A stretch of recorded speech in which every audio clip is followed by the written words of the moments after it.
Welcome. It's now 10 a.m. on Monday, the 22nd of April 2024. Can I check that everybody can see me and hear me okay? Can I have some thumbs up? Great, I see some. Wait till I just get a better view, everybody. Okay. Thank you. So after a couple of false starts and a flurry of emails and core documents last week, I am very pleased to now commence the Aviation Safety Inquiry session for the conjoined inquiry into the 3 Section 36 applications at Craigenmoddy, Carrick and Knockronal in South Ayrshire. My name's Rosie Levin, one of the 3 reporters appointed by ministers to consider the 3 cases, and I will be chairing this inquiry session. Also on the call with me today, Mr Bray and Mr Reid, who may also participate as we move through the inquiry. This session is focusing on 2 of the proposals at Craigenmoddy and Carrick, reference numbers WIN-374 and WIN-375 respectively. But given the conjoined nature of the inquiry, we understand the Knockronal team are with us today and they may participate in the event of any matters being raised which directly affects their case. As usual, the inquiry is being being webcast live through the DPA website, and by taking part today, you're consenting to being filmed and to the use and storage of those recordings for webcasting and training purposes, and for the purpose of keeping historical records and making those records available to the public.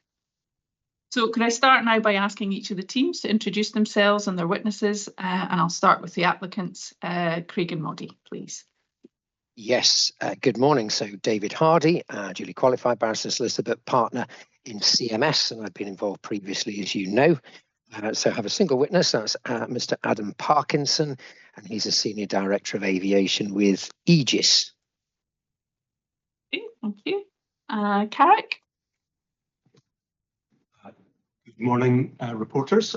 My name's Ewan MacLeod. I'm a solicitor with Shepherd and Wedderburn. I'm going to have 2 witnesses today, Mr Wiley and Mr Inglis. Thank you. Knockronal. Good morning, reporters. My name is Gary McGovern. I'm a partner with Pinsent Masons representing the Knockronal applicant. As you've mentioned in your opening remarks, we're not actively participating in proceedings over the next few days, so we have no witnesses, and I do not expect at this stage to have to say anything, and we're simply observing. Thank you. Okay, thank you. And the airport? Yes, good morning, ma'am. My name's James Finlay, King's Counsel, England and Wales and Scotland.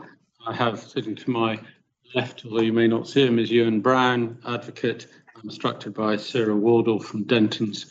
I have 5 witnesses, and I currently intend to call in the following order: Philip Smith, Stephen Thompson, Carol Kirkland, Doug Fido and Zoe Kilpatrick. And you have details of all their qualifications and background. Okay, that's very helpful, thank you. That should cover everybody who's participating, but can I double check that there's nobody else that expects to participate today? I'm not sure, I can't see the council if anyone is there from the council today, but I don't expect anyone to participate. Could that be confirmed?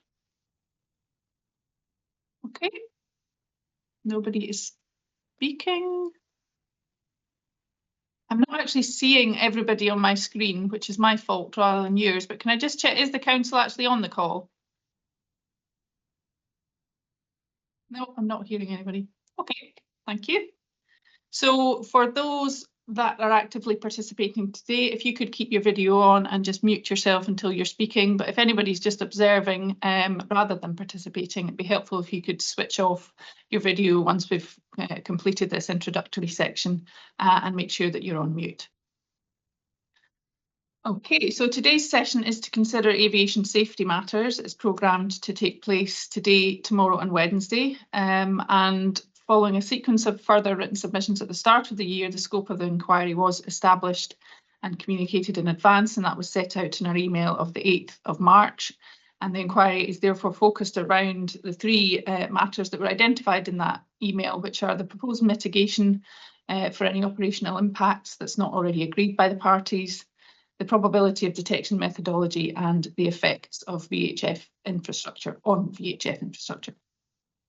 So we'll not be discussing the matters around the proposed conditions relating to aviation lighting, including the submissions that were concluded last week on the implications of the Minister's Narrachan decision, those being matters for discussion at the conditions hearing taking place on Friday of this week. And you should all now have a copy of the agenda for that session. The main purpose of this week's inquiry session is to make sure we understand the positions of the parties on the outstanding aviation safety matters, and where there's a dispute, we need to be clear on the reasons for that so that we can clearly set that out in our report to ministers.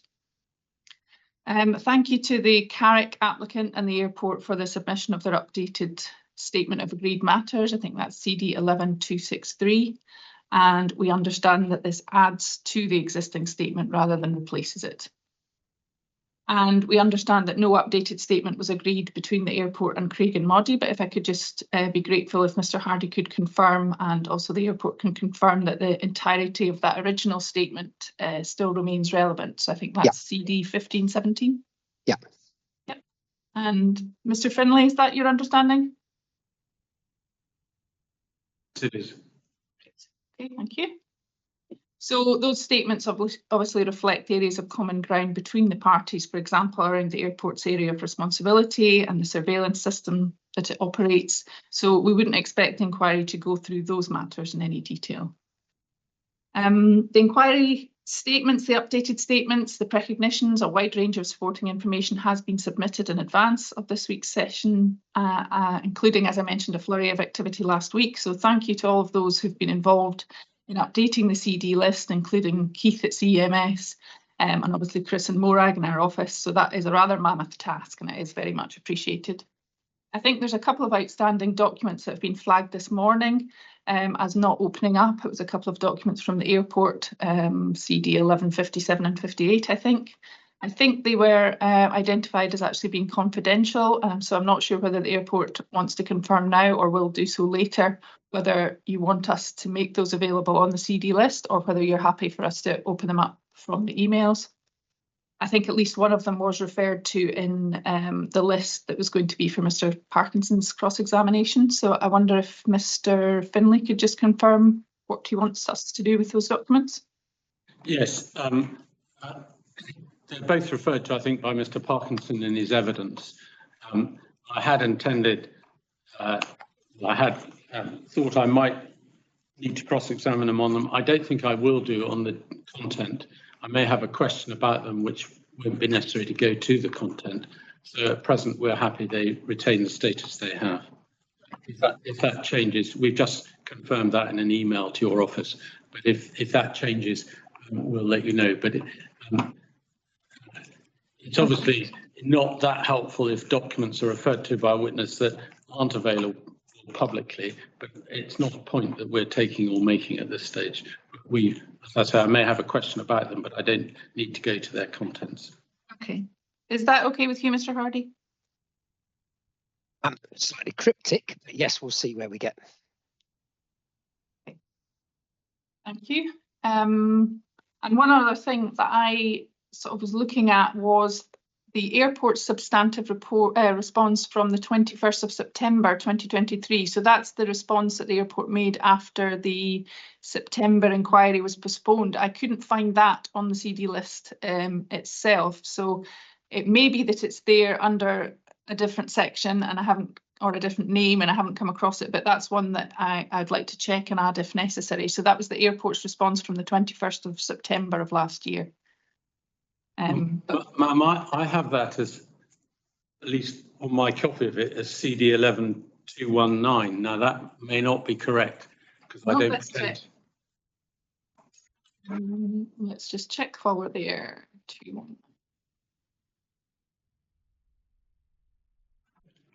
No, I think that's from the airport to the CAA on the 29th of September, as far as I can see. So I think if that could just be checked, and we can come back to that after a break. But I think it's the 21st of September was the date of that one. Okay, so other than that, I think all the relevant documents have now been referenced in the list, and we should be able to get to them quickly as we need them. If there's any other specific corrections that need to be made, I know there was some discussion about that last week, but they can be picked up in evidence. And if there's any other outstanding issues with the list, can you just let me know of them now? Is there anything else that's been flagged? Mr. MacLeod?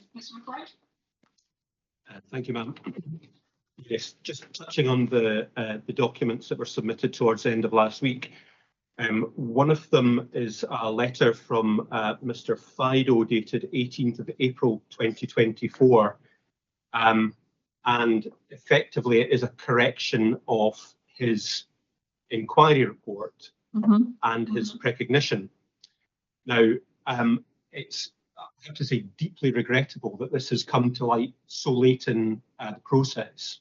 And to put it in context, I first asked about the figures in in the written submission prepared by the airport on the 16th of February.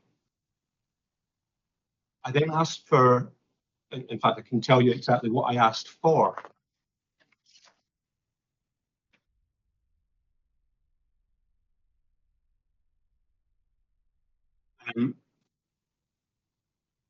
So on the 16th of February, I referenced another GPA document, which was an email from Mr. Thompson to Mr. Rees at Terma, asking them for various things. And I said that one of them was the completion of radar performance modelling assessments as depicted in the graphics below. And those, as I understand it, are what was shown in the written submission. I said on the 16th of February that what we would like to see was the actual calculation undertaken by Terma for each of the wind farms, including Hadjard Hill and Dersalach, and asked whether the airport could provide those. Now, I didn't get a response to that until the 20th of March when I chased up Denton's. And eventually on the 8th of April, I received a one-page Excel spreadsheet calculation that contained the figures now set out in Mr. Fido's letter of 18th April. What I said on the 8th of April was that from a quick look at the figures, it didn't tie in with any of the predicted PD figures that had previously been submitted to the inquiry by GPA. And could GPA therefore please share precise plans showing the wind farm areas that GPA used in each of the calculations? So in summary, this is an issue that's been, that I've been looking for answers to for over 2 months. What I don't want to take up too much time with it, and I am not going to object to Mr. Fido's letter being put in. But what I would like to understand and see is, firstly, why Mr. Fido was undertaking the calculations when Terma had been asked to in September last year. And I would like to see the calculations that Terma did undertake and the basis on which they undertook them. Because if this matter is so critical as it apparently is, it's frankly extraordinary that the evidence has been presented in this slapdash manner. Okay, obviously I'll ask the airport to respond to that. I don't want to get into too much detail about the actual figures and things just now, and there will obviously be chances to ask each other more detail on that. But in terms of the information, are you content that you have what you need in front of you, Mr. MacLeod? Well, what I would like is the calculations that Terma undertook following Mr. Thompson's email in September last year. Mr. Finlay, would you be able to respond to Mr. MacLeod? Yes. Well, first of all, I should apologise to you and the other reporters on behalf of the airport that we only corrected Mr. Fido's evidence so late, and we've set out exactly why that is and the basis of the corrections in the email and the letters that have been sent to you. And hopefully that is a full explanation. No doubt either of my learned friends can ask Mr. Fido about it if necessary. As to the request that Mr. MacLeod has made, repeated this morning, my understanding is that my initial understanding, and I will have this confirmed, is that Terma didn't undertake any calculations following Mr. Thompson's request of them, so that there are no calculations to provide to Mr. McLeod, but I will obviously have that double checked. But it would, just so that there's no further misunderstanding, Mr. McLeod mentioned 2 wind farms. If he would reiterate which wind farms he wishes to know whether Terma carried out calculations in respect of, and then I can provide you with a clear answer at the next, well, hopefully by lunchtime, if not before. Mr. McLeod? Yeah, so I'd ask for the calculations for all 3 wind farms that were part of this inquiry, plus Hadjard Hill and Salach. And the reason for asking for all of those is that there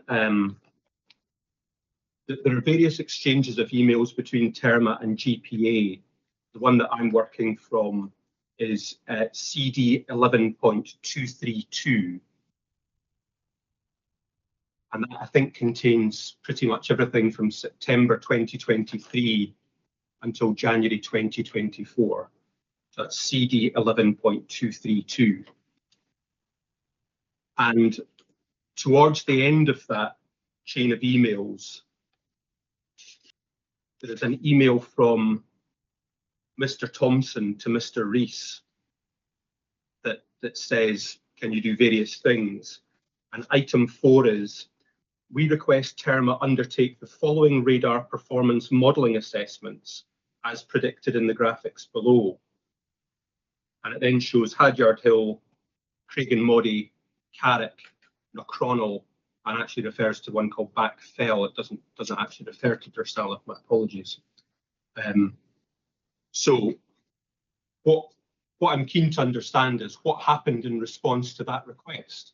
And if there are no calculations, perhaps Mr. Finlay could confirm why Terma refused to do what they were asked to do. That might cut down on some of the questions I need to ask. So, Mr. Finlay, you said, I think, that Terma didn't do any further calculations. Is that right then? So there's no further information to give?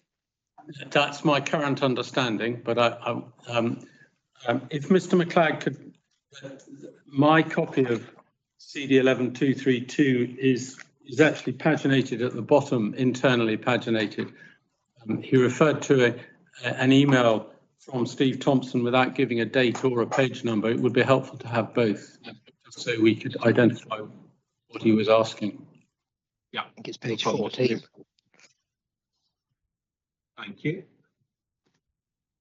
Right, so without getting into the detail of the evidence, I think we've established here that there's no further calculation, so no further document that needs to go on. And obviously there's an opportunity for both of you to question each other on that at the appropriate time. So is there anything else that you want to add, Mr. McLeod? Probably not, unless Mr. Finlay is able to volunteer a response to my question of why Terma didn't undertake the calculations they were asked to.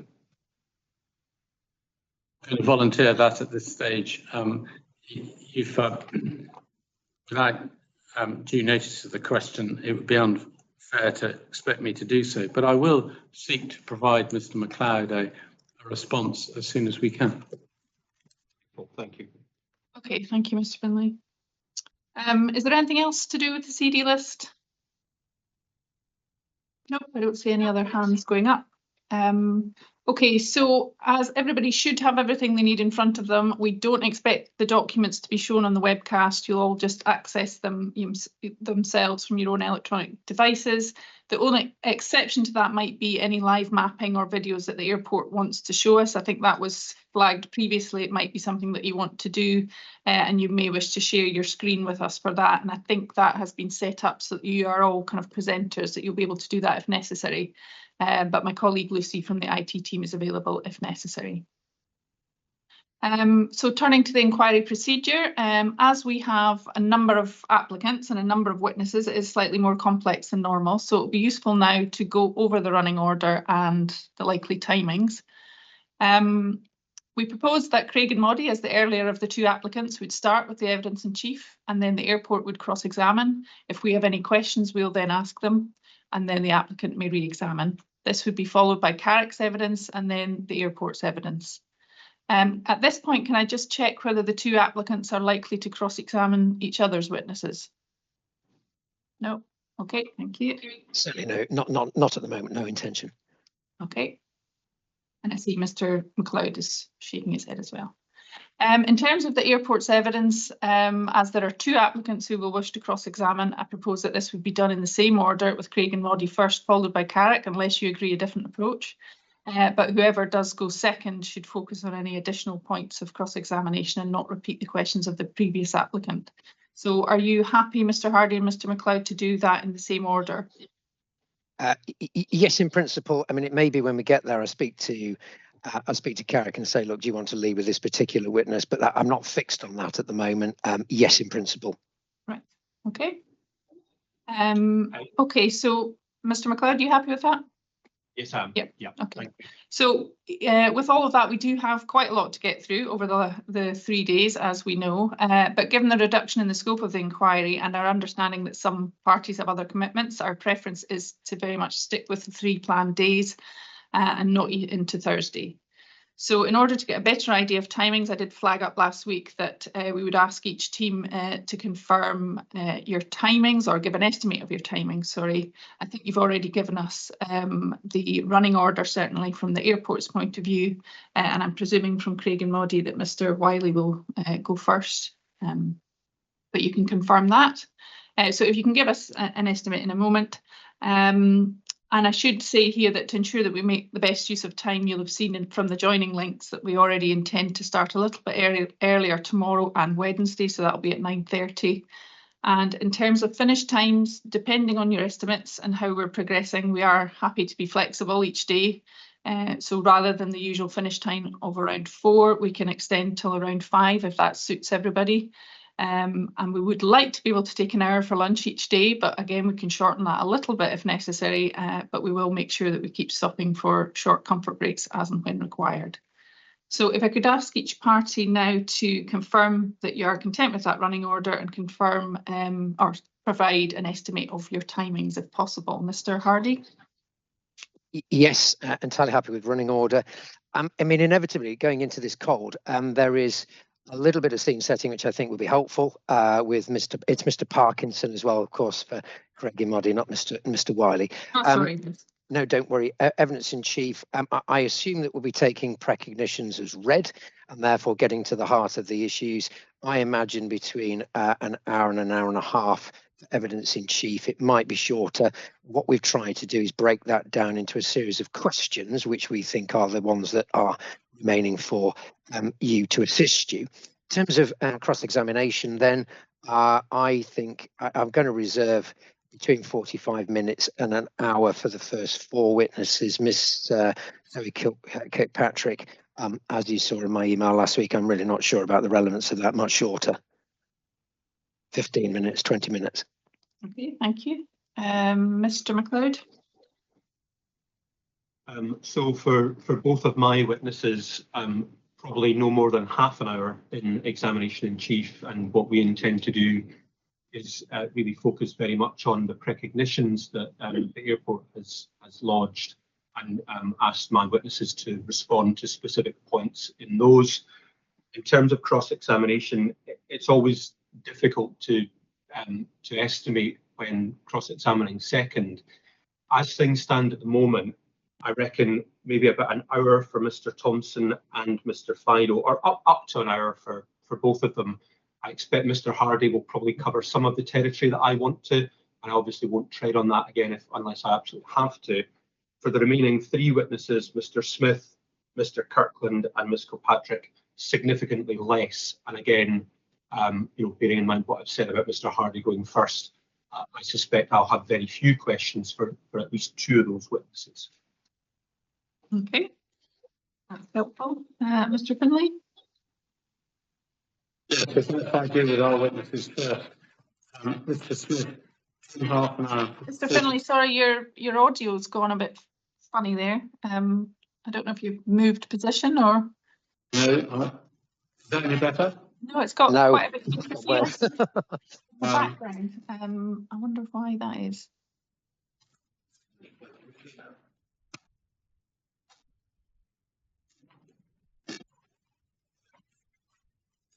Have you changed the volume setting or?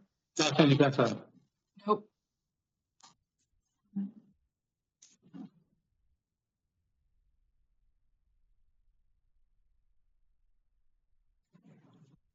Pause a minute, see if we can improve that because that's not sounding good. Back on again. Okay.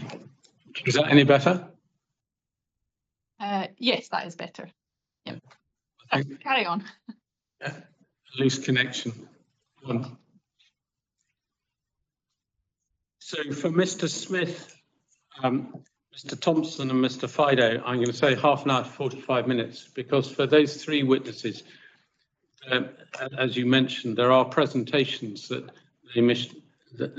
we're currently intending that they talk you through, as well as dealing with some matters on precognitions, and just talking through presentations can take a little bit longer than otherwise. For Ms. Kirkpatrick, 5 minutes at most, and for Mr. Kirkland, half an hour. In terms of cross-examination, it's very difficult to say, and I have to say that I'm slightly concerned about the hour to hour and a half for Mr. Parkinson's evidence in chief, given that his precognition will be taken as read, and we've had significant reports from him. But I would be hoping no more than 2 hours for him, an hour and a half for Mr. Wiley, and an hour for Mr. Ingalls.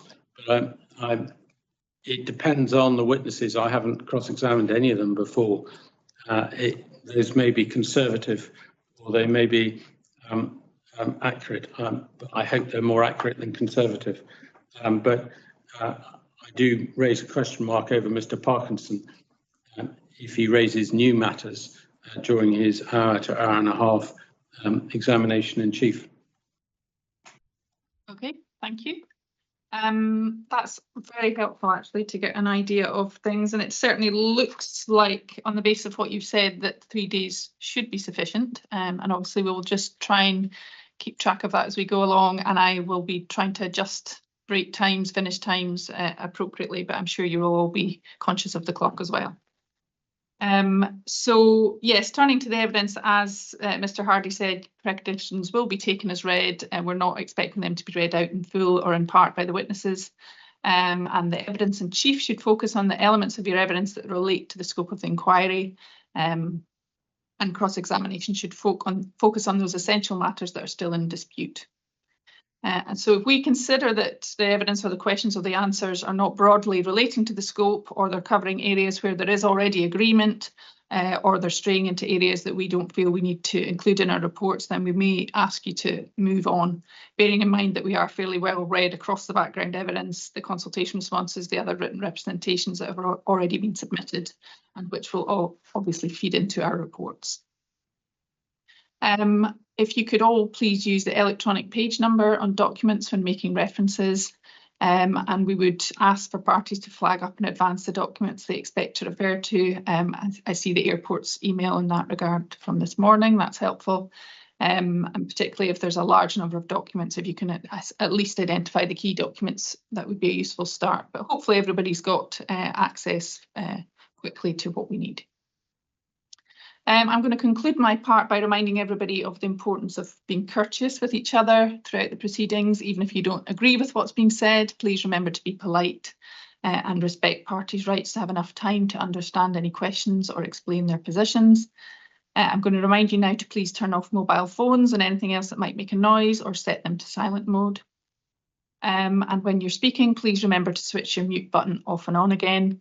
And if you need to get my attention, please put up your electronic hand, and Mr. Reid, Mr. Bray and I will keep an eye out for that, and any points raised should be addressed to me in the first instance.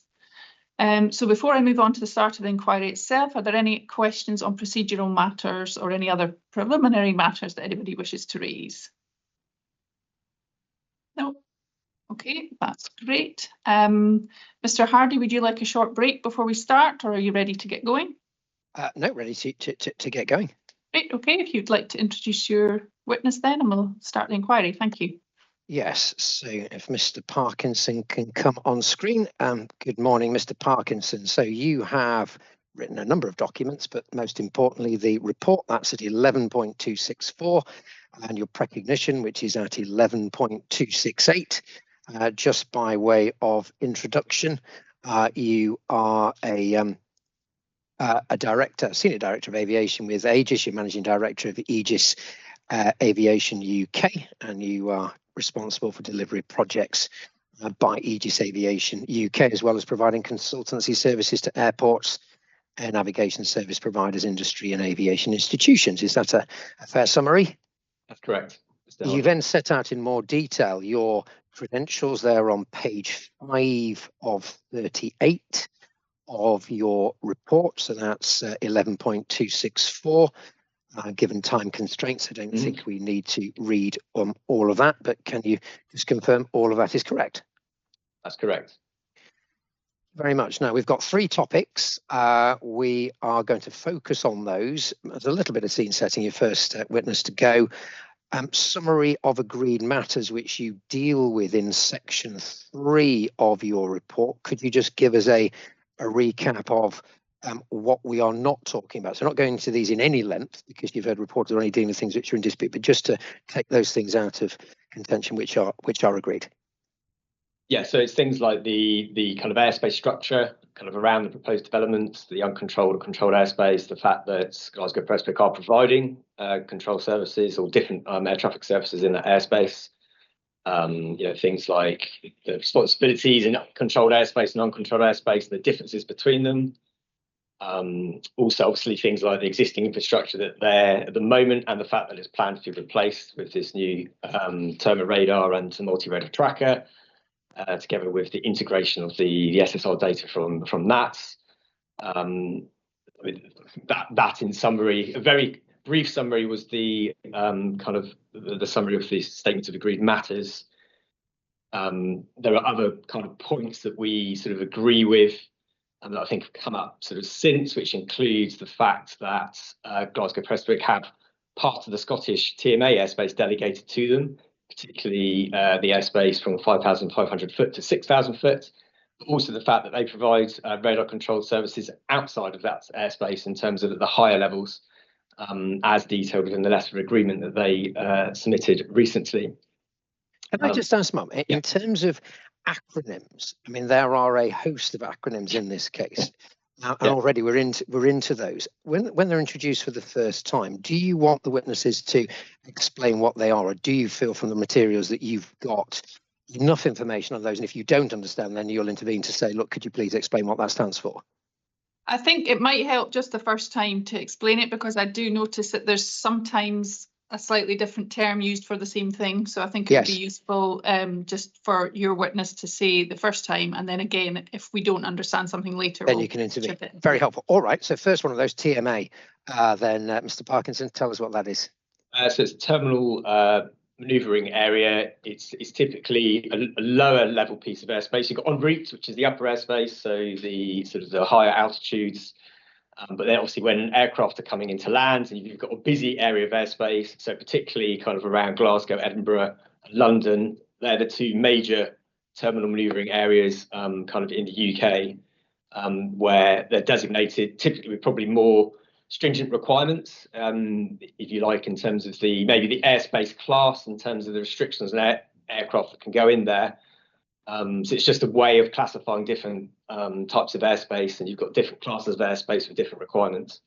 Okay, now I think what you're saying was that there is agreement, GPA provide a radar control service to aircraft in the controlled airspace in the vicinity of the proposed development, even though that's outside of GPA's controlled airspace. You then went on to say, I think, further agreement, GPA providing radar control services within the TMA, so TMA Sector 2 airspace. So could you just explain that, what the difference is? So actually, they will provide. So that Scottish TMA airspace is normally under the responsibility of NATS from the Air Traffic Centre in Prestwick. As I said, we do agree that they do provide radar control services, i.e., that. So this is the case where there are aircraft on approach to Glasgow Prestwick, where NATS will effectively hand over the aircraft to Glasgow Prestwick early while it's still in their airspace. And Glasgow Prestwick will therefore provide the control service to that aircraft on approach to Glasgow Prestwick, which basically means they're responsible for making sure it's safely separated from other aircraft. However, as detailed on the letter of agreement, at the point that NAT's handed over to Glasgow Prestwick, they will also make sure it's obviously free from conflict from any other air traffic in the vicinity and controlled airspace at that point. Okay, another acronym which comes up is FI, Flight Information Service, FIS. So what's a FIS? So that's a different type of air traffic service. It's a lower level of service. It's provided in uncontrolled airspace. So in uncontrolled airspace, aircraft are free to fly, if you like, kind of where they want. They are also responsible for their own separation, as opposed to in controlled airspace, where it's obviously the controller is directing the aircraft, if you like, in simplistic terms. There's a set of flight information services that are available to aircraft in uncontrolled airspace if they should choose to use them. So these include, they're documented in the core documents that have been submitted, but it's to provide additional information to them, information on traffic that may be in their vicinity to facilitate their flight if they choose to use those services. They're not under obligation to do that. And equally, Glasgow Prestwick, I think as Mr. Smith says, that they provide them on a best efforts basis when they were able to do that. I think that's in, hopefully can lead on that. That's an agreement, I think, with Mr. Smith. It's his, I think his document recognition, it's CD 11.270. That's paragraph 9, GPA providing that FIS on a best case basis in the uncontrolled airspace around the proposed developments. That's agreed, Mr. Parkinson. Yes. Okay. All right, so that's the sort of architecture of what has been agreed. We know the focus for the inquiry. We've got 3 key matters left. So that's methodology for calculating the probability of detection, or PD, performance of a radar. Secondly, the proposed mitigation for any operational impacts relating to impacts on GPA's radar services resulting from implementation of the wind farm. And then thirdly, whether the effects on VHF infrastructure are a legitimate concern for the airport. So that's the focus of the inquiry session. And in order to get into those questions and try to bring together all the documents, there's a series of questions that I'd like us to look at, Mr. Parkinson. The first of those is this. So the location of the development and the potential impact on the airport's operations relying on the GPA PSR.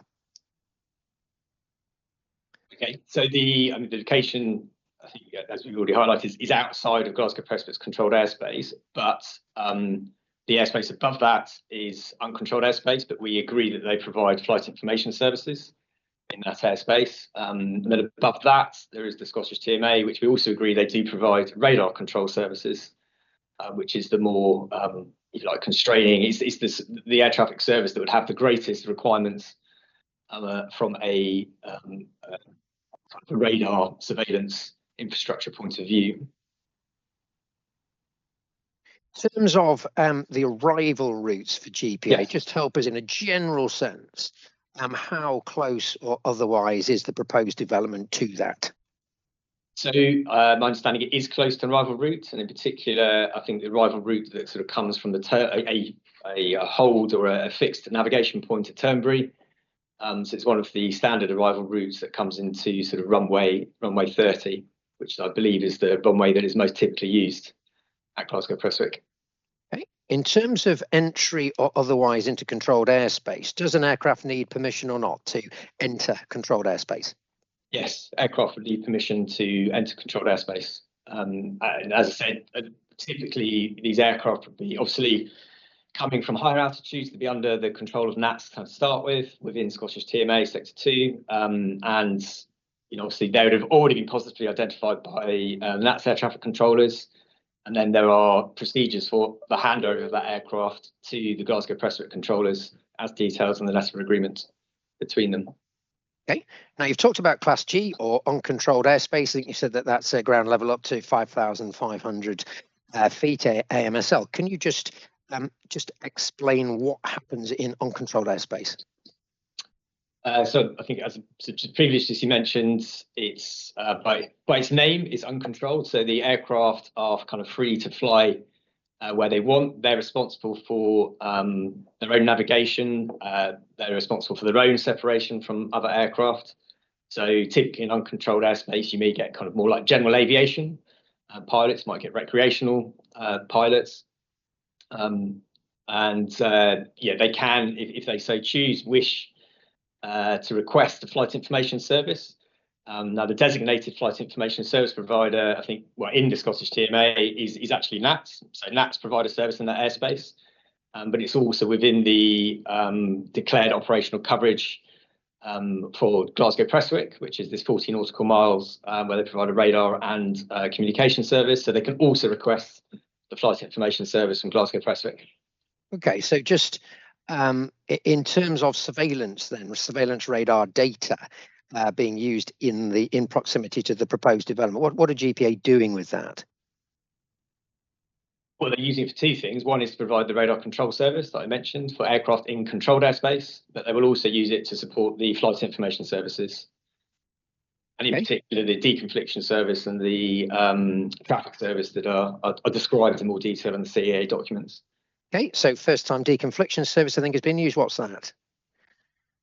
That's a service that's requested specifically by what's called instrument flight rules aircraft. So these are aircraft that have a greater set of equipment on board the aircraft and can fly in sort of weather conditions which are no longer visual weather conditions.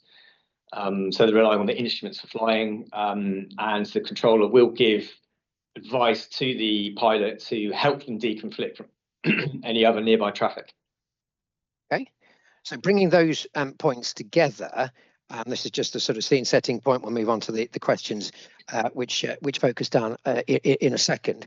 Proposed development outside GPA's controlled airspace, it is operationally important where they'll be providing radar-based services, and therefore it's an agreed position between you and the airport that the surveillance system of which the Terma radar is a part meets the operational performance requirement that you need to make safety paramount. Correct. All right.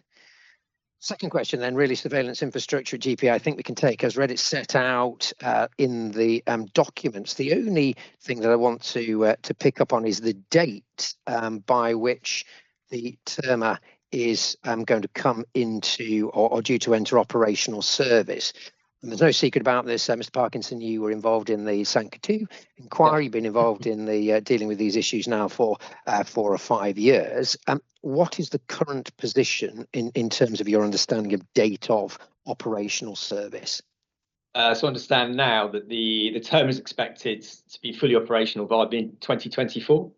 I think elements of what they call the wind farm sort of mitigation solution are expected to be operational. Well, I think originally said it was 2023, so no doubt we'll get an update on that. But yeah, they expect once the term is fully operational, then the wind farm mitigation solution should be fully operational by mid-2024. Okay. So let's leave that. Right. Question 3 then. Let's look at probability of detection, and 90%. So 90% has been defined as GPA's requirement for performance of the Terma scanter. Where does that 90% requirement for PD, probability of detection, come from, and how, in your view, does that link to the operational needs of the airport? So, I mean, that value is a value that's specified in the CAA documents at CAP 670, which is CD 147. It's defined actually as a recommended value. Sorry, CD 1147, is it? Sorry, yes, you're 1147, yes. Actually, the wording in the CAP document said it's a recommended value, but it is a value that's also documented in other international performance standards. So in particular, the Eurocontrol specification for ATM surveillance system performance, that's 1150. CD reference, and ICAO document 8071, which is 1199. So is there any specific references within those documents that you could draw us to? Is it necessary for us to look at that? I can tell you, I might have it somewhere else. In CD 1199, table 3.1. Okay. Lists out so the target performance requirements for a primary radar, which Terma is a primary surveillance radar. I can't quite remember the reference, the specific reference for CAP 670 off the top of my head, but it's in the yeah, I'll come back to it. We can come back to that. Yeah, yeah, Mr. Parkinson, just in terms of one of the acronyms, ICAO, so that's the ICAO document 8071, I think you referred to. What does ICAO stand for? International Civil Aviation Organization. Okay. Right, so referencing CAP 670, and then you've got references Eurocontrol specification, yeah, and then you've got the ICAO document. Okay, do you want to take yeah, it from so there? I mean, in particular, sort of, you like wide 90%, where it's sort of if you like, it's an industry accepted target for primary radar performance. Clearly, you know, with a surveillance system, the higher the probability of detection is obviously desired, but no system is perfect. So it's a requirement that's been defined over years of experience in terms of what provides a suitable level of performance that enables kind of safe and efficient operations, but also one that is practical to achieve with the existing radar technology. And I mean, it's quite interesting. If you actually go back to the early versions of CAP 670, the minimum requirement was 80%. But over the years, as technology has improved, obviously the desire is to set a higher benchmark, a higher target. So it's increased to 90% in the current version of CAP 670. And if you like, that point can be seen in table 3.1 of the ICAO document, so 1199, where that states a performance target of 85 to 90%. So again, that's as an international document it's a little bit older. It was, I think, written in 1998. It's catering for, if you like, a wider range of legacy equipment probably around the world, and recognizing that not all of those would probably be able to achieve the 90% probability detection. But nonetheless, you obviously want to find the right balance between good performance and, you know, what you can practice that is good performance that's suitable to support a specific operation, as well as what you can achieve with the technology that you have available. So in terms of the that figure, is that a sort of fix? Is that something that you have to meet? Are there balancing considerations in particular cases? Yes, so it's not a pass-fail figure. You know, I think even in CAP 670 that's recognised. So actually, I do have a reference to this, but it's paragraph SIR 2.38. And apologies, I don't have the page number. That's okay. But that states, if areas with lower than required probability of detection are identified, the ANSP shall clearly identify such areas, and measures for safe operation of the aircraft within such areas shall be justified. So it's not pass-fail. You have to kind of assess each case on a case-by-case basis in terms of the level of performance you do achieve, and whether it's good enough to support the operation that you've got, depending on the risks associated with the operation. And in particular, primary radars, there's often a trade-off between detection probability and what they call false target reports. So primary radars, its biggest strength and weakness is that it sees everything. So that's great because, you know, if you do have most aircraft these days, you know, well, certainly nearly all aircraft in controlled airspace will have a transponder. And there's a different type of radar technology, secondary surveillance radar, which is a data link which interrogates the transponder and gets back extra information on altitude and identity. Primary radar doesn't have that, which is a downside. But obviously, if an aircraft isn't transponder equipped, it can detect it. It also can detect everything else, which results in clutter. And this is obviously one of the fundamental challenges with wind turbines, as I'm sure we're all very familiar with now. But then there's also a trade-off for a primary radar between probability of detection and, if you like, false target report. So things that the air traffic controller doesn't want to see. So there's always a balancing act from that point of view of a primary radar in terms of, you know, getting the probability of detection as high as you can, but also minimising the amount of kind of clutter and false tracks. Okay. Can I just ask, sorry, yes. You mentioned false target recall, but it's also talked about for false track rates. Is it the same Yes. thing? Yes, so false target reports. So report being, if you like, an individual position output on the display. When you talk about tracks, we're normally talking about sort of a sequence of target reports that are linked together, assumed to be from the same aircraft or same object, and that's referred to typically as a track. They are two slightly different things, but it's part of the same system. Yeah. Okay, thank you. Carry on. I think it's probably understood, but you've referred to PSR, primary surveillance radar, SSR then, and transponders. So you just first time that's been mentioned. Do you just want to explain that? Yeah, so two main types of surveillance. You talk about non-cooperative surveillance, which is your primary surveillance radar, which, as I said, is based on just sending out a radio wave. It's bouncing off an object effectively, and by receiving the reflected wave from the object, you detect that something's there, and you know what range it is from the radar. Then got cooperative surveillance systems, which are sort of the more predominant ones, and the ones that are really the fundamental to kind of really efficient air traffic control, and that's sending out as a small, if you like, message up to the aircraft. The transponder kind of receives the message on the aircraft and sends back a reply saying, I'm at this altitude and I've got this identity. There are other technologies that send more information back, but it's not relevant, for the purpose of this discussion. Obviously that altitude and identity information is critical for sort of modern day air traffic control.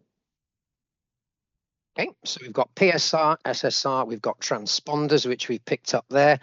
Question 4 really is then, how would you evaluate the performance of a radar in support of a safety case? What do you do? So yeah, I mean, I sort of talked about 90% is not a pass-fail requirement, but obviously if you didn't achieve that minimum requirement, you'd need to kind of look in more detail about what the risks were, and also you can't just look at, if you like, in this case where we're talking about the term as the primary surveillance radar. Yes, you need to evaluate the performance on its own, but actually it's part of an overall surveillance system that's actually used to provide the data to the air traffic controller. So you need to look at the performance in its entirety against the kind of the actual specific operations, where your aircraft are flying, the type of services they're receiving, and then all that evidence would be brought together into a safety case with an argument as to why the system performance as a whole is sufficient to meet the risks of your operation. So just in terms of your data then from PSR and SSR, can that data be combined, and is that what happens when you're saying taking an holistic view? Yes, and I think we'll see this in the videos that Glasgow Prestwick will provide later. So, and in particular with the wind farm mitigation solution that's going to be implemented, it's made up of the surveillance SSR data provided by NATS from a radar at Lava Hill, the Terma primary surveillance radar installed at Glasgow Prestwick, and then what's called a multi-radar tracker. So this is taking the data from the two sources. It can take data from more sources than it needs to, but it's taking the data from the two sources, combining them into a single composite report that's then output to the controller on the display. And ultimately it's that data on the display. The safety case is all about the performance of the system to support the controller's job. So really, you need to evaluate it ultimately at what he or she sees on the display. So you need to look at the combined performance of the multi-radar tracker, SSR and PSR together. But clearly, you would also look at the performance of the individual elements as well. But the most important thing would be looking at the combined performance. Yeah, so I'm going to introduce an acronym now rather than ask you to explain one. I think you've already said multi-radar tracker, and is that what you mean by or MRT is the acronym for that? Is that right? So when we hear, so we've got PSR, we've got SSR, we've got MRT as the multi-radar tracker. What you're saying is in relation to an assessment to support a safety case, you need to look at the performance of that as a whole, but not forgetting that you need to look at individual elements. Is that fair? Yes, and that point is made in the Eurocontrol specification for surveillance system performance, which is CD 1150. It makes that exact same point, that if you've got combined data sources, you need to look at the performance together as well as individually. Okay. Is there a reference in that document that we should look at? Hang on, I might have it written down somewhere. I believe it's in 2.4, but I would have to double check. Okay, you can add that to your list of references, Mr. Parkinson. We could perhaps say, if it's okay, I'm put in a sort of a single sheet with the particular paragraph references in. Right, so let's move the conversation on then, Mr. Parkinson. So that's the holistic view. So we're now looking at. Sorry, Sally, I have the references. It's section 411 in CD 1150.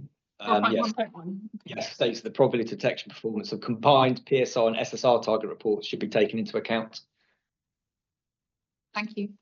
Perfect. Okay, so I want to look now then, just move the conversation on about how you assess PD, whether you're looking at the whole of the operational coverage area and so on. So tell us about that. PD, probability of detection, main requirement to assess PD in the whole of the operational coverage area. So is that the only way of doing it, or can you do that at a more granular level? Tell us where the debate starts to emerge between you and GPA. Yes, well, you're correct. So if you look at the those key documents that I've described already, particularly Eurocontrol document and the ICAO document, the main test, if you like, is to look at the probability of detection performance in the entire operational coverage volume, so the area where you want to use the data to support your services. But it also does say that you should obviously, look in a more granular detail to understand the performance across the whole coverage volume, because you might meet, on average, you might meet the performance requirement, but there could be really good performance in some areas and not so good in other areas. And I think that was the point I made, that CAP 670 made, that I quoted earlier, that if there are areas where it doesn't meet the requirement, you would need to, in specific areas, you need to analyse those in more detail. There's no specific way in which you do that more granular assessment. The ICAO document 8071, so CD 1199, does suggest you could split up the volume into different cells. However you define those cell sizes and do the analysis that way. There are some limitations in doing that. It doesn't say how big those cell sizes should be, and clearly, actually, if you change those cell sizes, you might change the calculation result. It does highlight that the cell sizes need to be big enough that you have enough data effectively for your calculation to be statistically significant. The Eurocontrol document, which is the CD 1150, takes a different approach. It talks about analysing on a per flight basis and analysing the probability of detection, or taking a flight as a whole sort of element and analysing each flight separately.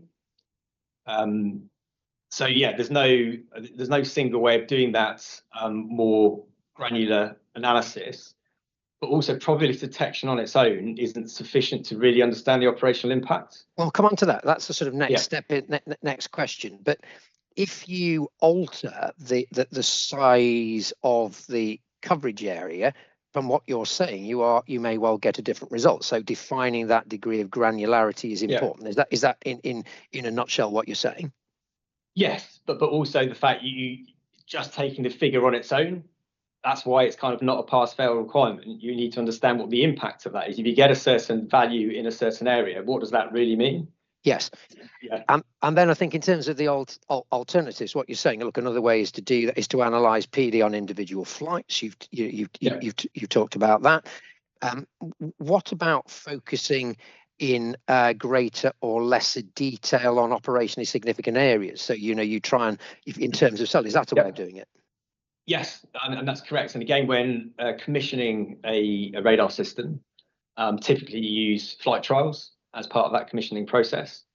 But clearly, it's not practical to do a flight trial in detail over the entire coverage volume. So what you would do is a kind of broad assessment to look at that, let's say that high level performance over at a high level, at a less granular level, but then probably focus on you've got specific areas which are operationally critical to actually do an analysis in that area. So for example, I think in Glasgow Prestwick in their recent submissions have highlighted obviously this region where these proposed wind farms here is close to an approach route, as we talked about, to find this kind of rectangular area which they see as quite critical. So you might assess it, for example, within that broad kind of rectangular area that are defined as an operationally critical area. Okay, so lots of options. What you're saying, Yes. no single way of doing that. They're all, or those are all sensible, reasonable ways of doing it. Yes. Okay. You were then going to say the next sort of step on was whether or not then PD on its own, you get a value. You do that exercise, you get a value. Whether or not PD on its own is sufficient to understand impact on radar performance. So tell us about that. You get your figure. What does it mean? Yeah. So PD, just looking at probability detection on its own and getting a figure isn't sufficient to really understand the operational impact, which is really what's kind of is the most important thing and what you need to look at when creating the safety case for the change or for the implementation of the system. And I mean, prior to the Eurocontrol surveillance standard, there was something called another Eurocontrol document called the Blue Book, which was much more focused on things like probability detection and very technical parameters. And it became obvious that wasn't sufficient to really judge the performance of a system in terms of the operational, the ATCO's, the air traffic controllers' operational kind of requirements.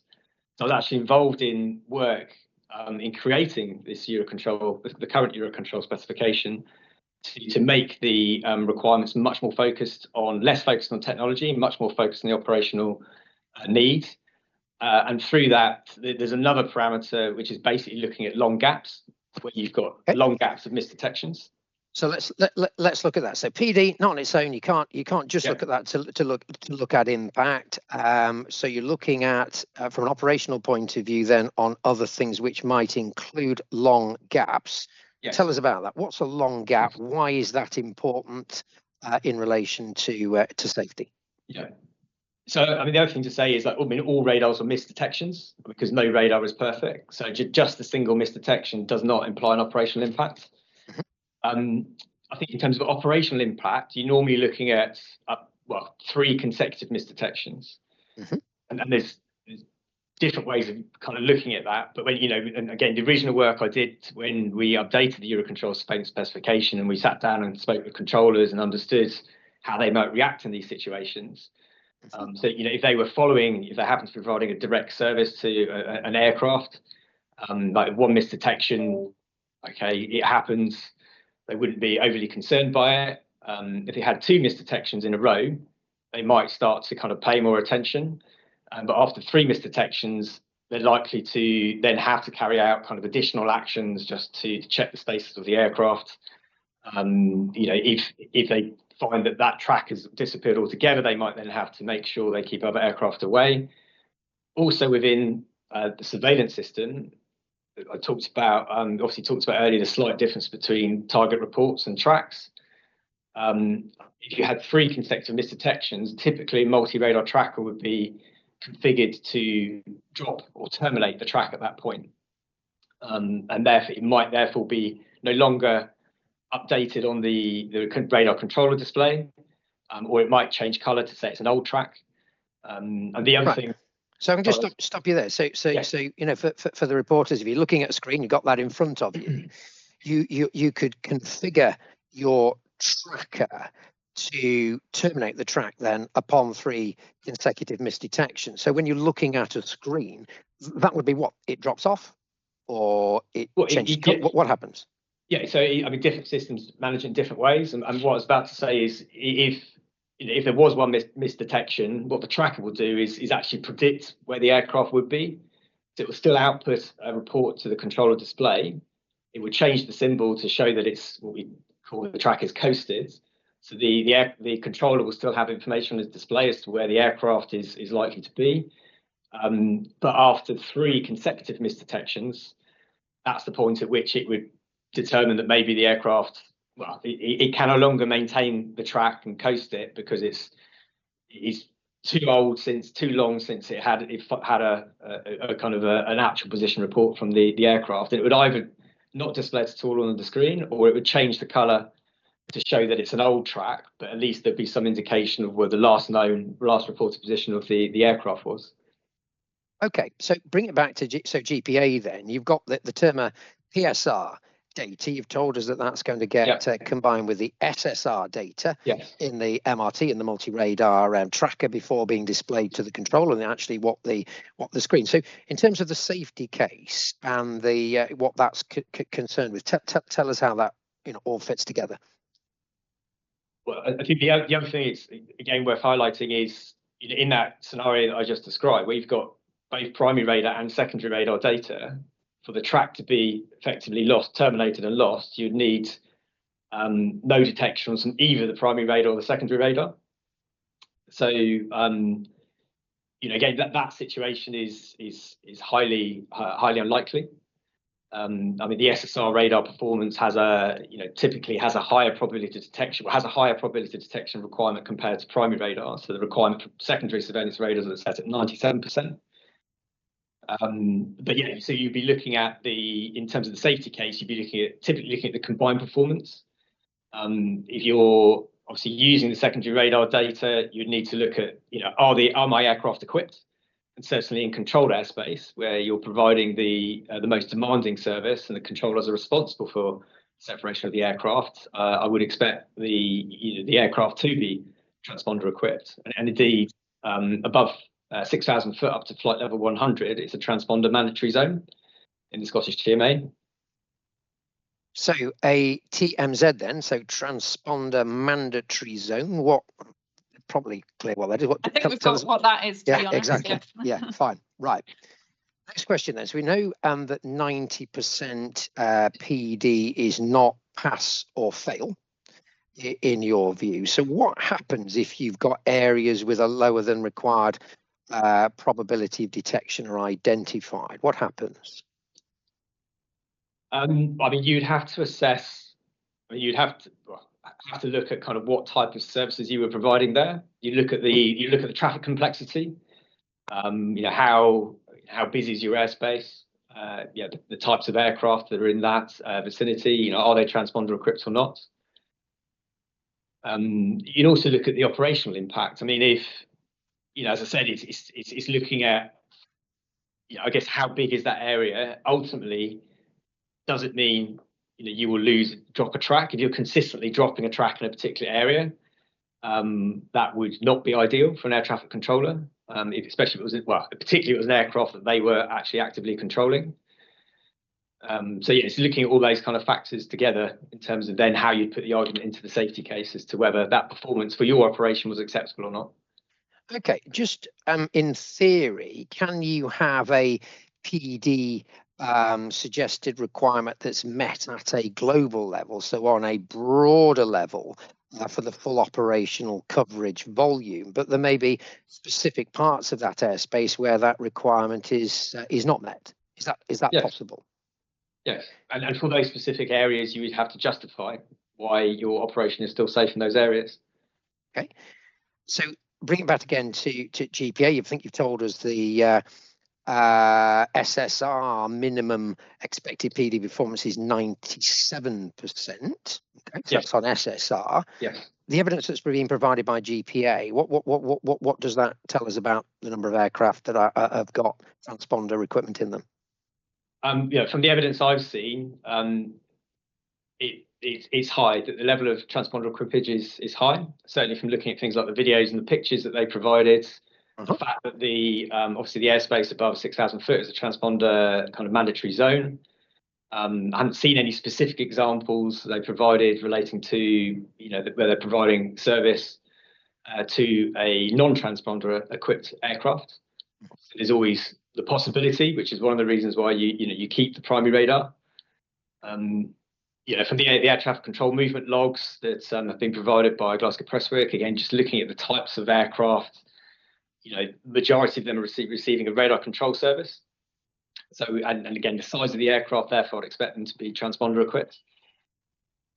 I think the logs, just in terms of the CD references, I've got 11208. That's the movement logs, and then I think the videos and the pictures are CDs 11109 to CD 11.120. Just for your record, we're not going to go to those just yet, but that's the evidence that you're looking at, Mr. Parkinson. Okay. Yeah, I was going to say there's one other. I mean, the other thing that the letter of agreement between NATS and GPA also state I think that that's 11.276. Just while we're going, yeah. Yeah.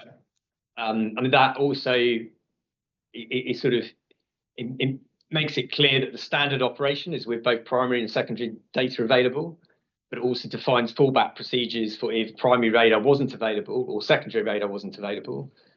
So Glasgow Prestwick can operate with secondary radar data only if needed. Clearly, it's not the desired kind of situation, but obviously that kind of assessment and that operation would only be on the basis that it was still safe. So again, it sort of, I think, provides further evidence in terms of you could provide safe services with SSR data only. And that's also, on the basis that the majority of aircraft would be transponder equipped. Okay, next question then, moving things on again. So you've told us, look, there's lots of different ways. There's no fixed way of assessing PD. You've also told us from an operational point of view that what's of greater impact is the importance of the probability of long gaps.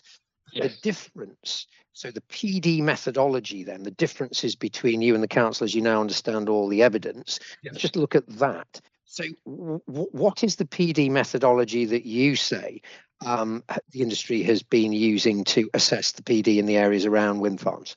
Yeah, so from what I've seen, over the years that I've been doing this and all the flight trials that have been sort of conducted sort of around wind farms to sort of analyse the performance of radars, it's looking at the performance over a wind farm, but also in the airspace around it.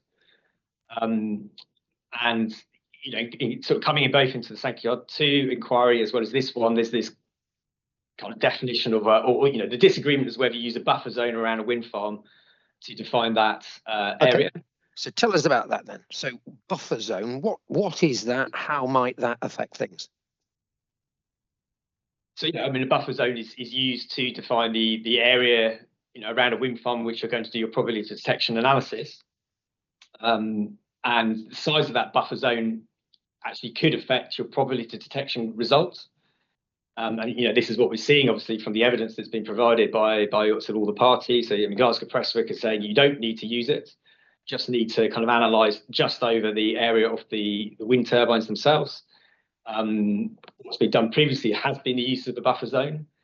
And even though the performance of the radar is not changing, obviously, the size of that buffer zone can influence the calculation result if you're just looking at probability detection only.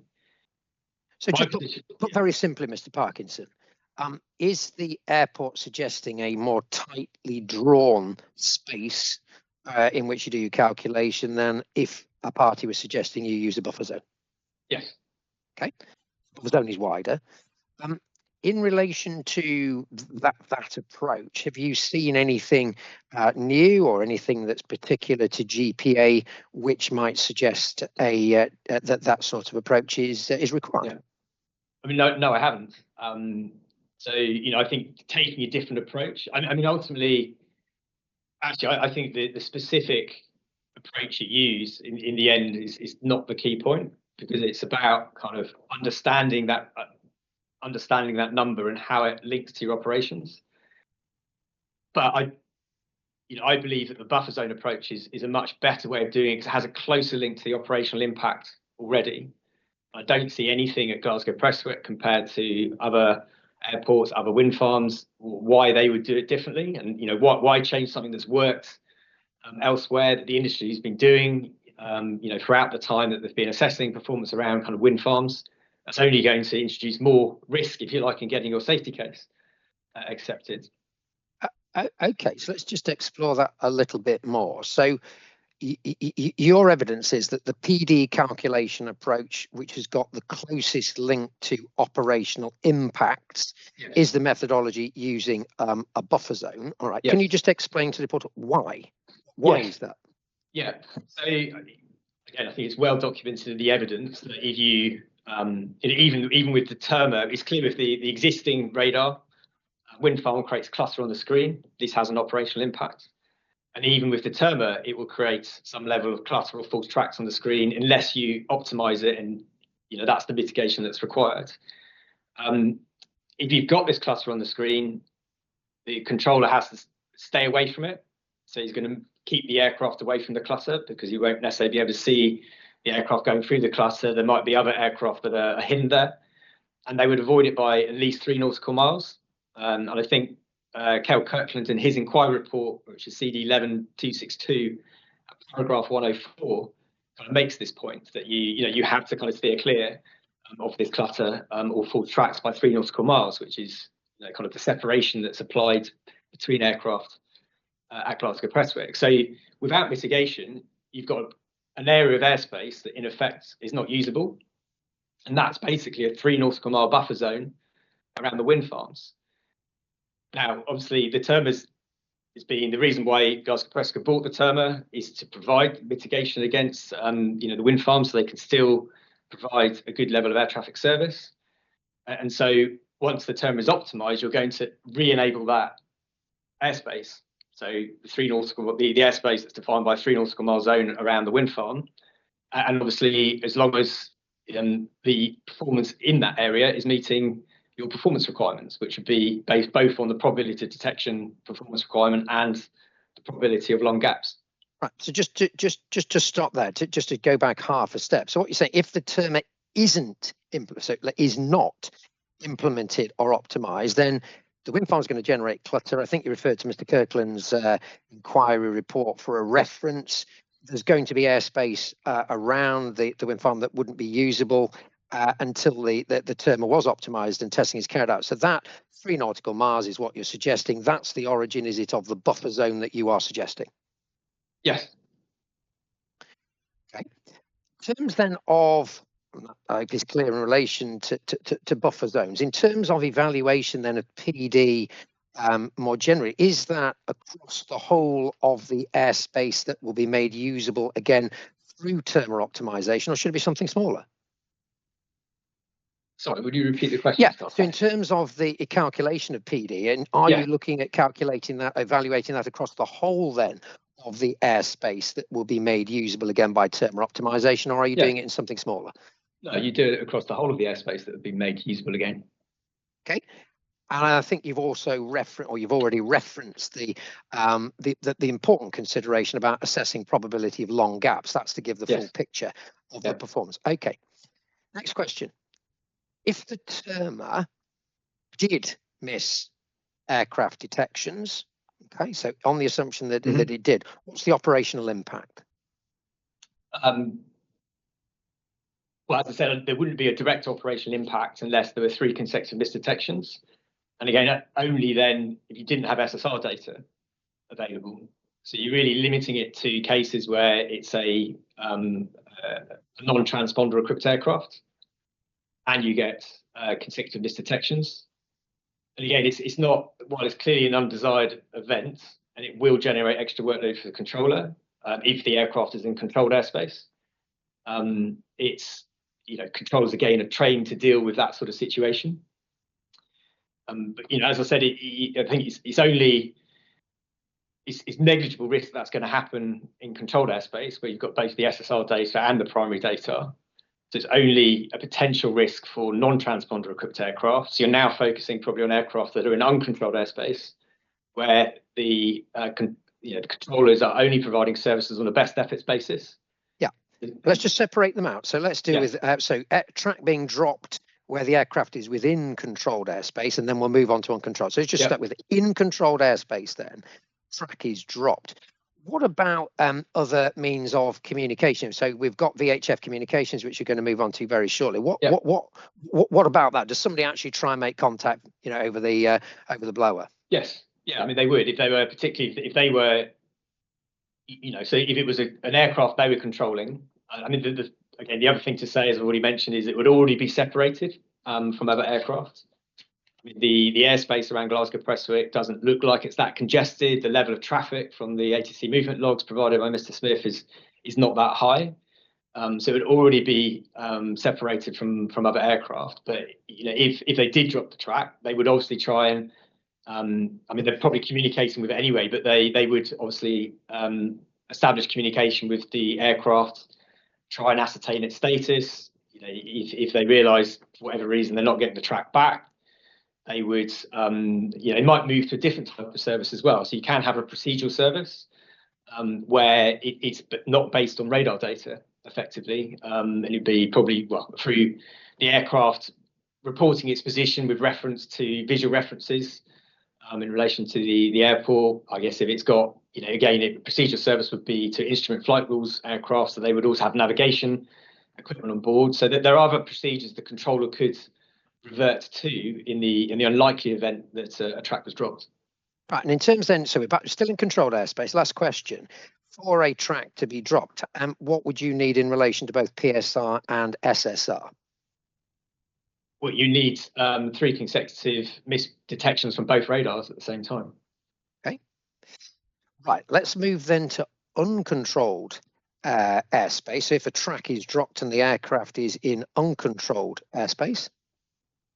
Yeah, so there wouldn't, there wouldn't, if it wasn't an aircraft they're providing a service to, there wouldn't be a direct operational impact. There is no guarantee that the controller can see everything in uncontrolled airspace. There'll be limits on the radar cover, I think, as acknowledged by Glasgow Prestwick.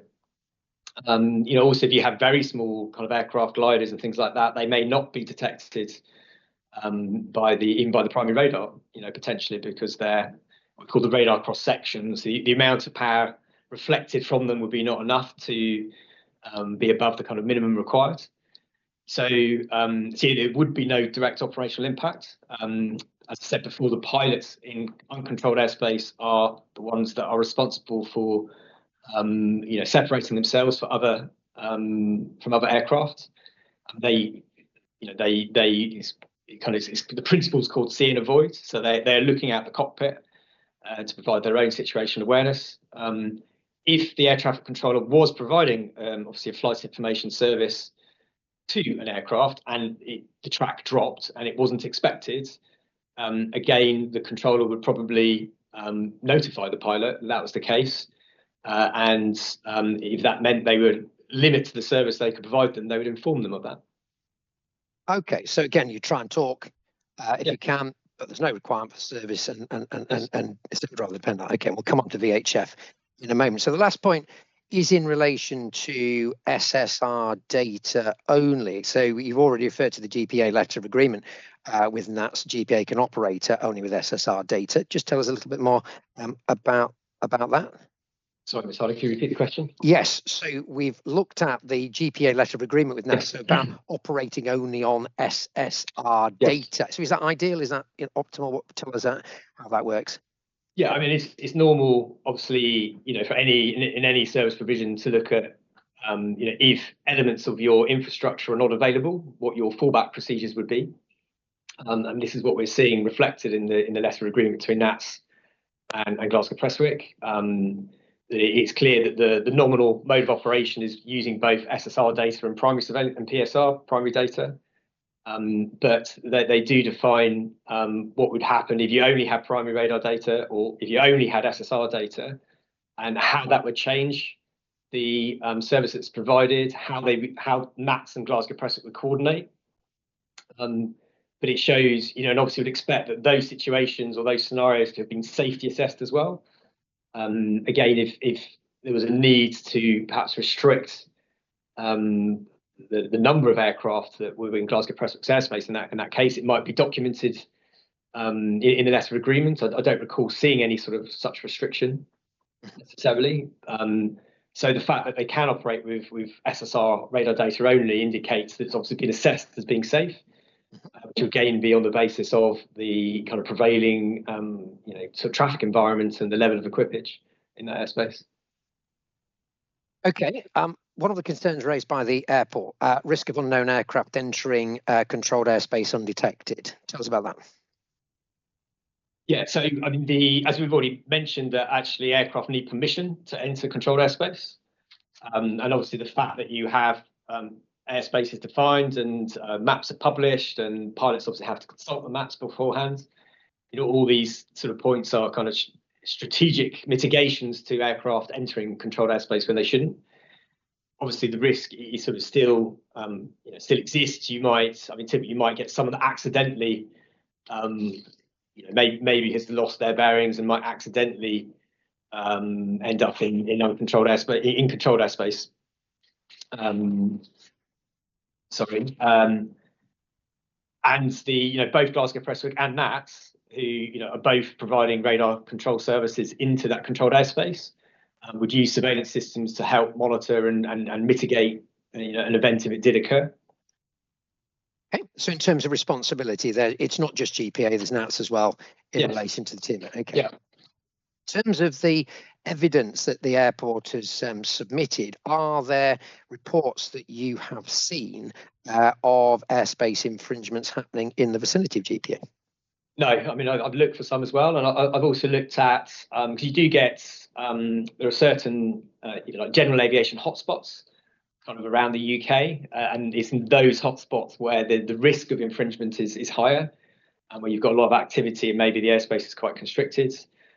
But consulting that information, I haven't seen the airspace around Glasgow Prestwick as being highlighted as a hotspot of general aviation activity. And I'm not aware of any kind of specific reports relating to infringements into the controlled airspace around Glasgow Prestwick. Okay, two more questions in relation to Terma, one question then in relation to VHF. So bringing all that together, what's the risk in your view of the performance of the surveillance system that's installed at GPA, which will include the Terma obviously in due course from mid-2024, is not going to meet internationally recognised performance requirements? I mean, my view is the risk of that happening is negligible.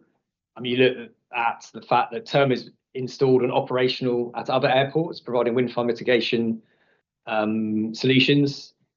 I don't see anything about the Glasgow Prestwick kind of environment that is significantly different from those other environments. I mean, obviously around, Terma is used around Edinburgh and Glasgow, for example. And I know around Edinburgh, I know there has been some discussion about, these turbines that have been proposed are bigger than before, bigger than existing turbines, but there are already 200-metre tip turbines implemented close to Edinburgh, where the Terma radars are already providing mitigation as well. So I see nothing different about Glasgow Prestwick that would mean it's a more demanding environment compared to the other environments where the Terma is already implemented and operational and accepted, therefore the safety case accepted by the CAA.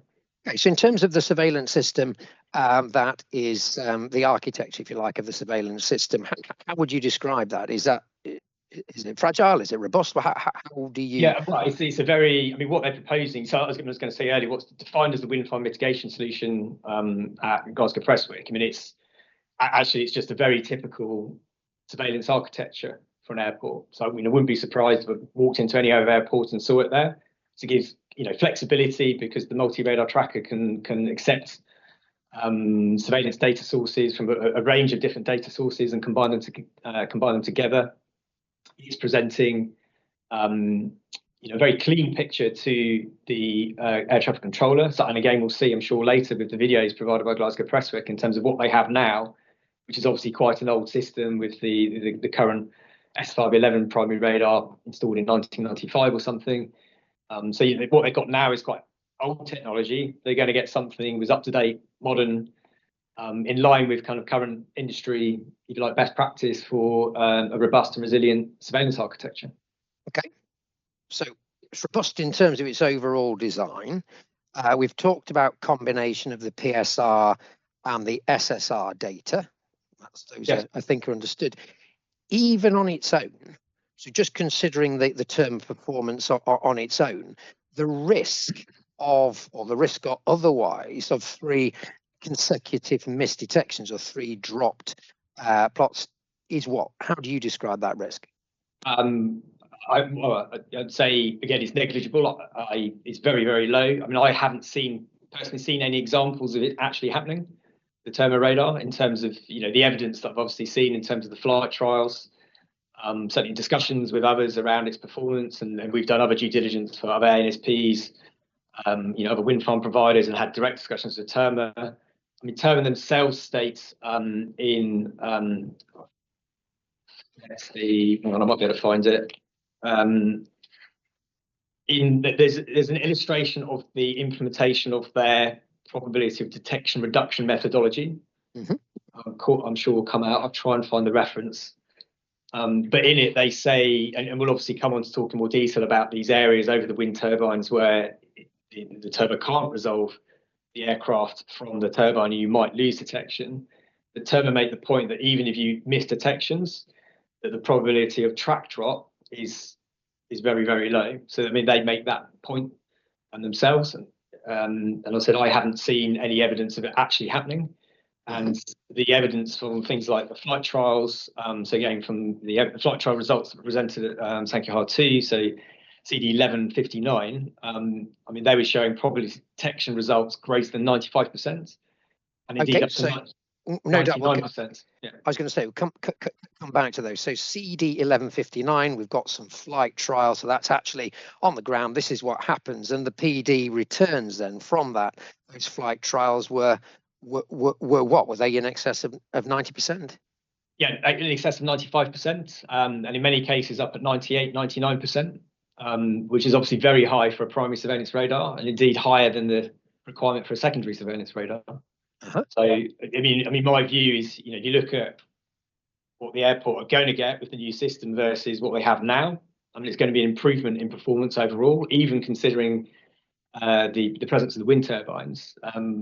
You know, and therefore that would contribute to positively towards increasing safety as well. Okay, we've got that. That's the position that's set. But there are emails. I think they are at CD 11232. So that's some of the communication between GPA and Terma in relation to potential improvements to the ability to the radar to resolve aircraft. So do you want to tell us about that?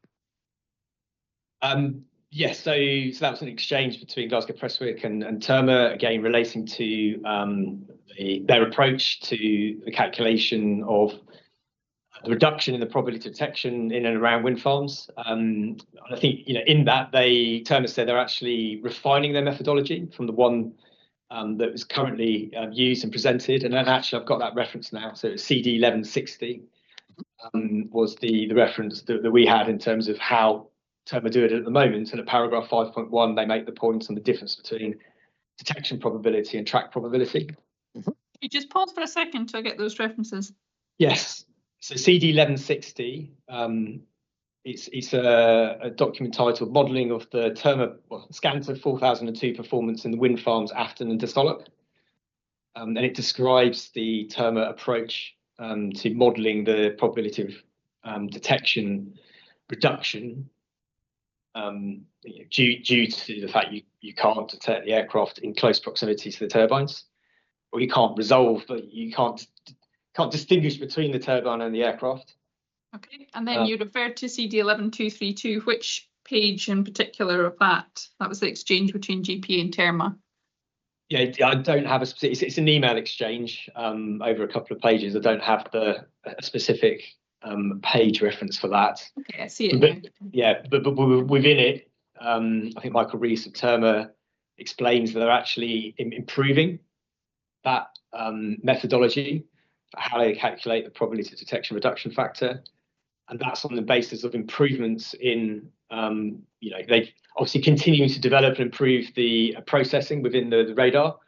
And so, he highlights that the areas that describes the methodology are kind of worst case areas. Yeah. That's fine. So it's good. It's good. It's getting better. The test data, you've got the flight trials CD 1159. Those are the Sankhya 2 inquiry PD results. I think you said they're between 95% and 99%. There's a commissioning flight trial, I think February 2019. I think Nats do the analysis, and that's in relation to Hadyard Hill. What did that have to show? Hang on. Bear with me, I'll just get the reference. I think it's CD 11059.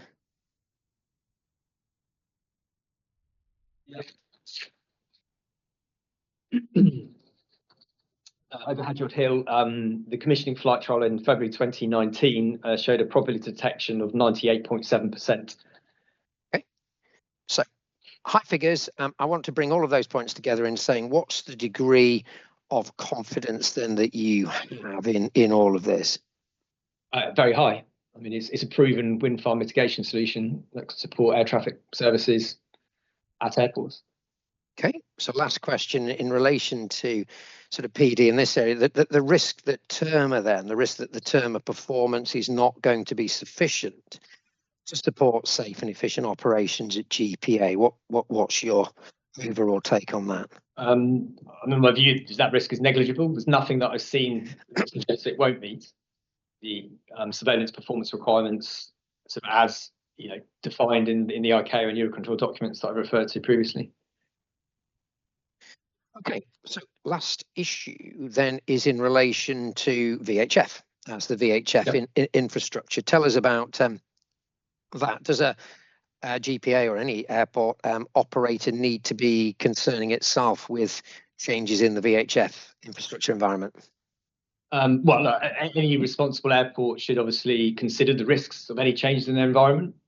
VHF is obviously an important service. You need to be able to communicate with the aircraft. I mean, the assessment of impacts on communication and navigation surveillance infrastructure more broadly is contained in Glasgow Prestwick's own safeguarding process. I think that's CD 11078 is my note. So that's the safeguarding assessment process. I think it's 4. I think okay. So they've got their own. They've set out the procedure, and that's in there in relation to VHF. Okay. Yeah, and they do that before they get to kind of raising any objection. Be looking at the risks on that infrastructure. But if you look at, in my view, if you look at all the evidence in its totality, sort of done a lot of literature research on this, and spoke to the CAA about the matter. Haven't found any evidence that there's actually material impact on air-ground VHF, on existing air-ground VHF communication services. And therefore my position is it's not legitimate for the airport to continue to be concerned that will be an impact on its VHF services. Okay, and I think the difference is here, and no doubt you'll be taking to them, there's the operational impact charts. You've seen the two charts, there's the radar one, and then there's the VHF. And VHF is in a different position. It's a sort of suck it and see, but there's a danger. If there is a risk, then you might need to build that into mitigation. That's the difference between the parties.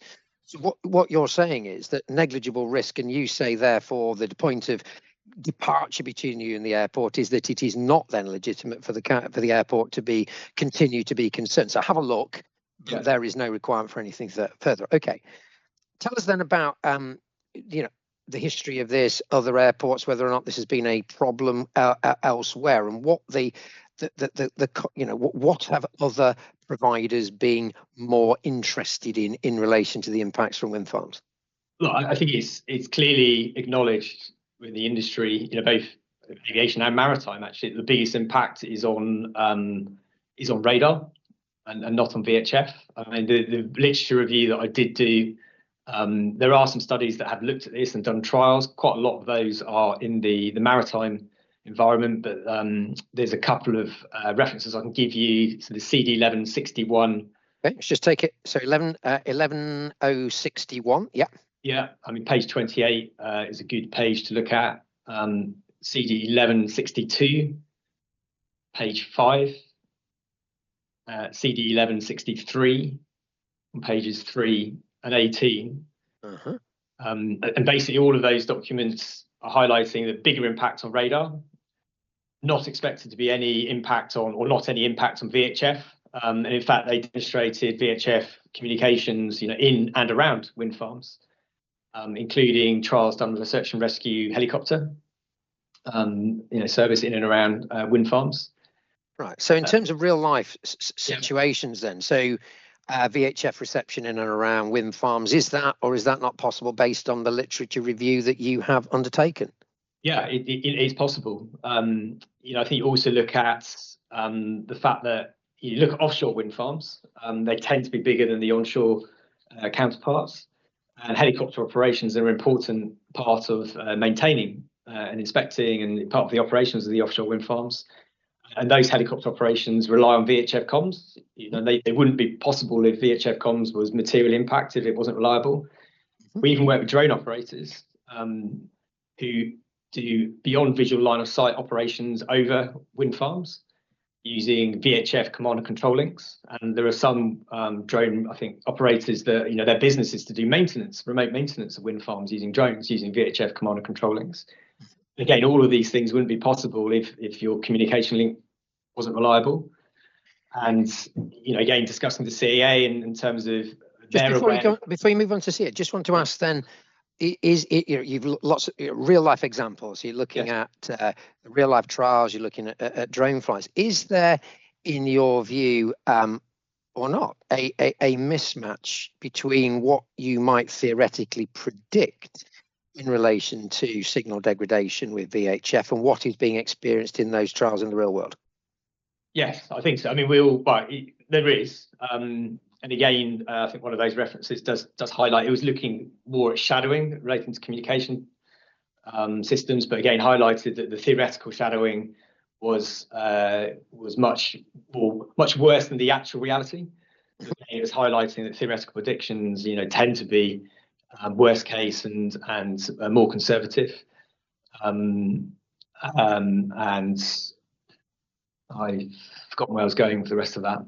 Just in terms, it was a mismatch. It was so. Yes. In terms of calculation, no doubt, the airport saying, look, there's an impact which is calculated. I'm just interested in you've been quite clear saying, look, actually in the real world, it doesn't matter. So it's a potential mismatch between theoretical calculations and what's experienced in the real world. Yes, and obviously one of the points of discussion for this inquiry is the application. There is a theoretical calculation defined in the CAP 670 document, which was CD 1147. Don't have the page number, but it's in the section Gen 02, Appendix A to Gen 02, if I remember well. That is has been used in respect to Glasgow Prestwick. And I think all parties have done their own calculations and come up with slightly different results. It's obviously going to be difficult to fully investigate, probably within the remit of this inquiry. But again, those calculations, even if I take sort of Glasgow Prestwick's calculations, they indicate that they were indicating there was a potential technical impact from Hadjard Hill, which is an existing wind farm, but no evidence has been provided on how that translates into an actual technical impact in the real world, in terms of existing impact, and also whether that's having an actual material operational impact. So again, the technical impact on its own is not relevant. It's whether it has an operational impact is that's what's relevant. Okay. In terms of, we're just almost there, Mr. Parkinson, in terms of any other wind farm inquiry, decision, court case, whatever you want to name, has anybody else raised these sorts of points in relation to VHF interference, and has the airport persuaded anybody of its case? No, I've not seen of any other, not heard of any other issues being raised relating to VHF. I mean, it also seems that the implementation of the CAP 670 methodology, it's the first time that it's been used, Glasgow Prestwick. And I mean, my observation is NATS, who, so as the UK National Air Traffic Service provider, they are probably the ones that have the most significant experience, I would say, on the matter. Obviously, in terms of protecting their own VHF assets, and they provide various safeguarding websites on their various safeguarding maps on their website to aid wind farm developers with their planning applications to try and make the process more efficient. And with regard to VHF sites, their VHF sites, they define a 10-kilometre safeguarding zone around their VHF sites. And I would say outside of that zone, they're not going to raise an objection. Inside that zone, it's not even a no-go, but they would need to do more of a detailed assessment of the impacts on their VHF infrastructure.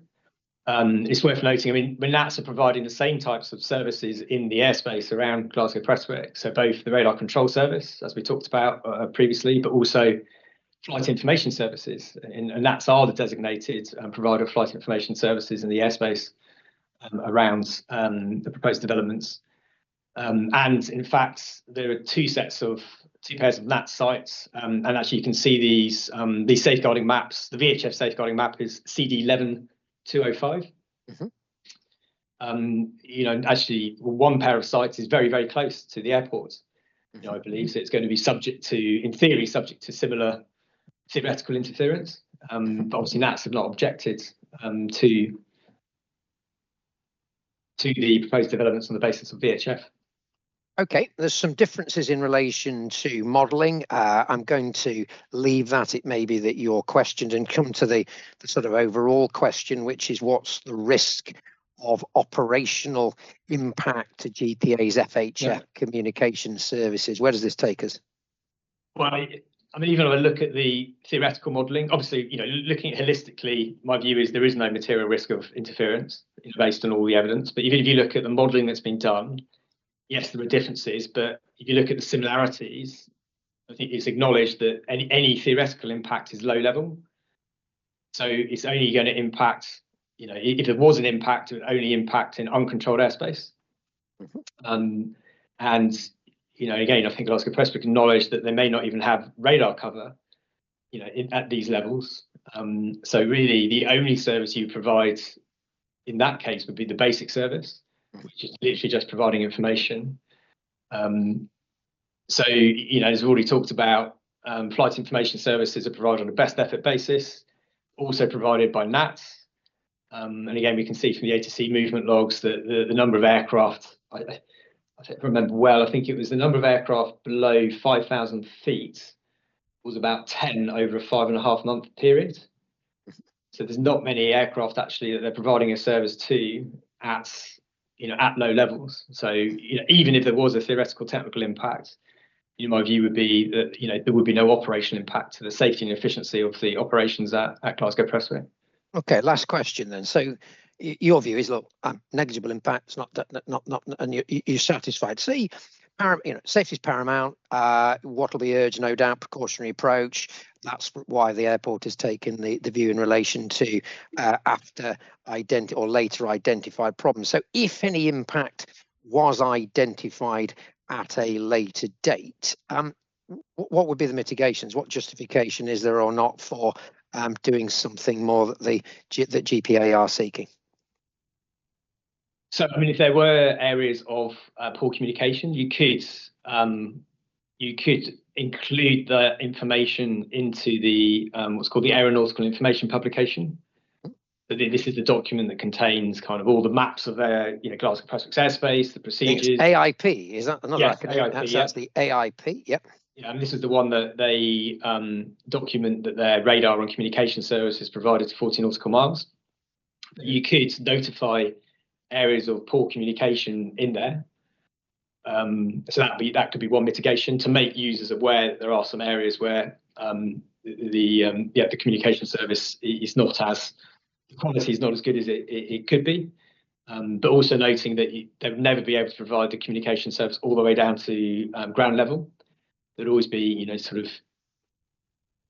would always be limitations just due to kind of terrain and the curvature of the earth, in terms of being able to provide a communication service all the way out to 14 nautical miles, all the way to ground level. And that's not an expectation of the airspace users. And same with the radar, that they know that there's limitations at those low levels. Obviously it talks about when NATS also provide flight information services. Aircraft are free to, obtain flight information services from any suitable provider. In that case, so that, these would all be mitigations in relation to, if there were kind of technical impacts that were identified at a later date. Just reporters, just imagine you're sitting in a plane. This is what, in terms of quality of voice communications, because that's what we're talking about. You're sitting in a plane. The immediate impact of any on the quality of voice communication between the aircraft and an ATS. What happens? Do you just accept this port, or do you read back things? How does that work? Yes. So if there was a sort of transitory impact on the voice communication sort of quality, obviously the procedures for pilots and controllers talking to each other requires them to verify any instructions that have been given to make sure there is no miscommunication. So if that readback, they would only assume that the instruction has been heard and understood until once the readback has been made. So obviously you can therefore repeat instructions, if there was, a sort of transitory, issue with the VHF kind of communication sort of quality. Okay, so the airports say, look, you need to monitor the situation and then potentially provide for that in mitigation. You've read all the evidence. We're now, at a stage of, full information. Is your view that you need to do that, or is your view, as it was stated before, that you don't? Well, my view is that the airport will be doing this anyway. They should be regularly kind of monitoring the quality of their infrastructure. So I don't think but my view is that there isn't a need to do anything in addition to what I'd expect them to be doing already. And as already highlighted, that if their theoretical modelling indicates the potential for technical impact with existing wind farms, if there was a material concern, I'd expect them to be following that up when they do their regular monitoring and actually have the evidence as to whether it's a problem or not. Good. That is the time that we've got allocated. Mr. Parkinson, is there anything else that you want to add to evidence in chief that you think it's important to do, having reference to the 3 topic areas identified by the reporters? No, I don't think so. Then thank you very much. That is evidence in chief. Might be sensible time for a short break if we were going to do it. Indeed, thank you. That's very helpful. So it's 11:51, so I think we'll have a 15-minute break if that's okay, and then we'll come back for the airport to start its cross-examination. So Thank you very much. 12:05 roughly. Thank you. Thank you. Okay.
Hello, everybody. I think I see everybody back on the call. Can everybody hear me? Yep. Great.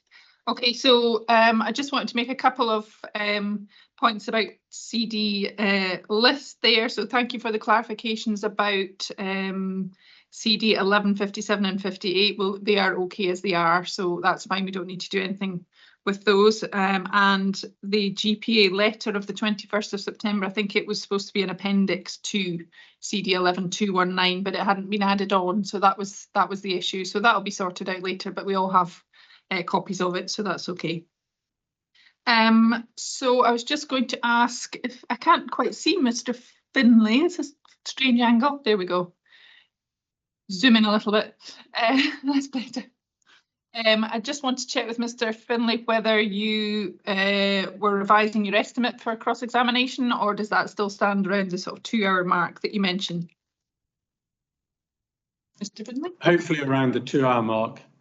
Okay. And whilst we're dealing with procedural matters, I can confirm my answer to Mr. MacLeod earlier. There were no further material from Terma. It was dealt with within a telephone conversation. Something to do with the time that Terma would take to produce them against the whether the airport could do it themselves. And Mr. Thompson will be able to answer questions on that if it's considered relevant. But there are no further calculations from Terma. Okay, that's useful to know. Thank you. Okay, so I think over to you, Mr. Finlay. I think we will try and stop around about 1 o'clock, but I'll keep an eye on that as well. Okay, thank you. Thank you very much. Good afternoon, Mr. Parkinson. Hello, Mr. Finlay. If we some introductory questions first, looking at your report, you set out your expertise and experience in section 1, but you have never been an air traffic controller or an ATC, have you? No, that's correct, Mr. Finlay. I've never been an air traffic controller or an ATC, but I've worked throughout my career, my 25-year career. I've always worked alongside air traffic controllers and engineers, particularly the safety assessment work that I currently do. Always working with controllers to understand sort of operational impact. And as I said, within our business, we have former air traffic controllers that I sort of work alongside and also use them as a sounding board. But that's not your expertise, Mr. Parkinson, is it? My professional job is not an air traffic controller, no. Thank you. Because that you gave evidence at the Sanker inquiry, and I think Mr. Brown, who sits to my left, asked you exactly the same question. You said that's why I was fairly certain of your answer. At that inquiry, you said to him that you did indeed try to understand air traffic controllers' expertise in order to put their information together in the context for a business decision. Do you see this as a business decision? Yeah. We're dealing here with it depends on my sort of different projects as to kind of what the focus is. We're looking at ensuring the continuity of the air traffic services provided at Glasgow Prestwick so that they can still safely and efficiently operate. Do you see it as a business decision or a safety decision?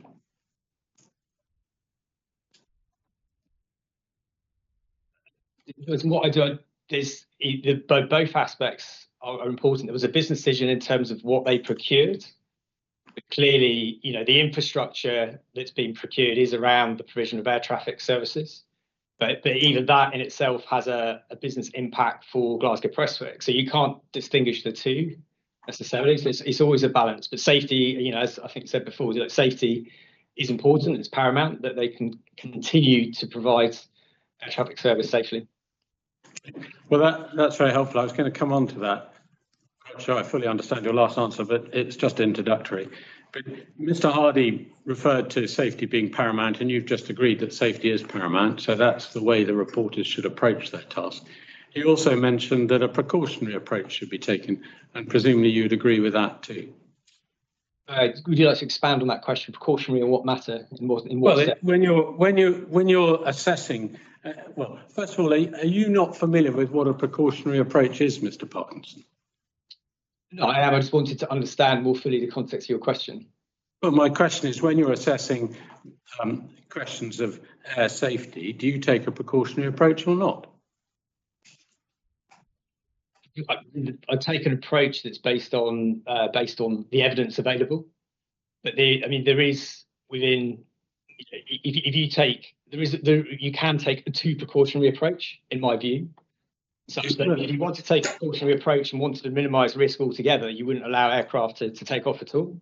That's not necessarily a precautionary approach, is it, Mr. Parkinson? You can quibble with wording if you wish, but if there's uncertainty, it's a very well-known concept, taking a precautionary approach. If there's an uncertainty, you err on the side of the precautionary approach. Doesn't mean you don't allow aircraft to take off, but do you accept, a very simple question, I thought, given the way Mr. Hardy put it, it wasn't going to be in dispute, do you accept that reporters should, and the ministers should take a precautionary approach to air safety? A sensible precautionary approach? A proportional approach, yes, in terms of looking at the actual material level of risk, when you're looking at the potential impacts and also the likelihood of it happening. But again, within aviation, there is, I think that, as you say, it's embedded, and there's a principle within safety assessments as low as reasonably practical. It recognises you can't eradicate risk entirely. Any mitigations you put in place need to be proportional to the level of risk that's identified. So I guess in that context, if that's what you mean by precautionary, then yes, I agree. As low as reasonably practical. I'm not going to pursue that further with you, but I can comment that later in due course. Can we then turn to the sort of background questions and the background of the assessments, both for PD and VHF? In your report, which is CD 11264, 3.83, you touch on what you touched on in, which you reiterated in your examination in chief, that within controlled airspace, which is a fairly limited area of airspace around the airport.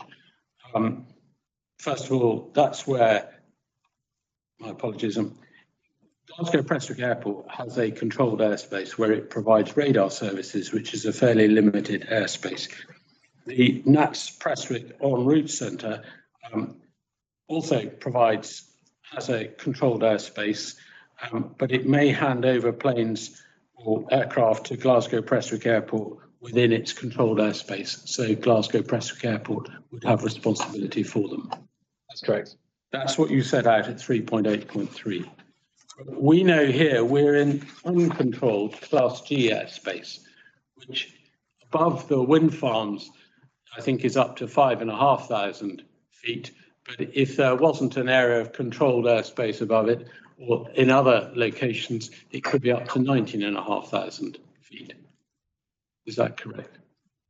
Well, I can comment on, I haven't looked at the other locations, but it's correct. Above the proposed developments, the uncontrolled airspace is up to 5,500 feet. And then you deal in 3.8.4 to 3.8.6 of your report with the provision of services, flight information services within uncontrolled airspace. And you make the point that aircraft at 3.8.6 in uncontrolled airspace may not be equipped with a transponder. And if they're not equipped with a transponder, as I understand it, then SSR is of no use, secondary surveillance radar.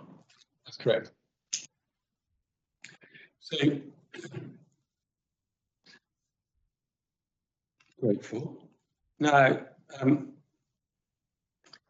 there is in Class G airspace, there is no one is controlling that airspace. There is a designated provider of air services, which is NATS in this particular location.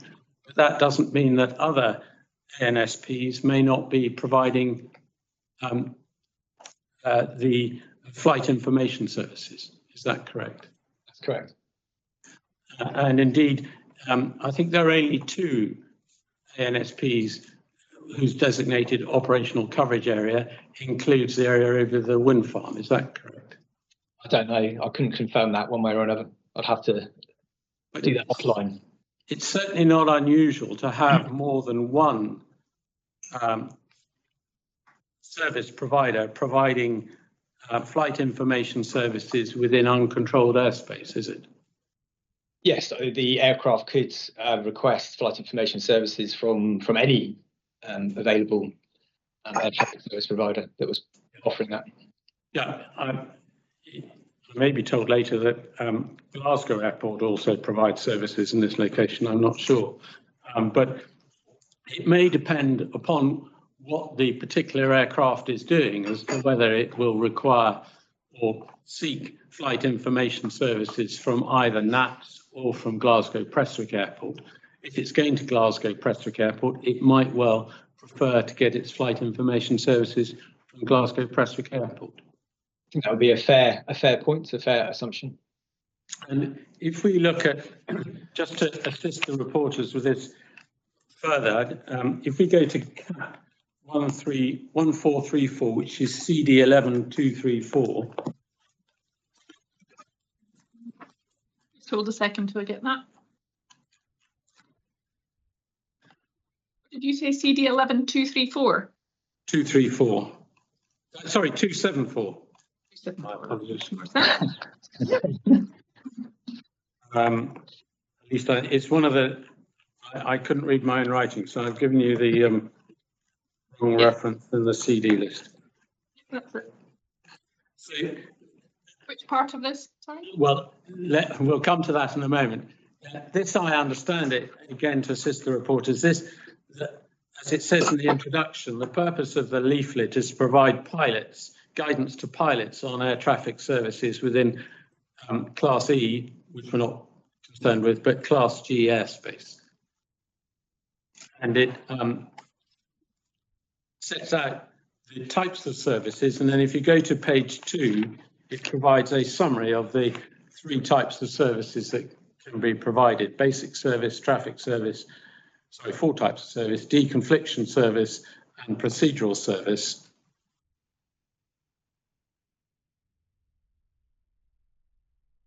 And the last 2 are only available to IFR flights.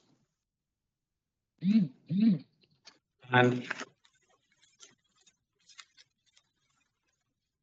again, I think the point you make here is that if you go to page 5 of this document, there should be a page saying how to obtain a service, title halfway down the page, how to obtain a service. You should contact the appropriate ATSU and ask for the service you require. And then below that, the ATC, below the information, will make all reasonable endeavours to provide the type of service that you require. And that's equivalent to the best efforts that Mr. Smith is referring to. And so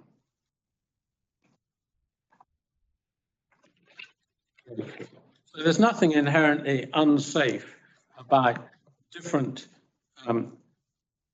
service providers providing flight information services within the same Class G airspace. Correct. Thank you.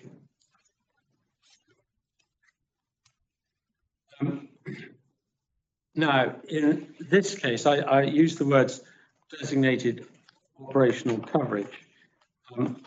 We can perhaps, if we go to CD 11275, just because it's an easy document to navigate around, because it's 3 pages long, you have an extract from the AIP on the first page, showing the designated the coverage from Glasgow. And if you look down in the box in that table, you get service designation radar, Prestwick radar, and the DOC in the 3rd entry under that column is 40 nautical miles up to 19,500 feet, which is where I got the 19,500 feet from earlier, but it's obviously lower over the wind farm because of the presence of controlled airspace above. So actually I'm sorry, ma'am, can I just intervene for 1 second just before Mr. Parkinson answers that question? A number of the questions that Mr. Finlay has been asking Mr. Parkinson have a remarkable similarity to issues that his clients and mine will be exploring in due course at the Errigal public inquiry. Now, I flagged a couple of weeks ago when the airport asked to lodge various documents that I didn't object to them for what they were, but the Errigal inquiry is a separate process. I am slightly concerned that Mr. Finlay is attempting to elicit evidence from Mr. Parkinson that he thinks might be relevant to that inquiry process, but is not particularly relevant to the issues that you have in front of you. And I just put a marker down at this stage that we have a limited amount of time available, and I don't particularly want to find myself in a situation where I have to keep objecting because of what I think Mr. Finlay might be attempting to do vis-a-vis Errigal rather than the issues that are relevant to you. And I just also, ma'am, can I endorse that? I was listening and was about to say the same thing. While at it, there was a second point, and that was in relation to in chief. It was suggested that I had said that the precautionary principle should apply. What I asked was whether or not, or in due course suggested that the airport may suggest that the precautionary principle may apply. So I don't want to be misquoted on that. That's a second point, but just while I'm on the call, I want to make that clear. Okay. Thank you. Noted. I mean, I think Mr. Finlay, I can see what you're trying to do in terms of set the context, and in some ways that's useful, but we have had some discussion already, and I think there is general agreement about where the controlled and uncontrolled airspace lies in terms of the airport's responsibility. So I wonder if there's another point that you can move on to. Fair to hear my response first before you rule on it. Mr. McLeod is unduly sensitive. I only went to this page, and I'm going to come back to this document because it was the easiest way to find that extract from the AIP. I made that entirely clear. So his interjection is time wasting.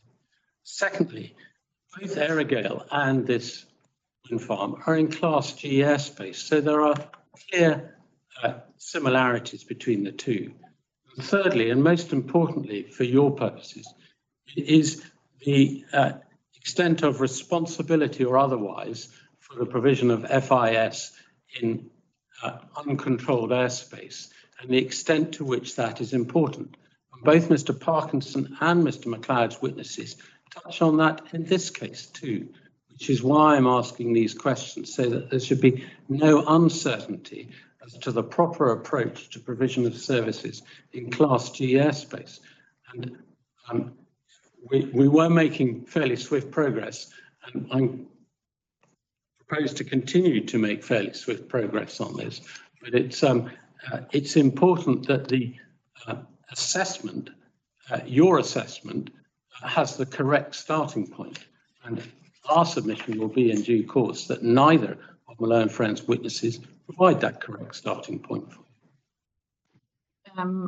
Okay, I think on that basis, if you're happy to continue quickly, then that'd be fine, and to identify where there's a difference of opinion between the two parties on this point. Well, can I just make one final point, ma'am, which is there's no dispute from my witnesses that GPA is entitled to provide services above the Carrick wind farm. And I don't think there's any dispute from Mr. Parkinson vis-a-vis the Craigenmoddy wind farm. So although I've been accused of time wasting, I don't think it's anything of the kind. I'm simply trying to avoid wasting time by moving forward on points which are not in dispute, in this inquiry at least. Okay, thank you. Mr. McLeod's sensitivity is noted. Could we then go to a document you may not have seen before, but is the statement of agreed matters that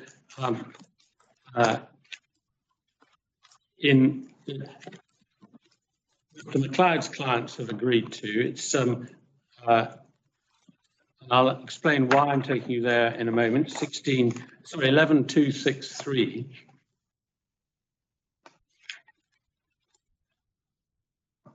Have it. And if you go to 3.1.7, Yeah, you'll see there that radar commissioning flight trials have demonstrated that the current 3 kW configuration of Terma has limitations in detecting aircraft at a range beyond 30 nautical miles. Recent discussions with the CAA have confirmed that there is a requirement that the airport's primary surveillance radar provision will extend to fully 40 nautical miles. And the configuration of the overall WFRMS must meet this minimum requirement before the CAA would be content to allow the wind farm WFRMS to enter operational services. First of all, were you aware of that?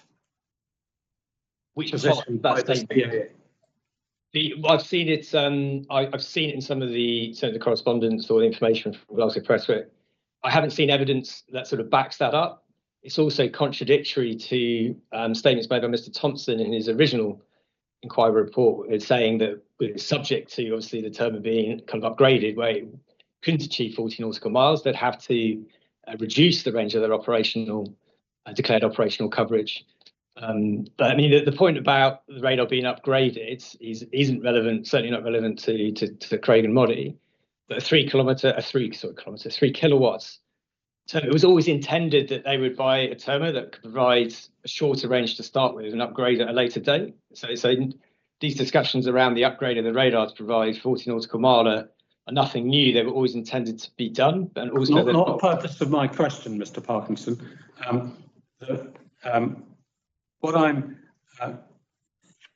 What the CAA are clearly dealing with here is provision of a service within an uncontrolled airspace, because there's no part of Prestwick's controlled airspace that's between 30 and 40 nautical miles, is there? So I just ask that mobile phones are switched off, please. I'm hearing mobile phones going on in the background.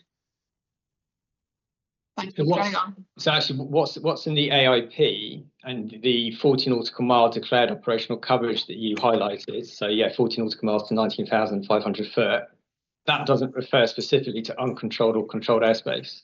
So they are providing services, both radar control and flight information services, depending obviously on the class of airspace. If you'd answer my question, Mr. Parkinson, which was between 30 nautical miles and 40 nautical miles, if Glasgow are providing flight information services, that'll be an uncontrolled airspace, saving the exception that an aircraft may have been passed to them by NAPs.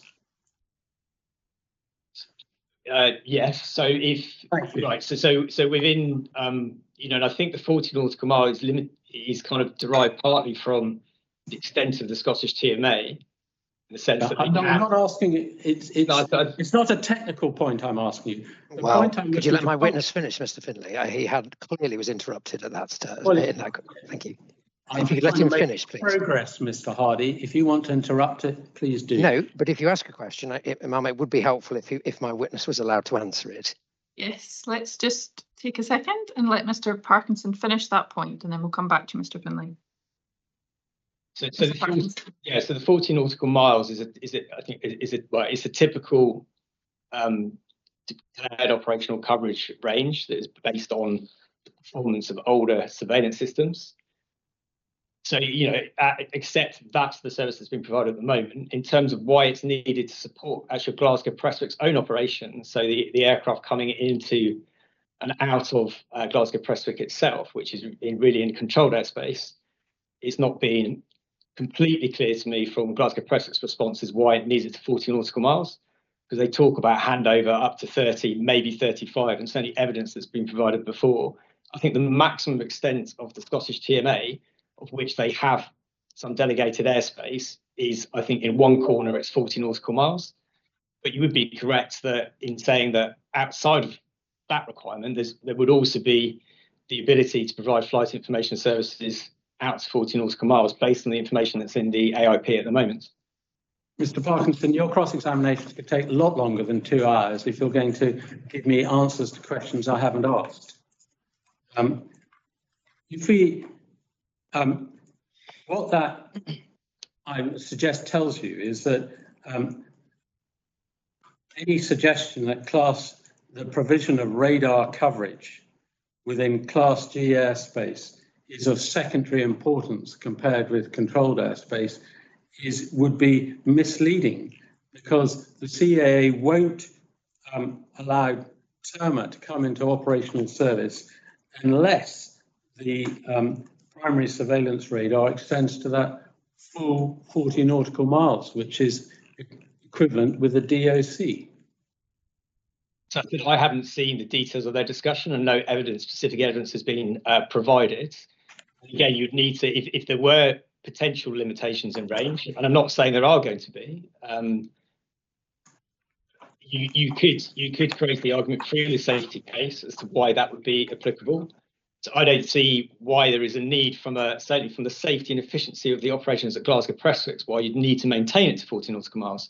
No one's suggesting that that's not going to happen. And clearly the starting point, should be that if we can achieve the existing service with no impact, then that would be the starting point at which you would look to start from. But it's not to say that doing something different wouldn't be possible. Mr. Parkinson, it's not what you see or consider appropriate. It's clearly what the CAA considers appropriate, isn't it? That Glasgow Prestwich should do that. So in the end, it would be the CAA that would be approving any safety case that's put forward by Glasgow Prestwich. Yeah, thank you. When you're providing flight information services, there are 3 parts to it. In fact, any service, as I understand it, and I'm taking the words from Chap 764 CD 11.8, one needn't go to it. There's a concept called CNS. Would you like to explain to the reporters what CNS stands for, please? It's just an acronym for Communication, Navigation and Surveillance Systems. If you're providing in-flight information to a plane that is in Class G airspace, an aircraft in Class G airspace that's contacted you, you obviously need communication with it. You obviously need navigation, but you obviously also need surveillance, not just to see where that plane is, but to see where the other aircraft are that might interact with it. With regard to the flight information services, as you highlighted, there are 2 flight information services, the traffic service and deconfliction service, that obviously do rely on surveillance data, kind of as you described. But, as we've highlighted, there's no guarantee that the controller will see everything in uncontrolled airspace. So they will provide the information they do have to the pilot to support them, but the pilot remains responsible for their separation from other aircraft. The primary responsibility, we can agree on this, within Class G airspace is on the pilot. Correct. But the provision of flight information services also can properly be described as having a responsibility to provide as efficient and accurate a service as possible, based on the information they have available and their workload at the time. And just to risk of incurring Mr. McLeod's wrath, if we go to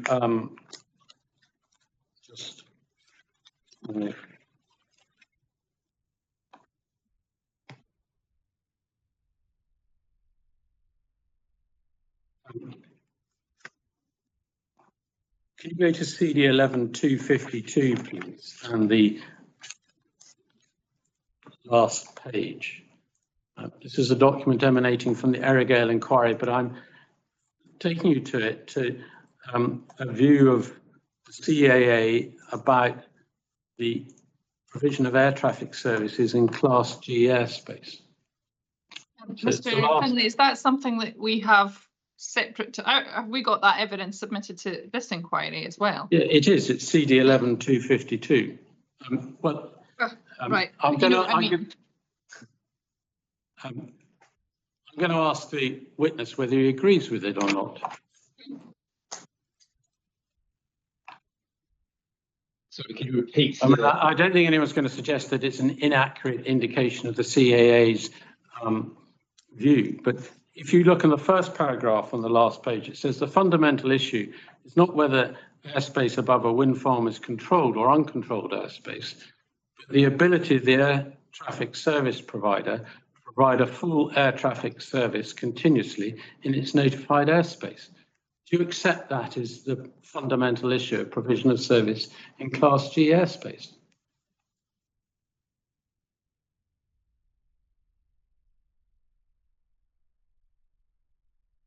I suggest to you it is. I just want to know whether you agree. I certainly agree that it's not. Well, you do need to look at whether, in terms of the impact on the services, the potential impact on the services, you do need to distinguish between controlled and uncontrolled airspace. You need to. So I think you can. If there is an impact on uncontrolled airspace, it has a lower impact. I mean, if you go back to CAP 764, which talks about assessing the operational impact, you need to consider the class of airspace. Now, clearly, Class G, in this sense, that's the lowest level of service. So any impact is going to have a lower impact when any impact is on uncontrolled airspace.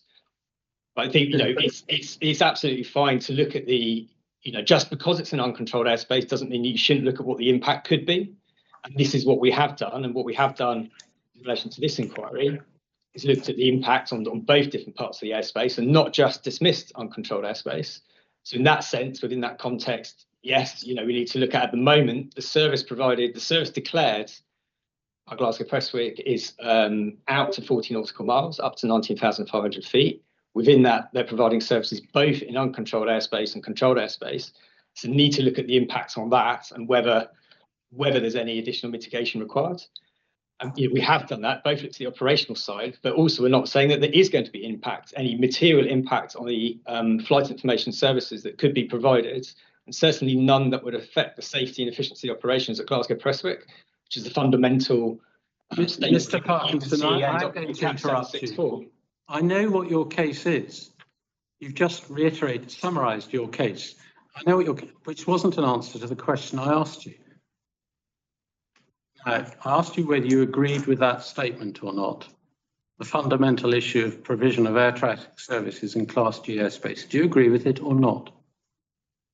So I would need to read actually this document carefully in terms of what it's actually concluding on and understanding the context. I agree that you need to look at the context. You need to look at both classes of airspace and the impact. And in that sense, it's correct that the fundamental issue is not whether it's one or the other. You need to look at both, but the impact on them is different. And I'll need to really understand and go through a bit more carefully in this document in terms of what it's trying to conclude on, what the original question was in relation to what it's then concluding. Because in your recognition at paragraph 3.1, which is CD 11268, you suggest that FIS are a lower priority compared to radar control. And on one sense, I can understand why you say that, because, but when you're providing, there's no suggestion that you should take any less stringent approach to the safety in providing flight information services than radar control. You obviously can have regard to the context, to the service you're providing, but there should be no lesser priority in terms of provision of a safe service, whichever service you're providing, surely. You need to make sure the service you're providing is safe, but that doesn't mean that the requirements on the equipment used to provide are the same. And again, I think CAP 670 sort of makes that clear. The statements I quoted earlier that you can, there are, if you don't meet the 90% probability detection requirement, you can look at, is it still sufficient for the service you're providing? And I would argue that the 90% probability detection requirement is based on the radar control service, so sufficient to provide separation. Where you're not responsible for providing separation, that you could accept a lower performance requirement. That's not to say the service is any less safe, because it's designed in a different way, where it's the pilot responsible for providing the separation with information provided by the air traffic control organisation based on what's available. Equally, where, and again, it's, I think, probably in like the CEA documents of describing the flight information services, they highlight that to ensure a safe service is still provided, if there's any restriction on it, it's notified to the pilot. That could be through an AIP, it could be directly when they request the flight information service. So the requirements, I think absolutely your requirements can be different. It doesn't mean the service providing is any less safe. It's just that the operational context is different in those two environments. Again, we're straying off the question, Mr. Parkinson, but I'm going to ignore that and just keep going. Otherwise, we'll take too much time. The same, do you accept that it's quite proper to describe Glasgow Prestwick Airport as having a responsibility to maintain safe air navigation services within its Class G airspace for which it has, which is within its DOC? Yes, I mean, it should look to maintain them as far as reasonably practical. And if there was an impact, they would need to assess whether it had a material impact on safety operations. And you could then modify. I mean, a mitigation is that you modify the description of your service in the AIP. If it did happen to be restricted in a particular portion of airspace, you could just add that into the AIP, and the service you're providing is still safe. The users are all aware, and if that restriction that if that wasn't having a material impact on your operations at the airport itself, then you could choose to do that. And again, no one's suggesting doing that here in relation to the proposed developments, but it is still a valid way of dealing with the situation and potentially modifying a service if required. Yeah, Mr. and you Parkinson, I think it would be useful if you could focus on answering the specific question and not second guessing what Mr. Finlay might be asking. That would be helpful. And also, Mr. Finlay, you seem to have gone into soft focus. I don't know whether that's the same for everybody else. Yes, but I can still see you generally. That's better. Thank you. Carry on. Some people may think that's an advantage. Thank you, Mr. Parkinson. Just one, you agree it's with my question, so I think that's helpful. That's all I need to take from that. Last question by way of general background is this, that you'll have seen in much of the airport's evidence, it's described its position of having so many wind farms in a restricted area in this location as unique. You have provided no evidence, written evidence to the contrary, have you? I disagree with that, and certainly the one of the evidences I provided was a very early flight trial over a wind farm area of 500 or so turbines. I think back in 2012. So in terms of the performance assessment of the Terma, I don't agree with that at all. And I think if you look at the distribution of both existing and planned wind farms in the general vicinity of Glasgow Prestwick, Glasgow and Edinburgh, I see nothing unique about the density around Glasgow Prestwick compared to Glasgow or Edinburgh. Well, that's what I say. Well, take your answer in two parts. The example of 500 turbines, I think, was one large wind farm in the desert, was it, in America? Yes. Or several, probably several, but large wind farms in the desert. Yeah. Glasgow Prestwick is talking about its concerns in this country. You have provided no evidence, written evidence or otherwise, by reference to map to back up the assertion you made about Glasgow Airport or Edinburgh Airport, have you? And if so, where is it? Correct, I haven't. I don't think Glasgow Prestwick provided any evidence to show why they are unique. Well, I suggest to you they have. It's not for me to dispute that with you, Mr. Parkinson. It's for the reporters to form their view. Much of your case is suggesting that Glasgow Airport doesn't provide evidence, where I will be submitting in due course it has, but that's not a debate for cross-examination. But I've got your answer to that. Thank you. Methodology and PD methodology. You deal with that at just give me a moment. In your report, and when I refer to your report, I'm always referring to your second report, CD 11264, 4.3.2, you refer to Glasgow Prestwick Airport's methodology, and you'll have seen the presentations it gave to the CAA and in September and November of last year, and its methodology hasn't changed, has it? To that which it's presenting to this inquiry. So in fact, the original presentation given to the CAA, and I can't remember the date, it has changed since then. Well, the figures have changed, but the methodology of not having a buffer zone has not changed, has it? If you're talking about not having a buffer zone, that's correct. But the original presentation to the CAA actually drew an even tighter area around the wind farm. So the definition of the wind farm area has changed between when they originally presented to the CAA and what they're presenting now. I'm happy with that, but we can get into a dispute, or Mr. Hardy can, with Mr. Fido if he wishes, about how tight one should draw the line around a wind farm. But your case, as I understand it, is that there should be a buffer zone. That's part of our case, but it's not the only part of the case. That saying, as described earlier, that probability detection on its own is not sufficient to understand the operational impact. So you need to look at that and the probability of long gaps. Okay, well, can we accept that? And suggest to you that there's no disagreement between the parties on that. But this part of my cross-examination is just looking at probability of detection. So we can take it as read that it's not necessarily the end, it doesn't provide you with a pass or fail, and nothing, I'm not going to suggest otherwise to you.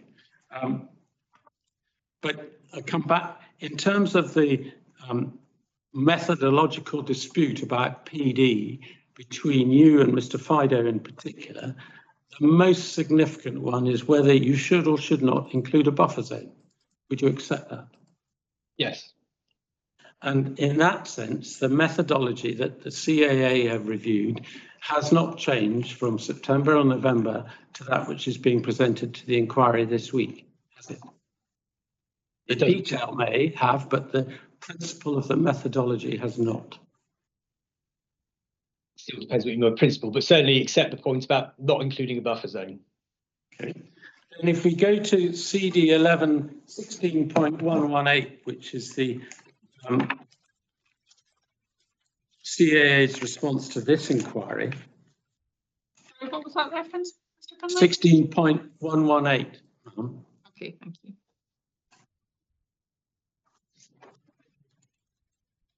And it's page, I think it's probably electronic page 5, although I'm never quite sure whether the electronic copy has the coverings emails on it or not. But it's the page which says answer to your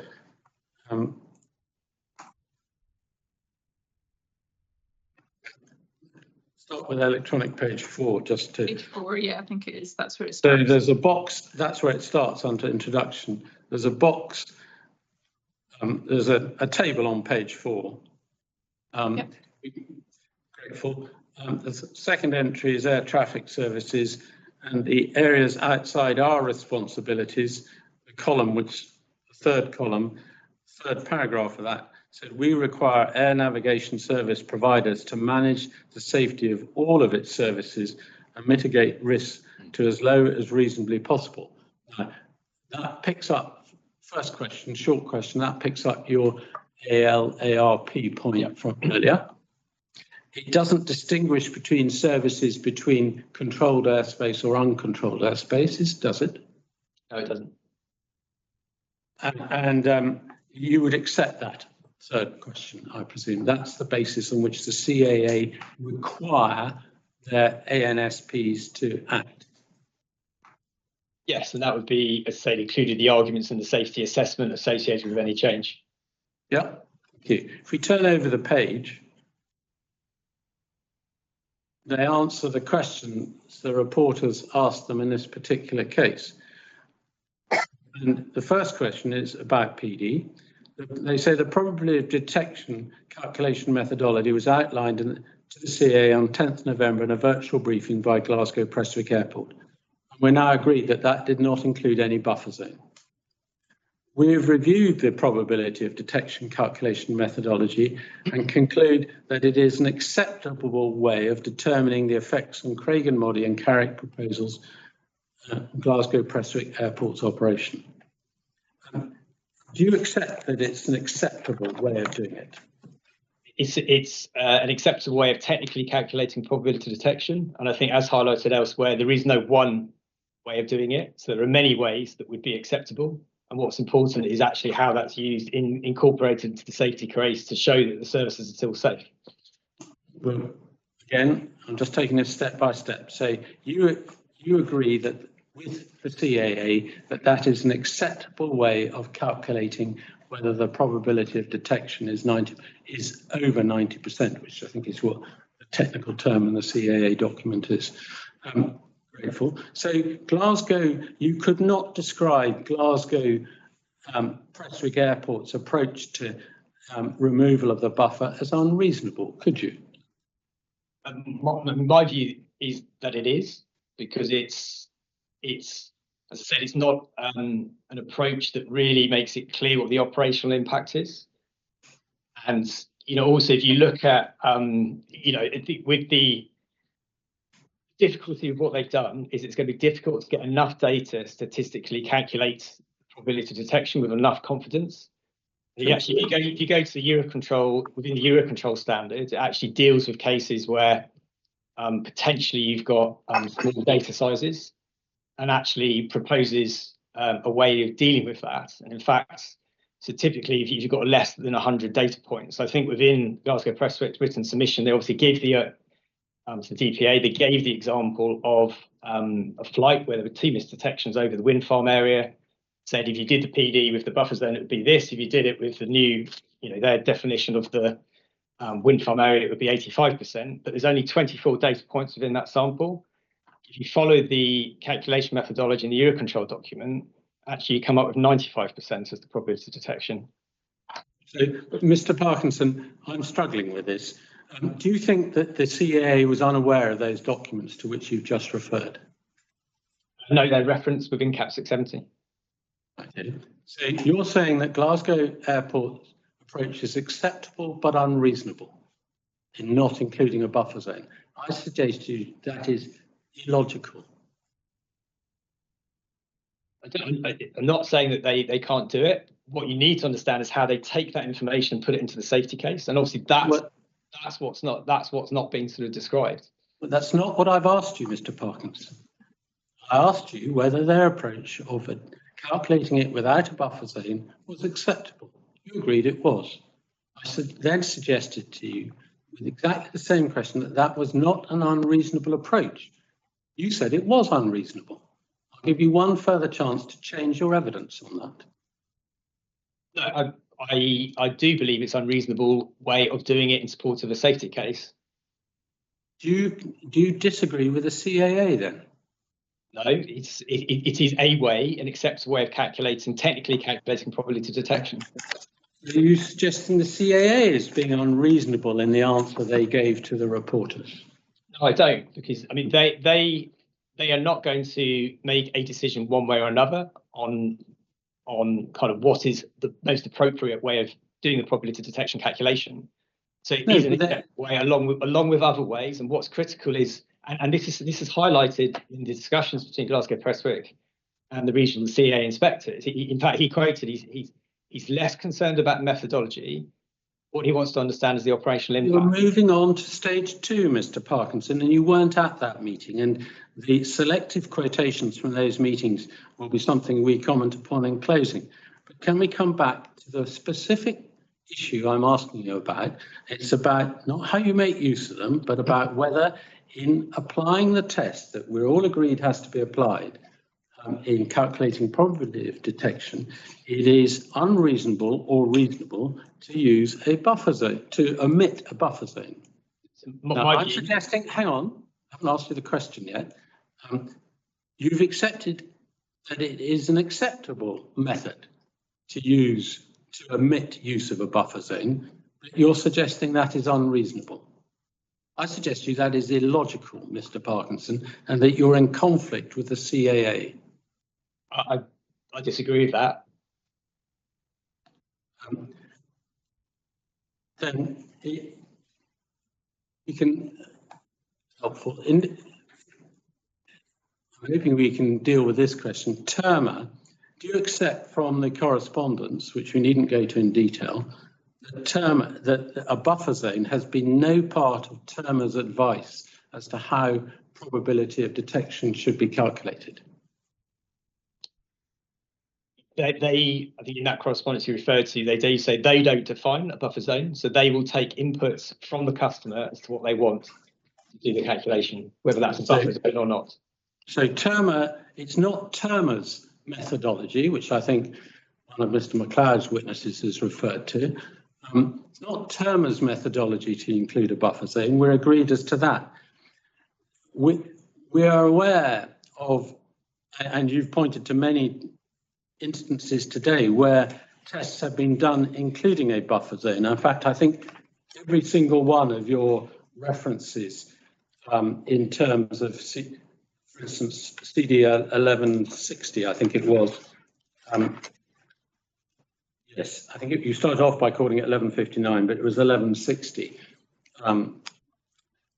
All those tests and the probability figures that derive from them were undertaken using buffer zones, weren't they? As far as I'm aware, yes. And at the time they were done, no one had questioned whether the use of a buffer zone was appropriate or not. Correct. No one else has questioned it. Do you not accept then that in terms of the proper approach to calculating the probability of the PD, that they're of limited value because it was never an issue before the people carrying out those tests as to whether a buffer zone should or should not be included? They simply assumed it should be. I can't comment on, obviously the decisions of others. I'm only looking at the evidence of what has been done before, what has been accepted by the industry. Well, you say what has been. NATs have clearly suggested that. I think NATs are the agent for Terma in this country, are they not? I don't know. You'd have to ask them that question. Are you aware of anywhere where NATs have set out a reasoned justification for the use of a buffer zone? In available documentation, I'm not aware that they set it out. I mean, I've discussed it with them. I'm grateful. And if there was such documentation, no doubt you would have brought it to the inquiry's attention. If I had found it, yes. Yeah. And if your contents of your discussions with NATs were relevant, you would have referred to them in your evidence. But you haven't, have you? Well, I've referred to, I mean, NATs use a buffer zone, and that's referred to in other evidence between Glasgow Prestwick and NATs. I know they use it, Mr. Parkinson. My question to you was about a reasoned justification for using it. You have provided no evidence of any conversations with NATs where they set out to you a reasoned justification, have you? No, but I provided my own justification for why buffer zone should be used. That's we'll come to that. He's asking, sorry, if you can answer his question. Yeah. We'll come to your justification in a moment. Apart from the view expressed by the CAA in the document we are looking at, 16118, are you aware of the CAA providing any reasoned justification to support use of a buffer zone? No, and I wouldn't expect them to either. It would be up for as I said, it's up to the air traffic service providers to put together the technical evidence to support the safety arguments that the CAA would then review. So, absolutely, we agreed as to that. So, say this, roll the camera forward, and the Glasgow Prestwick Airport put forward a safety case for these wind farms, which they can't do now. They have to have the wind farms in operation before the CAA will accept it or not. If they put forward a different methodology for probability of detection calculation. At the very least, they'd have to justify their change of view, wouldn't they? The reality is they would have to justify their change of position. They'd have to explain how, as I said before, they have to explain how the calculation result ends up resulting in operational impact. So if you change the calculation approach, kind of how you jump from that step to operational impact, which is what the safety case is looking at, will change. We're slipping into stage 2. If they were to use a different methodology, they would have to justify that, wouldn't they? I don't think you need to justify it in advance. You'd have to justify it with the safety case. You would have to justify it as part of your safety case. If you were going to use a different methodology from one which you'd proposed earlier and the CAA had found acceptable, Glasgow Prestwick Airport would have to justify that, wouldn't they? Are you not familiar with how safety cases are dealt with?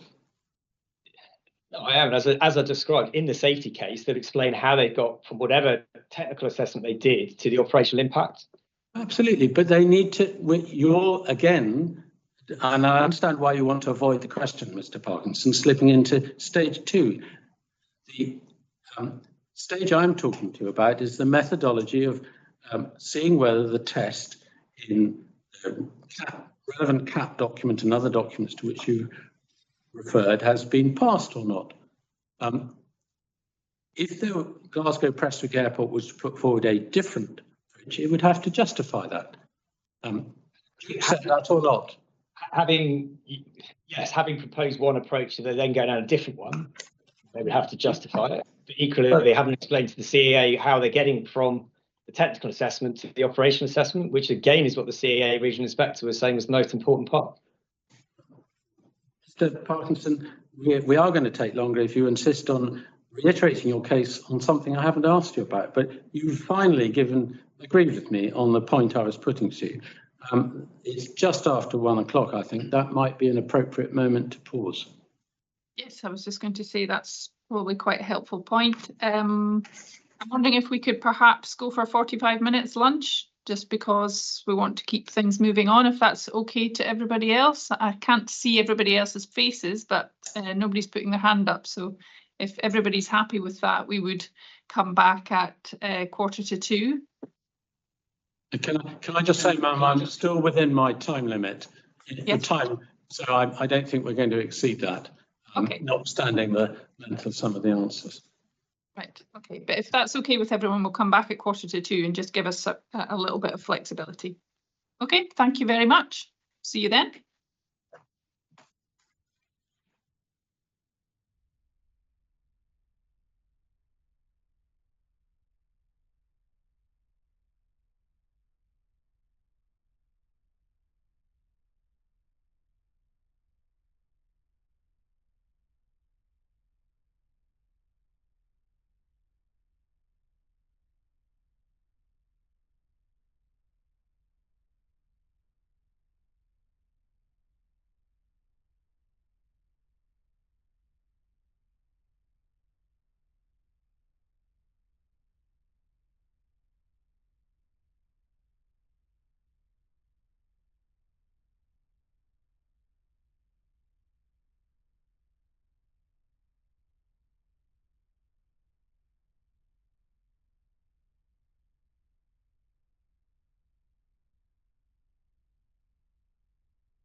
Welcome back, everybody. I think I see everybody in front of me. I hope you've all had a nice lunch, a little break. And just a little reminder to remind everybody to switch off any mobile devices that might be buzzing or beeping. And also, I think, Mr. Parkinson, just to remind you, as tempting as it may be, not to try and second guess the question. If you can just directly answer the question, that would be helpful. So we will go back to Mr. Findlay to carry on with his cross-examination. Thank you. Thank you. So, Mr. Parkinson, I've looked at methodology that others have used. I want to look at your suggested methodology. And if we go to your report, 4.2.3,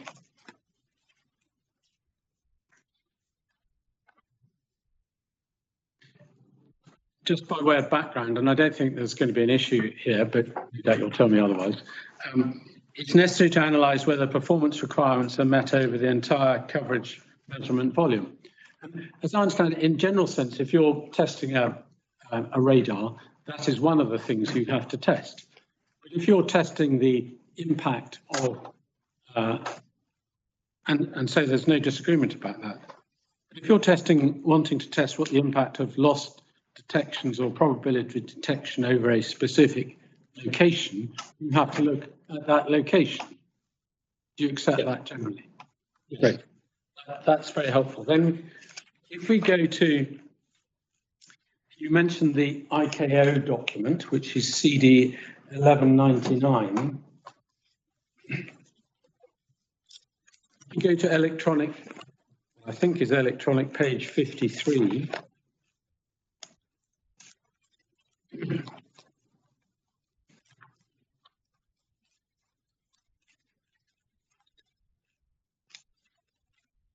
Should have hopefully paragraph on the top right hand column, paragraph 4.3.10. Yeah. And so this is in testing for navigational aids, and this is talking about calibration flights. And if you look at 4.3.10b, you might need a calibration flight to investigate in detail areas of radar coverage in which problems have been observed. And that's in terms of the impact on a wind farm, both current and existing, what you'd be seeking to do. Because you would know there would be problems both in a pre-terma world and a post-terma world in detecting over a wind farm. Yeah, there's a change in the environment you'd want to make. You'd want to understand the performance in that area in detail. Yes. Grateful, thank you. Can you put that away?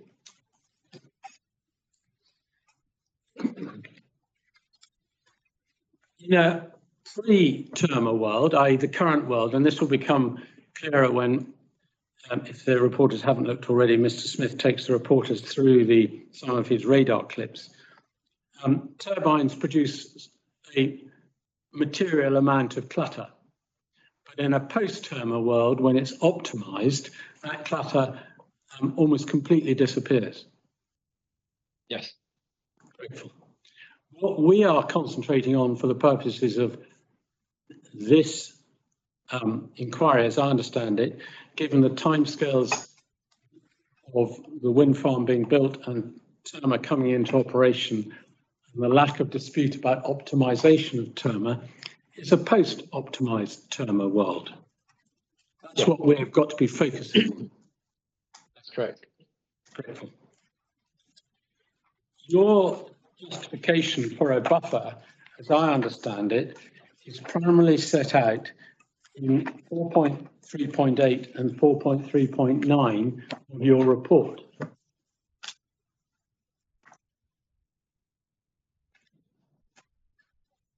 How you choose, that's where you tell it, I'm grateful. And it's based upon, as I understand 4.3.9, the requirement to avoid unmitigated wind turbine clutter and a 3 nautical mile buffer zone. Correct. But in a post-terma world, There won't be any clutter, as you've just agreed. There will be cluster without optimization, or it will be more likely presented as false tracks. So But the no, we're operation... talking about, sorry, my apologies, I don't think I'm being rude, but sorry, when I say a post-Terma optimized world, because there's no dispute about optimization. So what we're considering, need to keep our eye on, is these turbines showing up on a radar, which has been a Terma radar, which has been optimized. We agree is the mitigation activity that's required, yes, in respect to the... Well, yeah, absolutely. But in terms of, you won't need to avoid those by 3 nautical miles, will you? No, but you would if you hadn't optimized the Terma, which you'll need to do. Yeah, but in terms of the issue that the reporters have to focus on is to whether what they need to calculate is the probability of detection in a post-Terma optimized world, surely. Yes, that's what you're aiming for, yes. Grateful. So I simply suggest to you that if and this appears to be your sole justification, is avoiding turbine clutter, in a post-optimized Terma world, there'll be no justification. I don't agree with that logic, because if you don't optimize the Terma, then, which is the mitigation that agrees required, there is an operational impact. No, Mr. Parkinson, sorry, you've gone off on a wrong foot. I'm assuming you do optimize Terma. So, the airport's assuming Terma will be optimized in its evidence. I'm looking, though, for the justification of a buffer in a post-optimized Terma world, and the basis of your justification here in 4.3.9, it simply doesn't exist. I don't agree with your argument, and we talked about having to submit a safety case. That safety case will be because you made a change to the system and the environment. The change to the system is you need to optimize the Terma. So you're looking at the performance before and after that optimization. So the operational impact of not doing the optimization, which is required as a mitigation, is that you'd have to avoid that clutter or false tracks by 3 nautical miles. So without the optimization, the airspace effectively is not usable. I agree with that. Well, not usable is overstating it, but it's you're advised to avoid it. But, I put my point here. I'm not going to. It's a logical point, and reporters will find favour with it or not. The further point I'm putting to you, though, I want to put to you about your. 2 more points about your approach. First of all, has as we saw when looking at the ICAO document, you're trying to investigate an area where there is a problem. There is no problem in the buffer zone. Your radar will detect airplanes in the buffer zone, won't it? That certainly should be the case, yes. Yeah. So why are you including a buffer zone where there's no problem as to detection into your area where you are trying to assess the probability of detection where there is a problem? Because it is an area that has been piece of airspace that's been impacted. But so what? It may be impacted for a number of reasons, but it's not impacted in terms of detection. And what we're concerned about is probability of detection. But you're concerned about probability of detection and understand the operational impact and the operational requirements. And so that's why you need to look at the airspace that's been operationally impacted and to evaluate the performance over that airspace.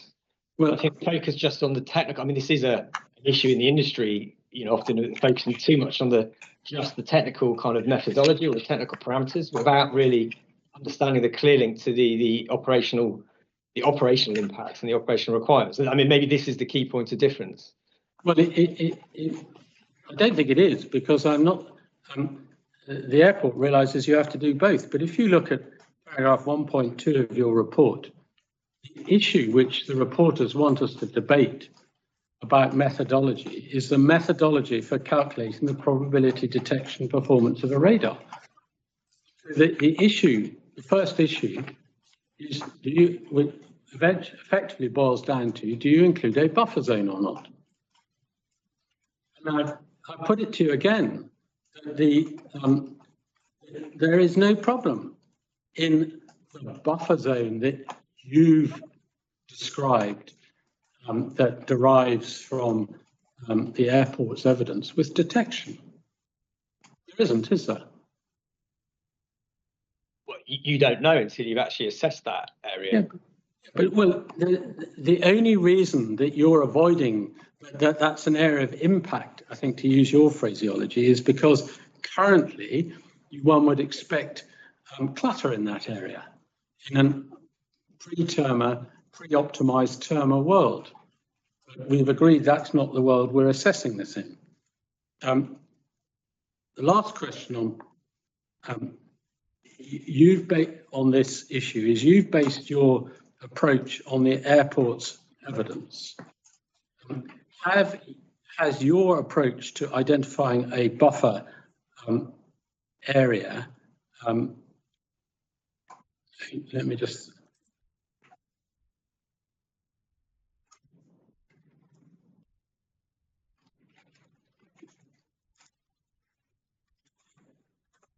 let me rephrase that question. Your approach to identifying a buffer area has been upheld in Sanka 2, as I understand it.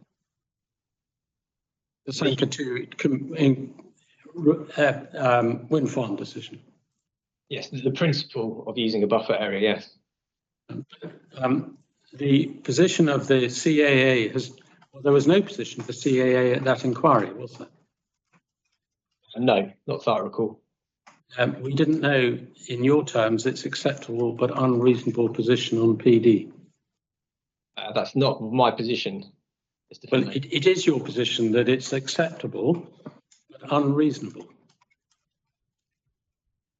It's not the best approach for linking technical calculation with operational impact, which is, again, as Dr. mentioned, CAP 764, what you need to demonstrate. I didn't say it was the CAA's position was unreasonable, because they, and I think it's stated in their reply, that they would not normally take a position in terms of what is right and necessarily what is wrong in specific methodologies. If Glasgow Airport's approach is acceptable but unreasonable, surely the same should apply to the CAA when they're saying Glasgow Airport's approach is acceptable. In respect of that approach, you're saying that whilst it may be acceptable, it's unreasonable. I don't agree with the conclusions that you're drawing, but I think we're going to differ on that point. I'm sorry to interrupt you, and it's unusual, but I'm afraid my friend's language has slipped into language of acceptability. That is not the question. It was appropriate or not. So it was, and that's really important, because the answers that Mr. Parkinson has given have been clear, and the language has now slipped, and that's a very important thing to jump on. Okay, thanks. I'm very happy for once, possibly in my life, that Mr. Hardy has jumped on me on that, because I didn't mean to change the use of the language, and it's probably the effect of lunch. But I'll remind myself of the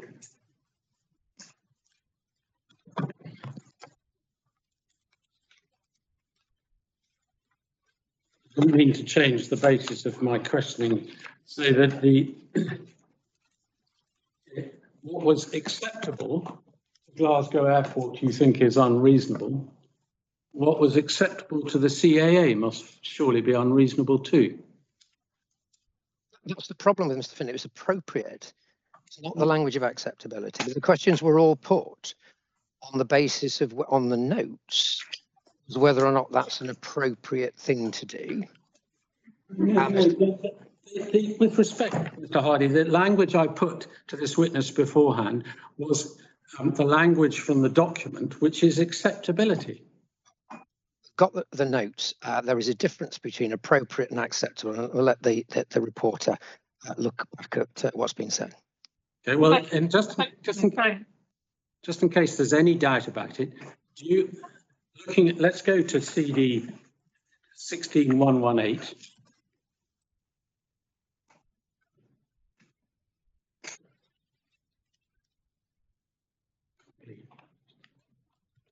Wording.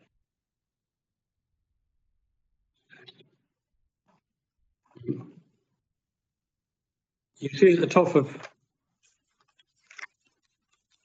page 5, the CAA said that we've reviewed the probability of detection and concluded it is acceptable, which is what my learned junior's note says. You accepted that the Glasgow Prestwick Airport, you agreed that it was an acceptable way of determining the effects. You said that that was unreasonable. Did I have your evidence correct?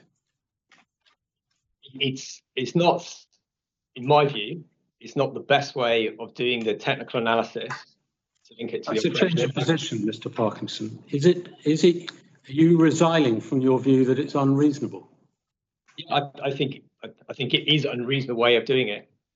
You think it is unreasonable? Yes. Yeah. Just the method of the methodology you think is unreasonable. What you do with the figure, just the methodology, you think that is unreasonable? I think you can't, for me, you can't kind of separate the two things. You need to, in terms of the technical methodology you're using, you need to understand it in the context of how you then use it. Technically, it is an acceptable way of calculating probability of detection in a given area. Well, I do accept that. Sorry, I didn't mean to cut you off. Sorry. I don't think it's reasonable. Sorry. Let Mr. Parkinson finish first. I thought you had. Sorry. Just regathering my thoughts. For me, it's unreasonable. It's an unreasonable way. Technically, it's an acceptable way of doing it. But it's unreasonable in this case in terms of determining the operational way of doing it for determining the operational effects. Perhaps that clarifies my position. Well, I'd suggest to you that is also clearly at odds with the CAA's view. Because if they thought that it couldn't be used reasonably, they wouldn't have said what they said. No information has been provided as to how Glasgow Prestwick will use it. I think they are suggesting that if you do it and just judge it as a pass-fail basis in that area, that I think is unreasonable. Well, we note your evidence after lunch and before lunch. Can we move then on to VHF? The question is whether the effects on VHF infrastructure are a legitimate concern of the airport. As I understand it, your answer to that is no, they're not. Correct. That's the issue the reporters wish to have debated. You agree, if we go to your report, just to provide some structure for this, 6.3.6, the appropriate methodology that should be applied is in the current CAP 670 guidance. It is the fact is the methodology that should be applied to the CAP 670 guidance. Yeah. And that is, I think, Appendix A, Gen 02. We needn't go there. You pointed out in evidence in chief that you've applied it and produced one set of results. The airport applied it, produced a slightly different set of results, and I think Mr. Ingalls may have produced a third set of results. But as I don't want to get into that unless you think we have to, because I understand it, you're happy to base your case even taking the airport's results as the accepted case. Is that fair? Everyone breathes a huge sigh of relief at that point, including me, or in particular me, I should say. I'm grateful. And what we're primarily concerned about is, unlike radar, the big difference here is that the interference from a turbine with respect to radar may have an impact to a surprising, to the uninitiated, height above the turbine, whereas the impact on VHF is to a much more limited extent, whether it's 1 or 2,000 AGL, it's a matter of detail, but it is much more limited. Correct. Your conclusions are at 6.4.3, as I understand it. Hang on, let me just. You at 6.4.3, you say that the zone of potential interference will be at a low altitude and uncontrolled airspace where aircraft are not required to receive an air traffic service, but they may request it. That's the point.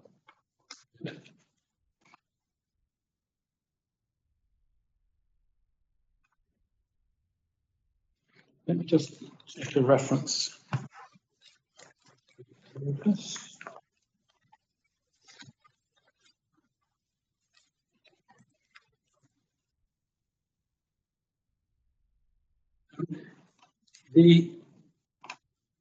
As well as I understand it, as well as demonstrating the impact on PD to the meeting of CAA experts on 10th November, Glasgow Prestwick Airport also put forward their impact on VHF on that date and asked for the CAA's assistance as to what they were to do about it. Yes, I understand they presented the results of their modelling. And again, the results that they presented to the CAA are, if not absolutely identical, consistent with their evidence they're presenting to this inquiry. Their case hasn't changed since. No. Grateful.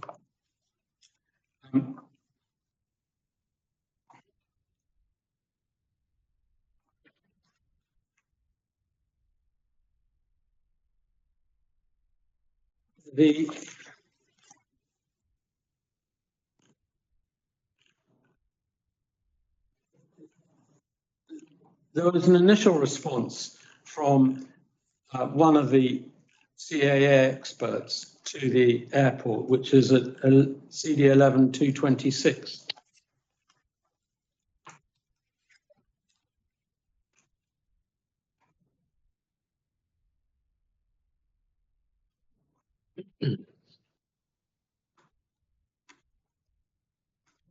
Okay, Mr. Parkinson, I do like your backdrop, which one appreciates more when you've gone to get a document than.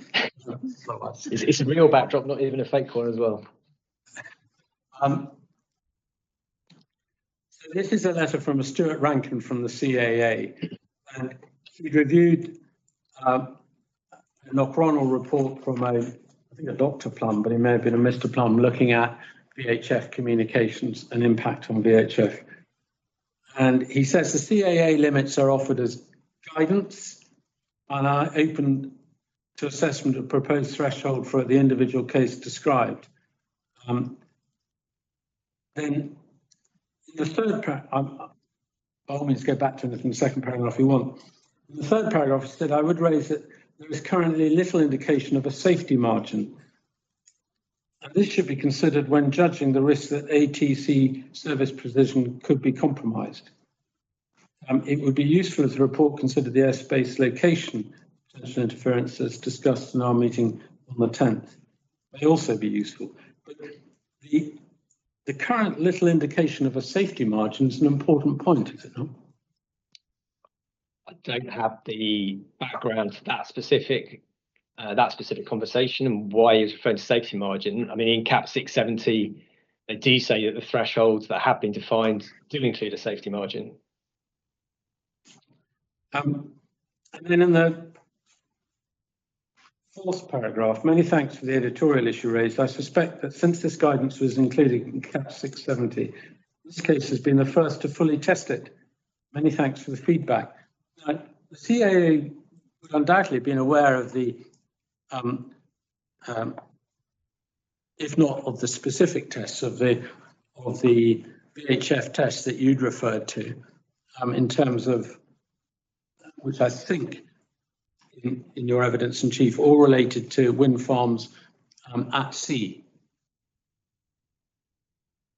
The ones, that I referred to did refer to the ones at sea. I don't know whether the people I spoke to Stuart Rankin as well. I don't know if he was previously aware of those results. I certainly had a conversation about whether he was aware of any other issues relating to VHF, and the information that I got back from the CAA from that discussion was, there weren't any specific issues where VHF had been raised as an issue that they were aware of either. And he also confirmed the same thing about, obviously, the actual methodology being pretty much the first time that it was really being used.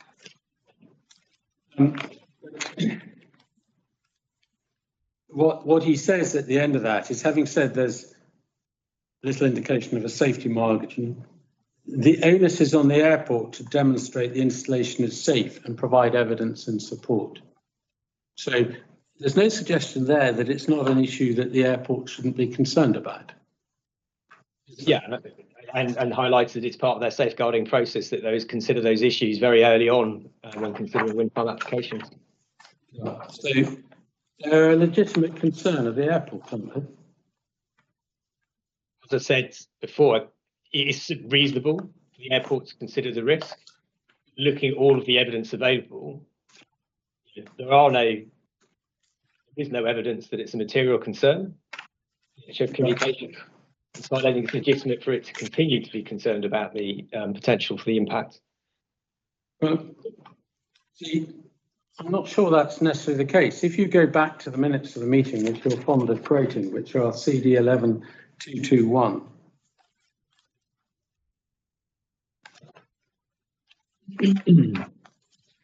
and electronic page 6.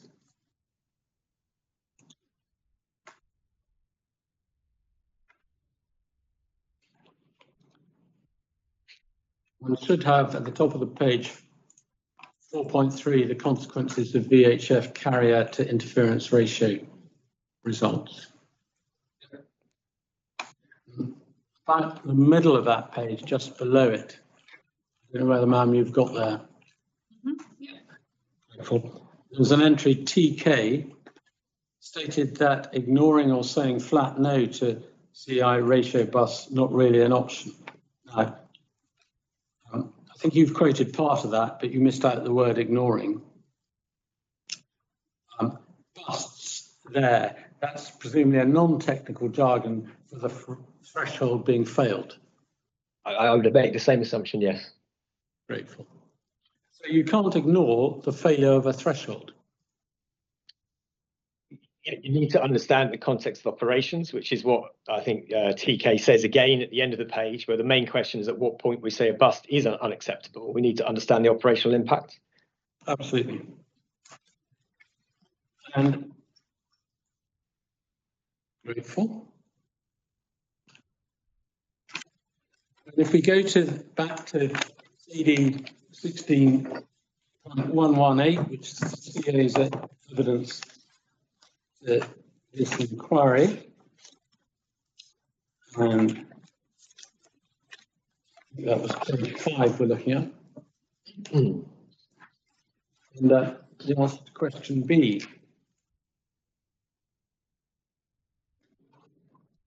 The VHF safeguarding assessments on the Craig and Moddy and Carrick proposed wind farms was outlined on the 10th of November. The virtual briefing appears consistent with the guidance contained in CAP 670. And I think we're all agreed as to that anyway, so you don't need to go further. We also take note of the operations, the type of operations that the airport routinely services.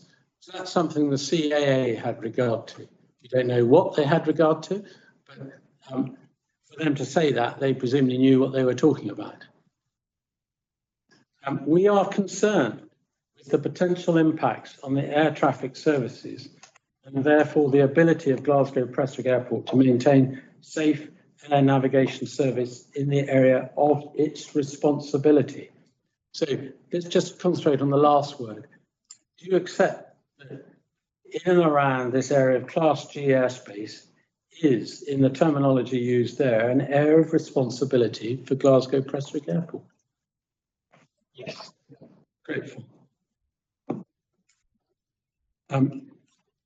The CAA's view was not just a view based on the outcome of the test in CAP 670, was it?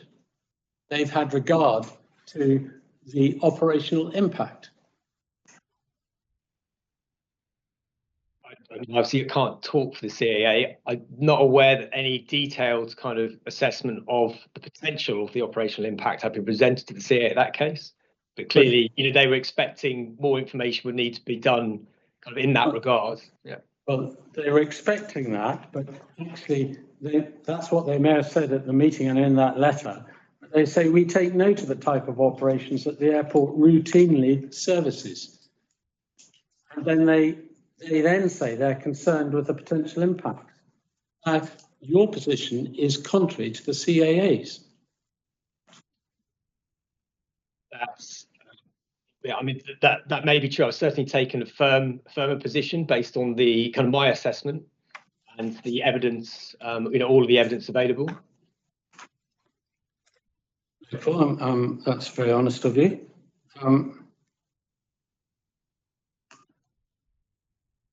Because if the reporters were to adopt the CAA's approach, the answer to their question would be yes, quite clearly so.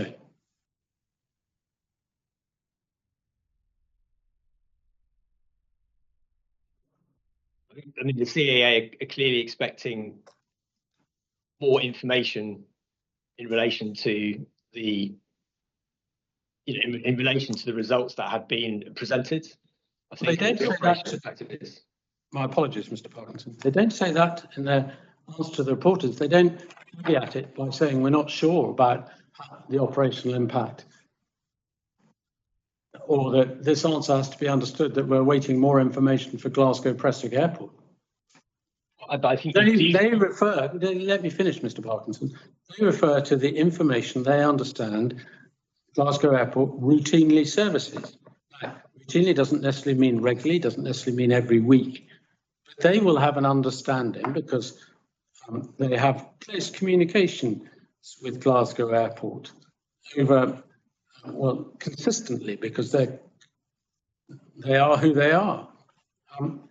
Are you saying that their opinion was given on a mistaken basis? I don't have the information to make a judgment on whether, what information on what basis they gave their opinion. But I think, again, if you look at the communication in the minutes of that meeting, and they were asking for more information around the operational impact, they clearly repeatedly make that point, which is again linked to what you'd expect through CAP 764 in terms of assessing the impact of operations.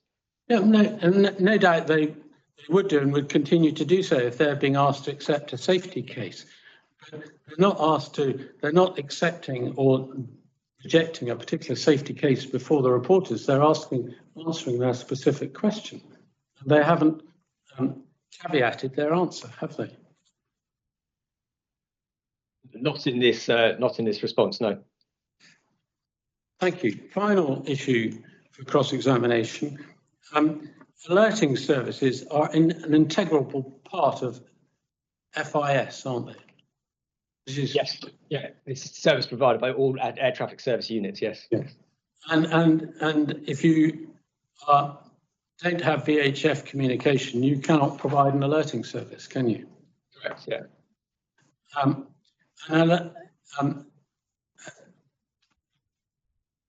Two last questions. My apologies, get everyone too excited. If you're required, you're within the airport and the shadow area behind it, within Prestwick Airport's DOC, you're proffering an alerting service, you're required to use your best efforts to provide an efficient alerting service. Yes. Sorry, go on.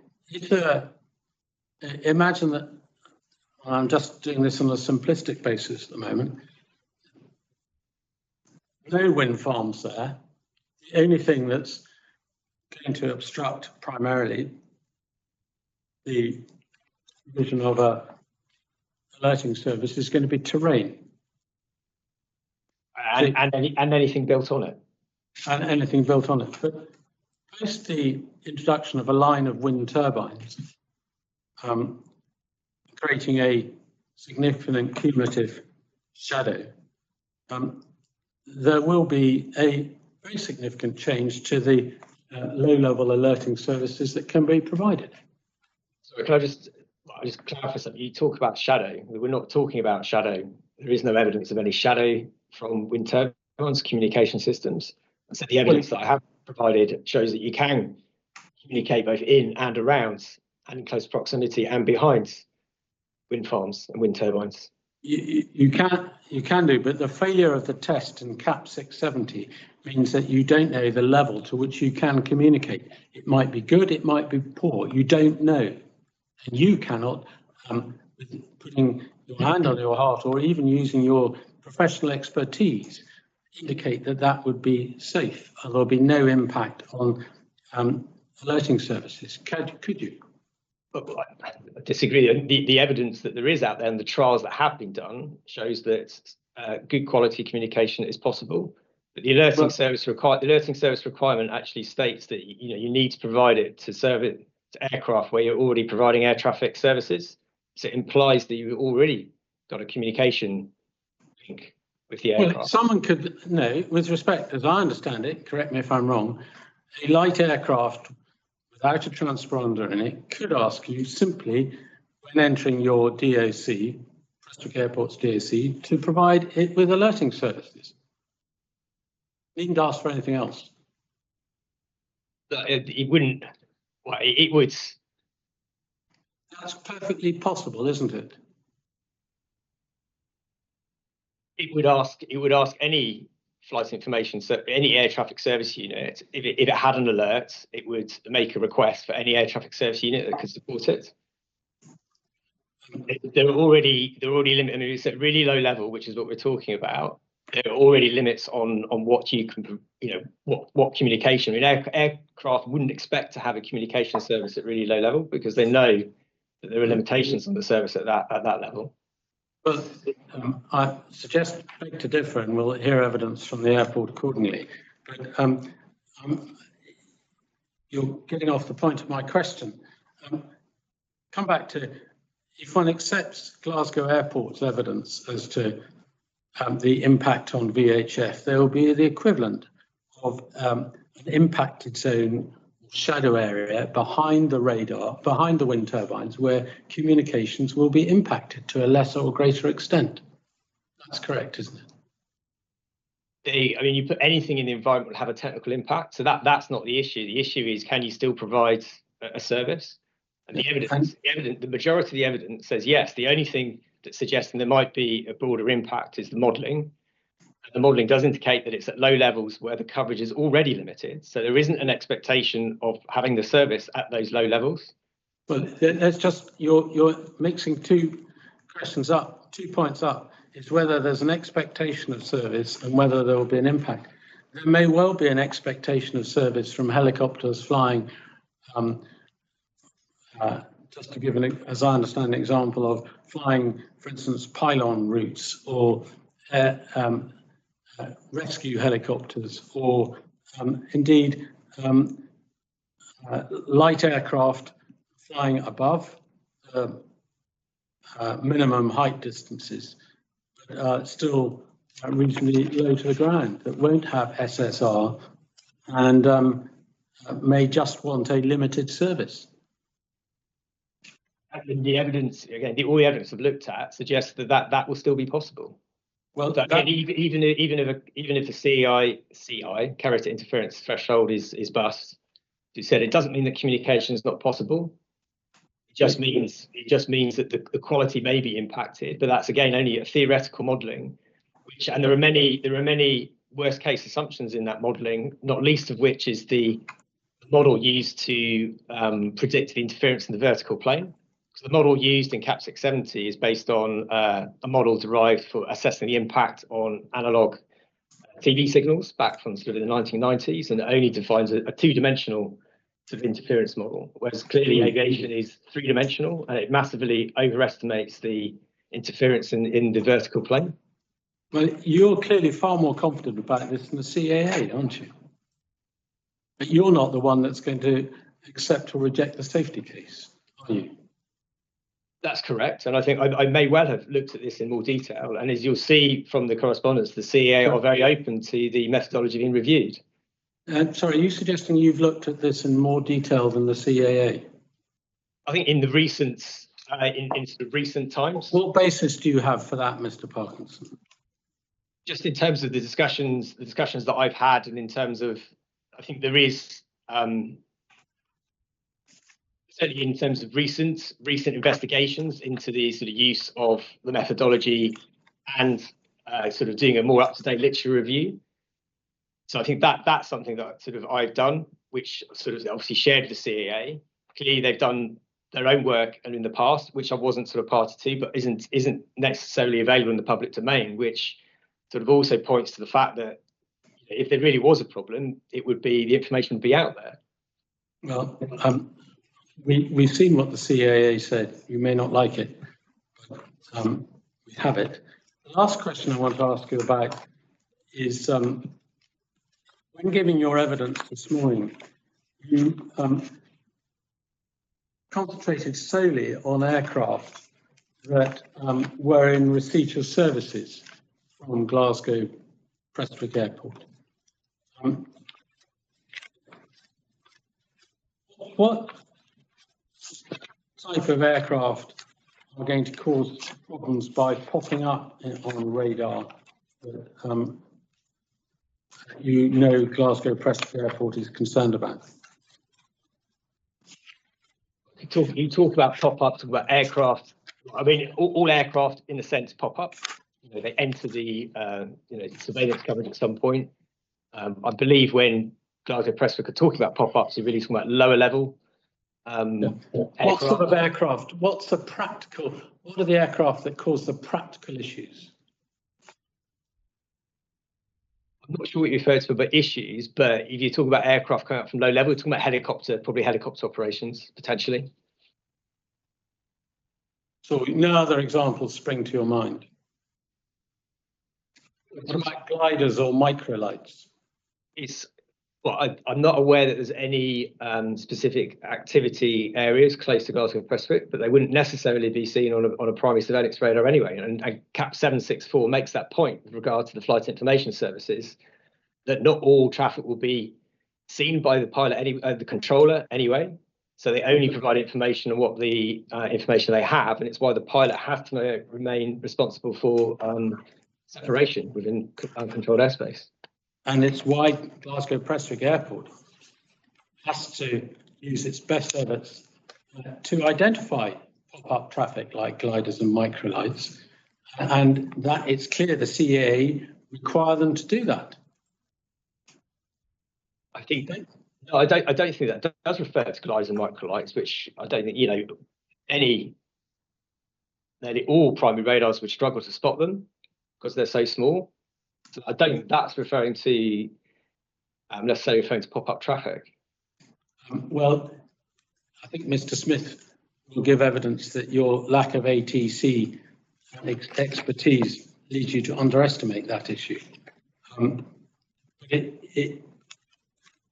you accept that in providing a service, Glasgow Prestwick Airport have to have regard not just to the aircraft they're providing the service to, but to be able to have a responsibility to know as much about other aircraft in its vicinity in respect to which it may interact with as possible?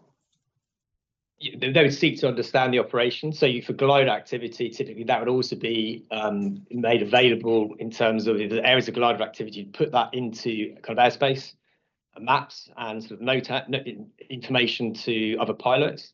So the information is promulgated in different ways.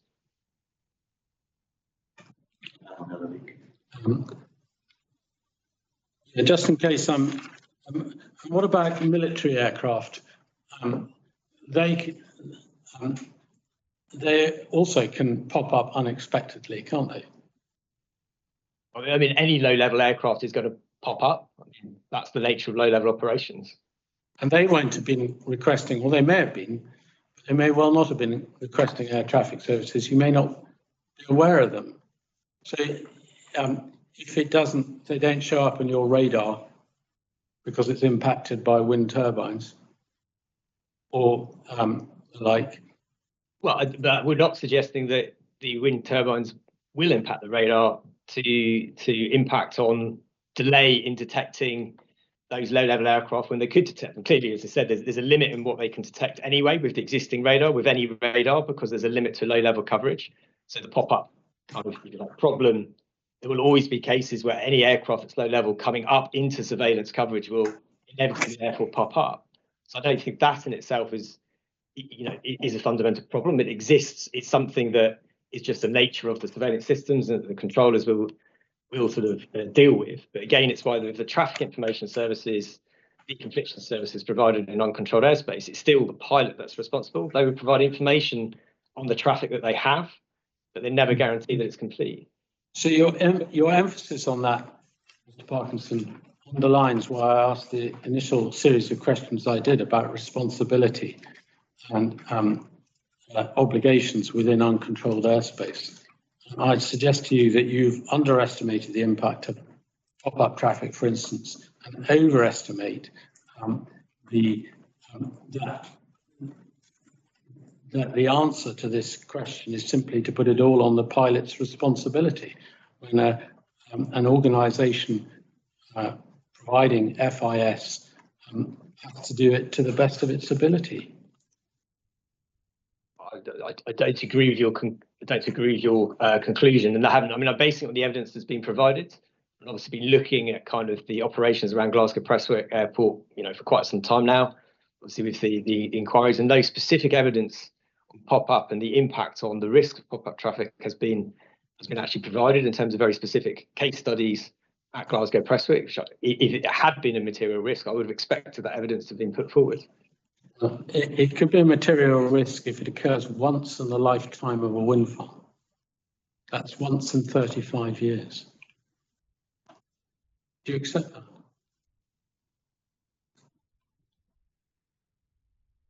You need to look at the, well, I think the relative Do you risk, accept that, Mr. Parkinson? the relative risk to operation, it's a material risk with aviation operations. The principal mitigation is the pilot still is responsible for see and avoid in that airspace.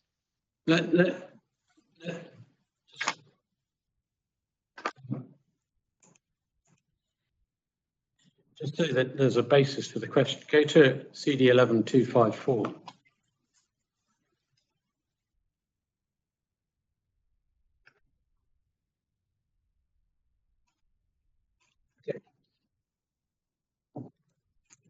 And I'm not looking at the content of this document, I'm just looking at the matrix on the first page. And what you have is a severity of incident going down the left-hand side and a likelihood scale going along the top. And extremely improbable should virtually never occur. Extremely remote, very unlikely to occur. Remote, unlikely to occur during the total operational life of the system. Reasonably probable may occur once during total operational life of the system, and frequent may occur several times during operational life. If you're looking at a wind farm, the operational life is 35 years, as you know. The fact that there's no recent evidence of a pop-up causing issue in the last 5 to 10 years is not of itself conclusive one way or the other, is it? If you were looking at the assessment of this risk, the primary mitigation in uncontrolled airspace is still the pilot providing separation. So in terms of the impact on that risk that exists already in relation to the wind farm, and it's our view is, or my view is that actually, my view is that the performance of the Terma is better than what they have at the moment, even considering with the wind farms there, and actually, therefore, it's likely that the overall risk of the operation will go down because they've removed things like clutter, which also potentially impacts on their ability to deliver a service. Overall, its probability of detection is better. So actually, I think you've got to have better performance around detecting, early detecting these low-level aircraft at an early stage, which would actually therefore reduce the overall risk of the operation. Are you seriously suggesting that's the approach the CAA would take to a safety case? They would ignore assess the likelihood of something happening on that basis? This is looking at this, the risks involved, potential risks involved in the operation, But I mean, you talk about, when doing this risk assessment, you sort of do it, and it's what's contained in this document, is look at the potential hazards. So you talk about pop-up being a hazard, but then look at the sort of the mitigations and look at what the likelihood of the end consequence happening once that mitigation in place. So the primary mitigation for keeping aircraft separate in uncontrolled airspace is still the pilot. That is the principle of uncontrolled airspace and the see and avoid principle. See, then the air traffic service provided on top of that give additional information to the pilot to help them conduct their flights. But it's having a very, very small impact then on the current likelihood of the hazard occurring, which is obviously considered safe in current operations. That kind of additional mitigation is, it does support it, but it's not the primary mitigation. And as I said, looking at the overall performance of the Terma radar compared to what they have at the moment, I think the overall risks in their operation are going to actually go down compared to the current situation using the S511, which is obviously, as we see, is old and is full of clutter. It's an old technology now.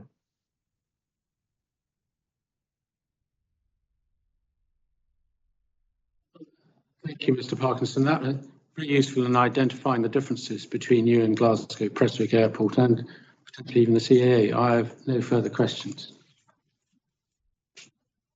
Okay, thank you very much, Mr. Finlay. If you could just give me a moment to see whether I have any questions or whether the other reporters do, and then we'll go back to Mr. Hardy. Just give us a second.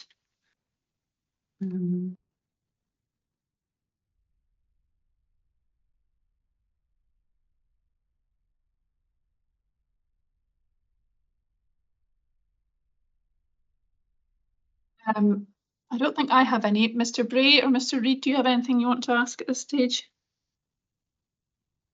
No. No. None from me. Mr. Reid? I apologise, my machine's going slow. No, none from me either. No. Okay, that's fine. Right, we'll pass back on to Mr. Hardy then. Thank you. Thank you very much. Time's relatively short, Mr. Parkinson. One matter I'm particularly interested in, and that is in relation to, well, it's in the heading of probability of detection methodology, and it is in more specifically in relation to the size of the cell that you choose. And then there's some questions asked about which involved you answering about data points. Do you remember that run of questioning? Yes. Yeah, okay. So to get into this, I think it's CD 11099. That's the ICAO document, ICAO document 8071.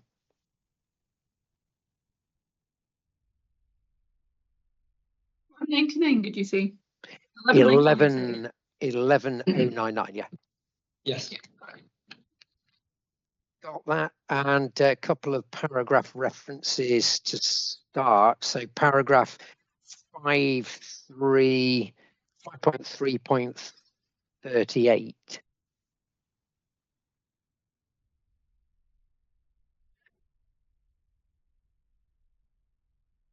Yes. Do you have that? That systems used for radar analysis. That's right. Just perhaps you can explain what that is. It's a conceptual analysis. What is that trying to do? So this is, so it says, well, CMV, the conformance or monitoring volume. Sorry, I'd have to check actually what conformance measurement volume. So this is suggesting an approach of how you do that more granular analysis of probability detection. So he talked about probability of detection being done across the whole coverage, measurement volume. This is now suggesting a way in which you could subdivide it up into, it talks about a number of three-dimensional cells. Cell boundaries can be adjusted by the user, different grid types. You can obviously specify different grid types. So is there a set, look, to move on, is there a set definition for the size of an analysis cell? No. Okay. 5.3.55, so a page on or so in the document. Can you just read that out to the reporters? Yeah, the sizes of the sails may be chosen according to the evaluation requirements, but it must be kept in mind that the detection calculation requires a minimum number of target reports within each detection cell to give a reliable detection value for each cell. Yeah. Now, do you recall there were some questions about reports that were being done, and then you gave an indication about 100 data plots, and I think you indicated actually in some of the reports. So just could you expand on that? You weren't taken back to allow you to give a full answer on that. Yes. So I mean, it sort of leads on from that if you don't have enough data points within your within the cell to do the calculation, then the calculated results is not necessarily, it's not statistically significant. So in effect, it might give a misleading sort of indication. And I mean, the Eurocontrol surveillance specification document, which I referred to earlier, which is 1150, that actually suggests a different way of doing the analysis. As I said, kind of by flight, so analysing the whole of the data sample, but then actually doing it per flight. And that's does have a methodology within it for if you have a limited set of data points, or it has a different calculation for how you do the probability of detection calculation for a flight with less than 100 data points. Okay. Now, in your written materials and some of the answers you gave, you indicated that a buffer zone typically being used to define the analysis area. One of the documents in the core documents is CD 11.060, which is the that's the modelling at Alta, Afton, and then Salak wind farms. Yes. And I think you deal with this at 4.2.4 of your report. And what you tell us is that in that document, that there was the assumption of a buffer zone with a radius of 2.5 nautical miles. That's at your 4.2.4. So just tell us what that is, why that's relevant. I mean, this indicates, how the assessments have been done in the past. And the assessment's been done to kind of assess whether the terminal will give suitable performance over those wind farms that exist already in the proximity to Glasgow Prestwick. Okay, I think there's another document, 11.235. That's the next sentence in your 4.2.4, where you say in your report, have by default NATS use a 3 kilometre radius around each wind turbine to define the area impacted by wind farm, as referenced in CD 11.2.35 for the term PD reduction calculation of flight trial data analysis. Can you just explain that, please?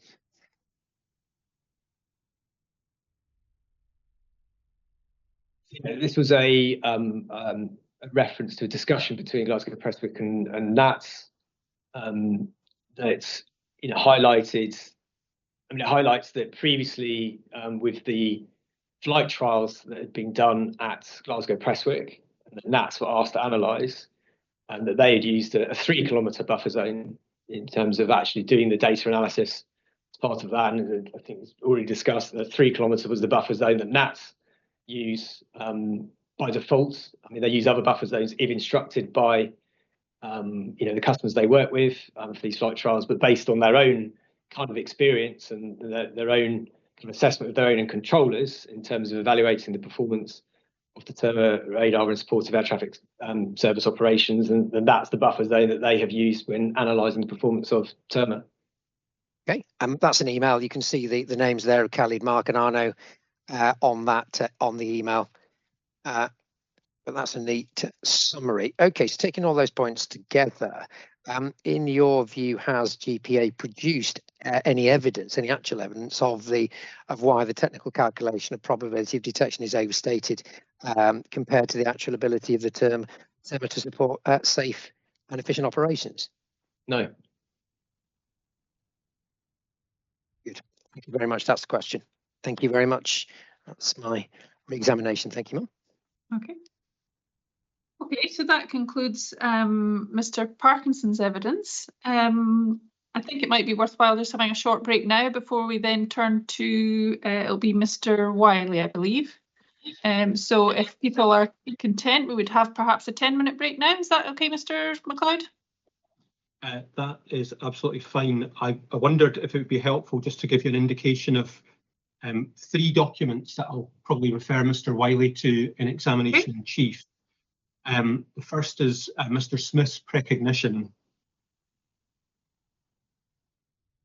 The second is document CD 11.120, which is one of the videos that we've heard reference to.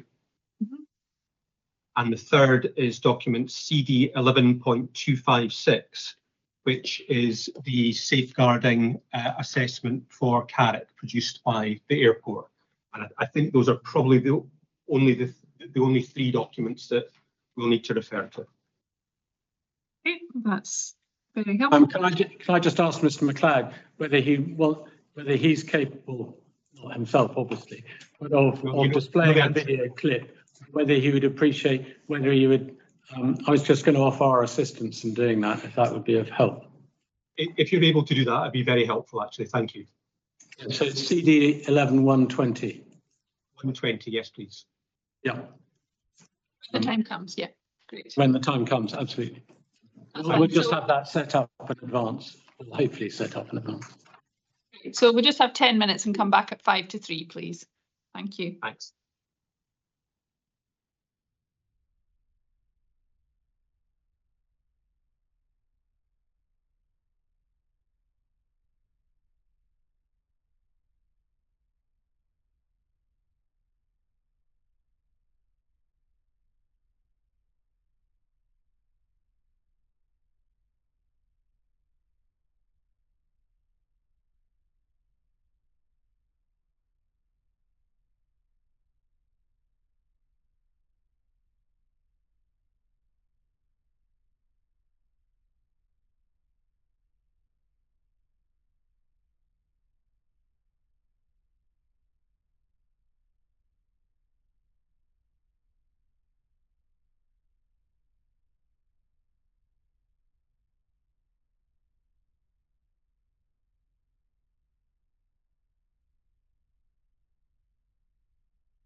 Okay, welcome back, everybody.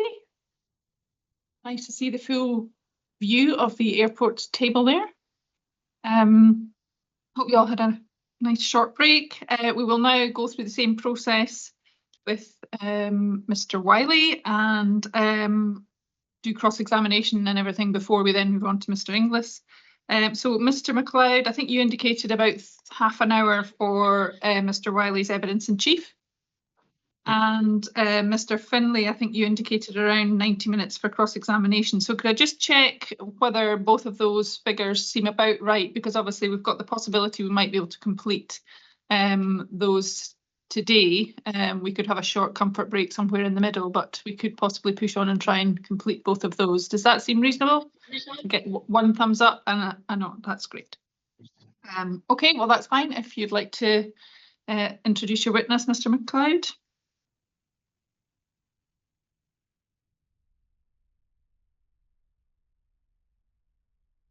First witness is Mr. Wiley, and just for orientation, it may not be obvious from his recognition, I suspect, but of the two witnesses, Mr. Wiley will be giving what might be described as operational evidence largely, and Mr. Inglis will be dealing largely with technical evidence. So that I'm sure Mr. Finlay will direct his questions appropriately. There was one point of clarification in or update to Mr. Wiley's recognition, which is in the very final paragraph, paragraph 27. He refers to the actions that the applicant believes would be reasonable and proportionate to mitigate impacts, and he refers back to his original inquiry report. There should also be a reference there to paragraph 64 of the updated inquiry report. So apologies for that. So 47 and 64, did you say? So 47 of the original inquiry report, yeah. And then 64 of the updated. Okay. Now, so far as Mr. Wiley's evidence in chief's concerned, we're taking his recognition as read, and I was going to suggest that we refer simply to Mr. Smith's recognition for the airport and to paragraph 16 of that.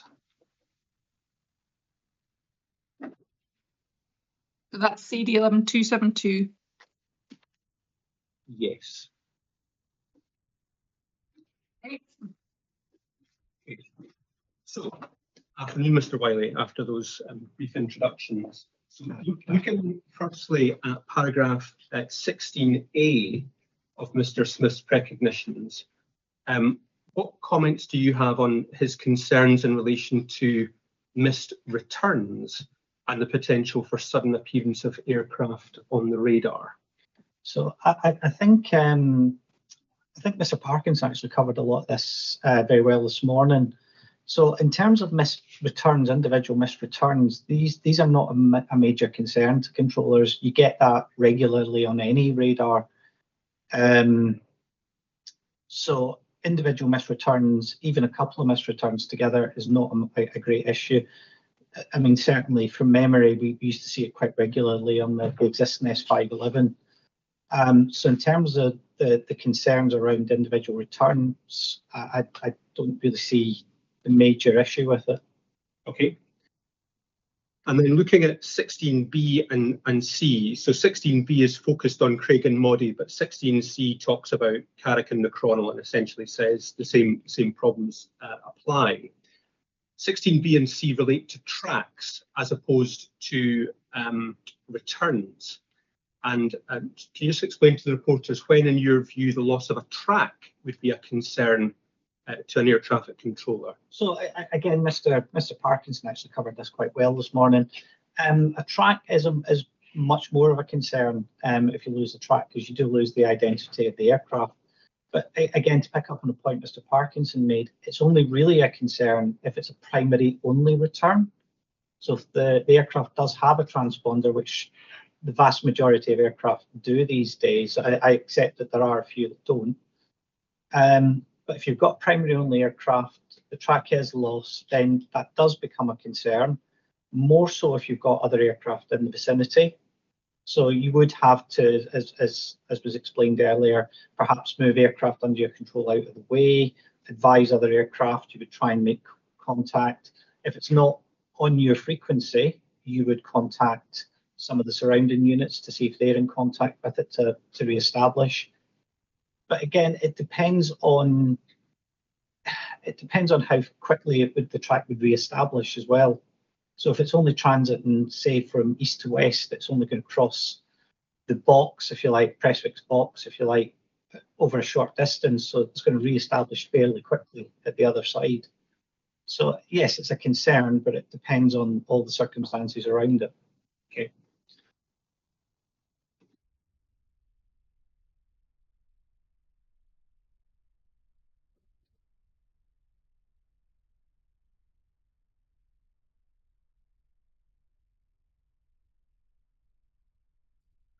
What evidence have you seen to suggest it's likely that tracks will be lost over the Carrick development once the Terma radar is operational? None. It's in essence. So I think we're going to come on to a video clip later. But even looking at the modelling that's been done from Prestwick, even if you take the worst case scenarios that it was down to 87, 89%, it's not so much about the loss of, as we talked about, it's not about the loss of individual plots, it's about the loss of a sequence of plots, which is where the track would drop out. So it's what's the likelihood of a sequence of plots dropping out, plus the fact that is it primary only returns. So there's, I think it's useful to make the point here, near traffic, very little is black and white in air traffic. There's always something else to look in context with as well. Okay, grand. Next thing I wanted to look at was point 256, which is the safeguarding assessment.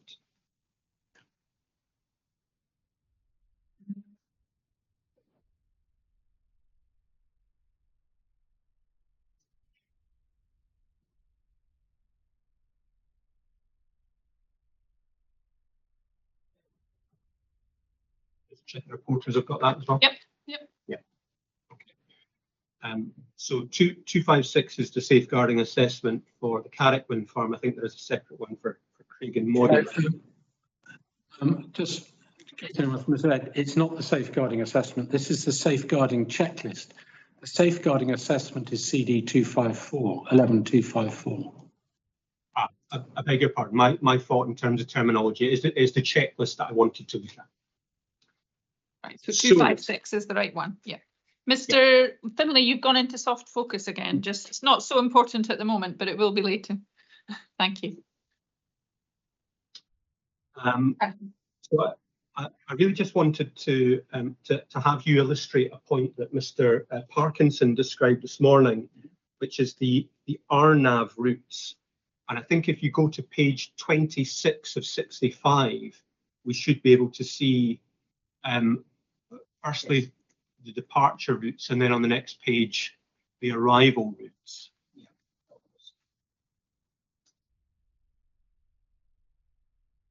Now, looking at page 27, which is the arrival routes, the more colourful of the two, are you able to give an indication of roughly where the Carrick wind farm will sit by reference to that document? So just looking at this, so if you can see, it's quite hard to make out on the map, but if you can see the word Carrick written across the map just to the south of the sort of diagonal orange line towards the bottom of the map. So Carrick probably lies just roughly, I think roughly about above the eye in Carrick, somewhere around about there from memory. I'll just double check now. That's roughly the vicinity of Carrick.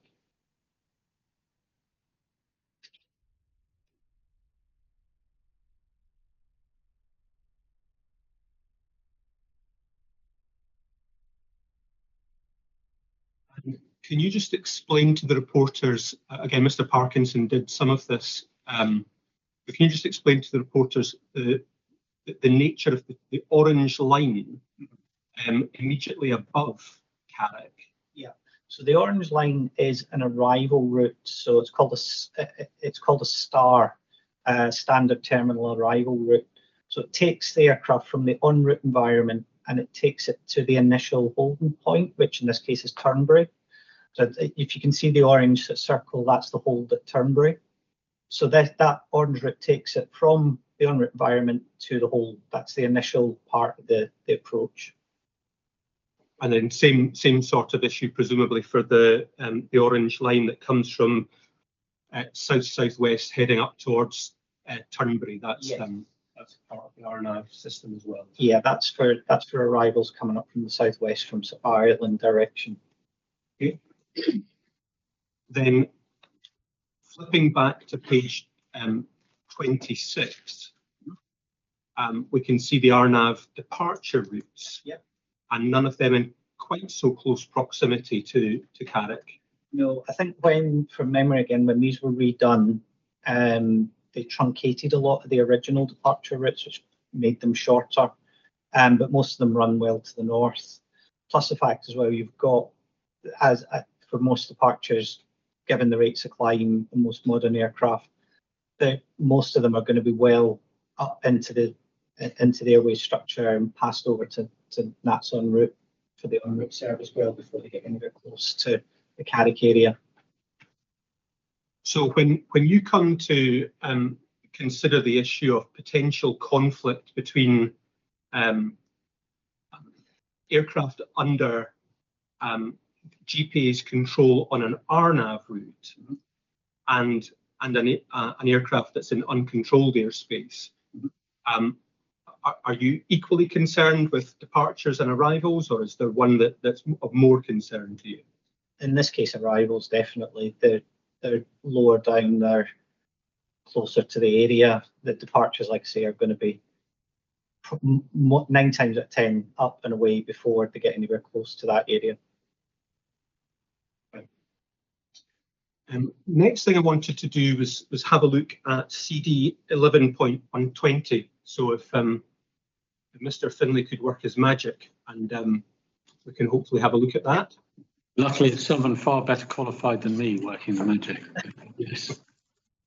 I've got it here anyway. I can do it on this piece.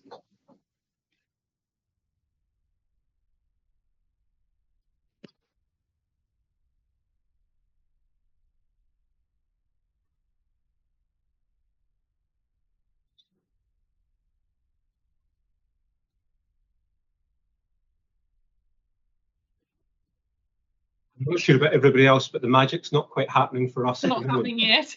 No, not for me either. But we'll give it a minute. It might just be loading. We're going to try again. It's quite. I think it's quite a bulky document to get up, but it's on.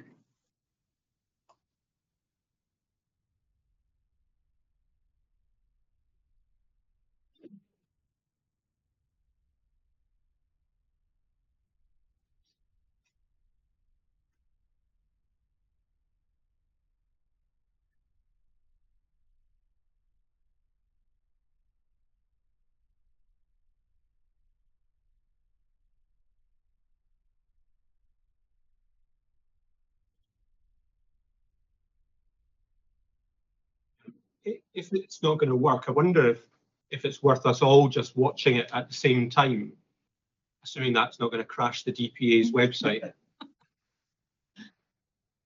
Hopefully not. I wonder, is Lucy on the call just now? Is there any intelligence she could give us on whether we should wait for another minute? Yeah, I'm on the call. Have you got the share option on Teams? Me? The person trying to share it. Is it Mr. Hutchinson that's Yeah, trying to? I can hear you now. Yes, I've got that, and it's on my screen. It's letting you share it. Okay, it should be coming up. It might just take a while to load. Yeah, let's just hold on a second, because it would certainly be better if we were all looking at it at the same time.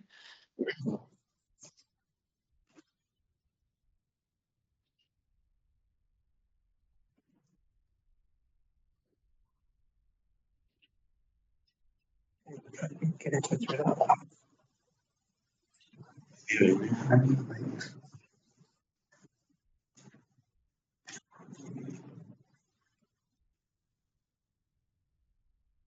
You share your screen or your is there not another option for sharing like a document or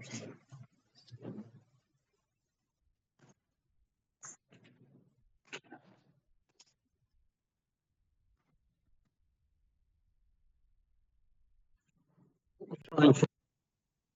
Oh, that looks like something now. Great. Okay.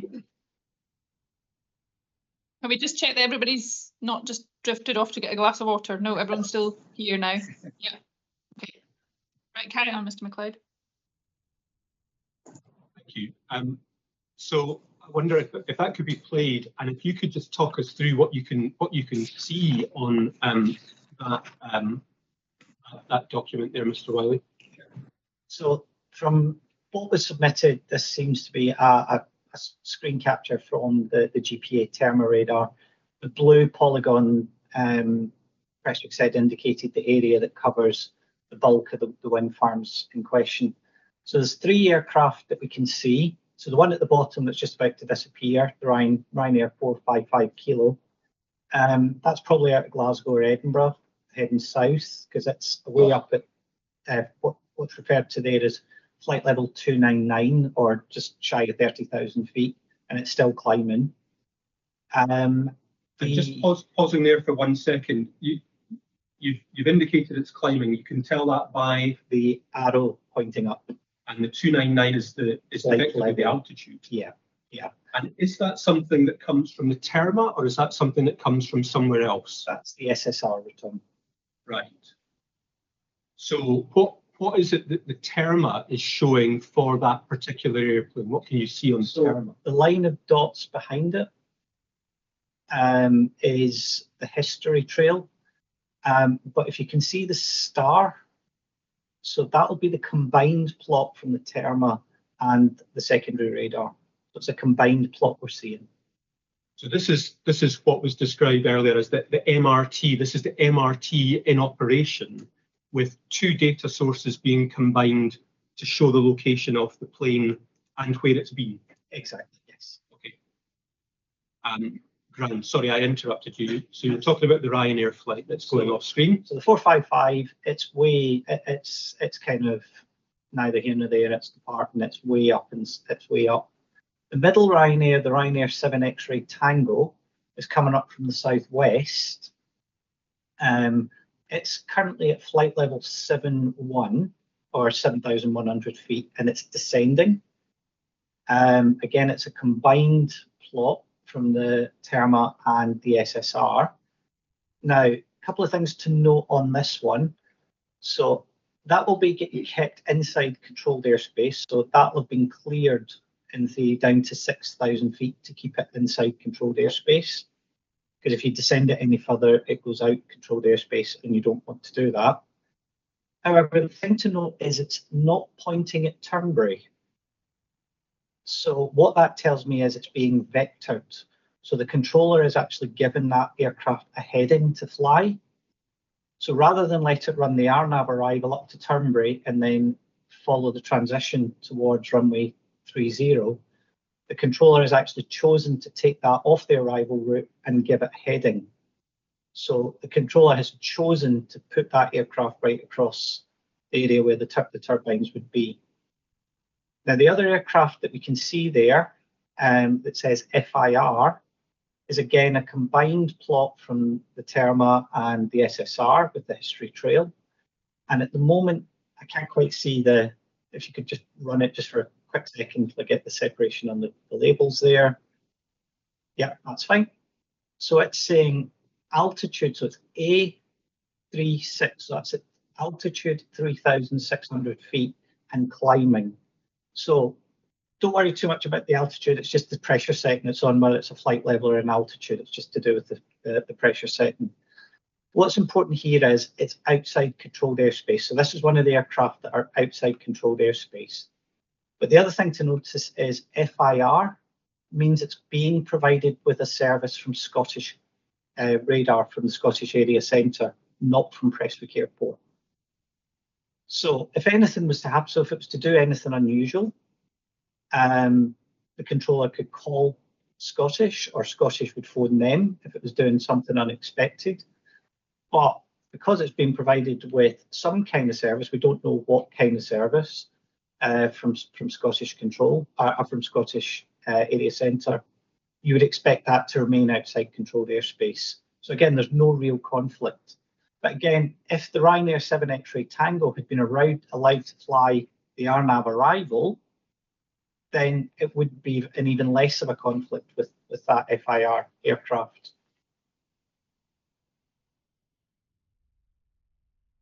Okay, so we'll just let that video play to the end then, and you can tell us if there's anything else that. So the FIR aircraft is quite interesting. So where it's come from, if you project that track back, it's obviously come either over or very, very close to the existing Hadjard Hill wind farm. And looking at the history trail, there's no evidence of any drop plots at all. So the terminal actually seems to be working very well.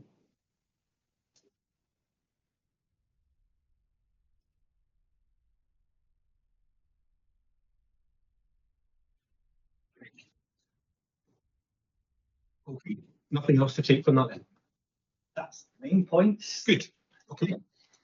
Thank you very much, Mr. Finlay, and colleagues, for your assistance with that.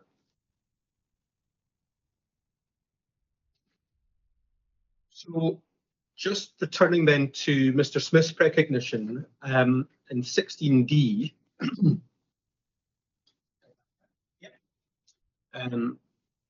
Mr. Smith talks about the risk associated with black holes, in inverted commas. And he says that aircraft transiting to the airport would have to fly further to the southeast of the area altogether. Any comments on that? So there's quite a lot to unpack in those 4 lines. So have to fly further to the southeast of the area altogether. Now again, that's only if they're being vectored.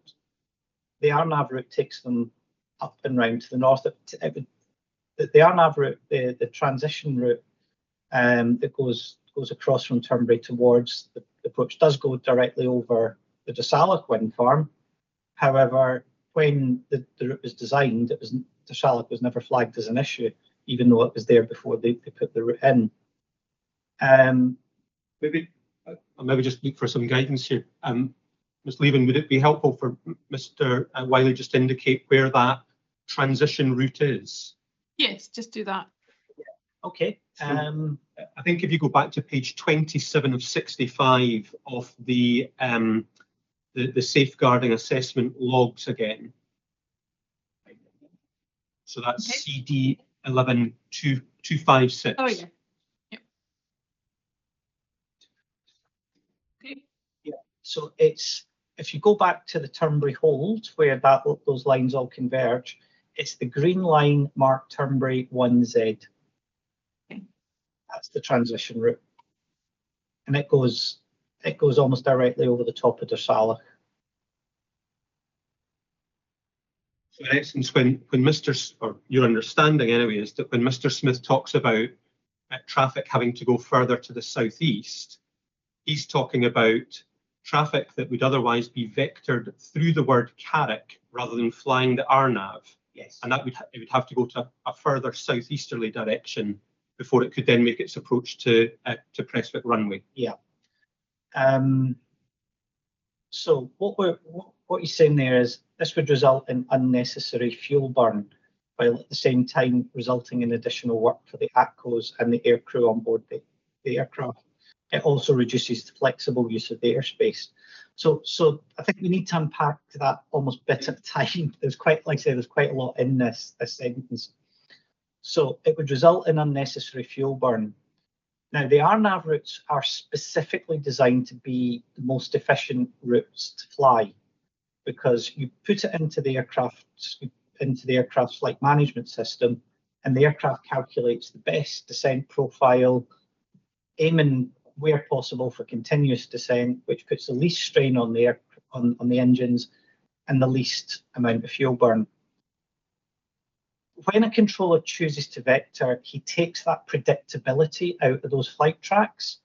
So when a controller issues a descent instruction, for example, the aircraft's just going to descend, which then you have to either throttle back or then throttle on to level the aircraft off, and it takes the predictability out of it.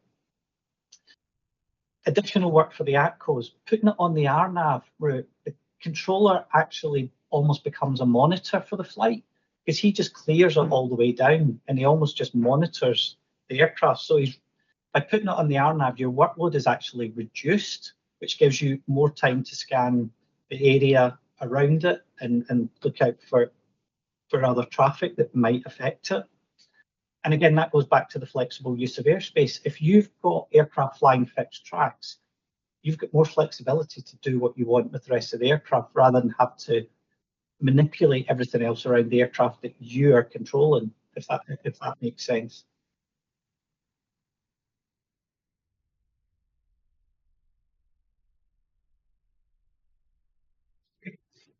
And then the last two questions arise from some questions that Mr. Finlay asked Mr. Parkinson.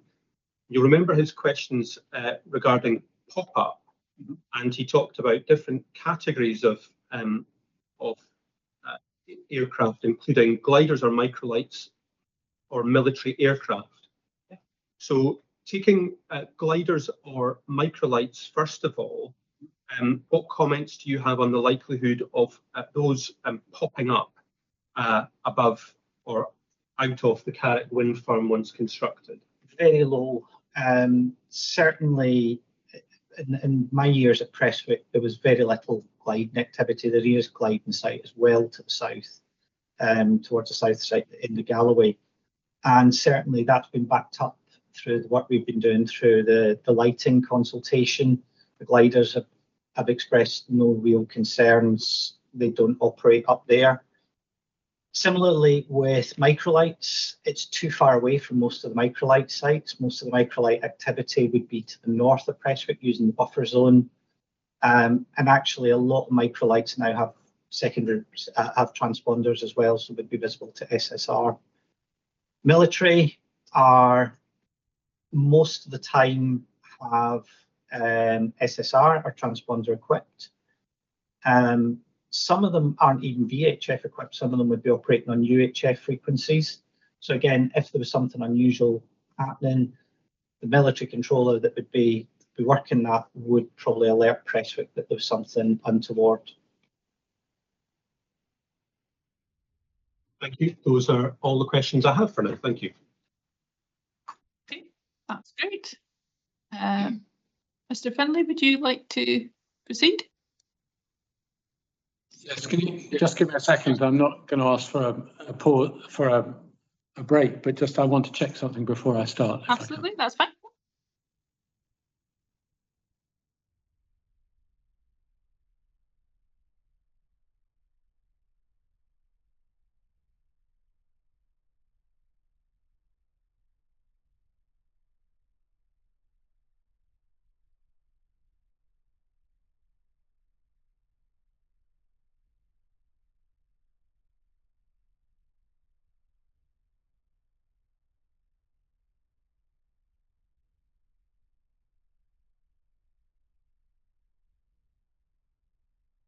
Focus.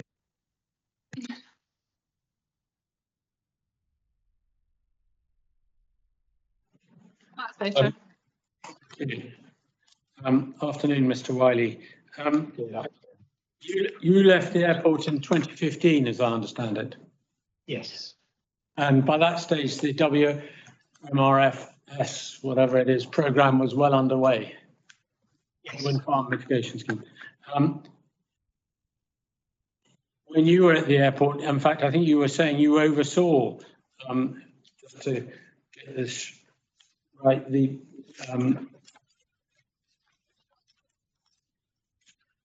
sorry, the right report.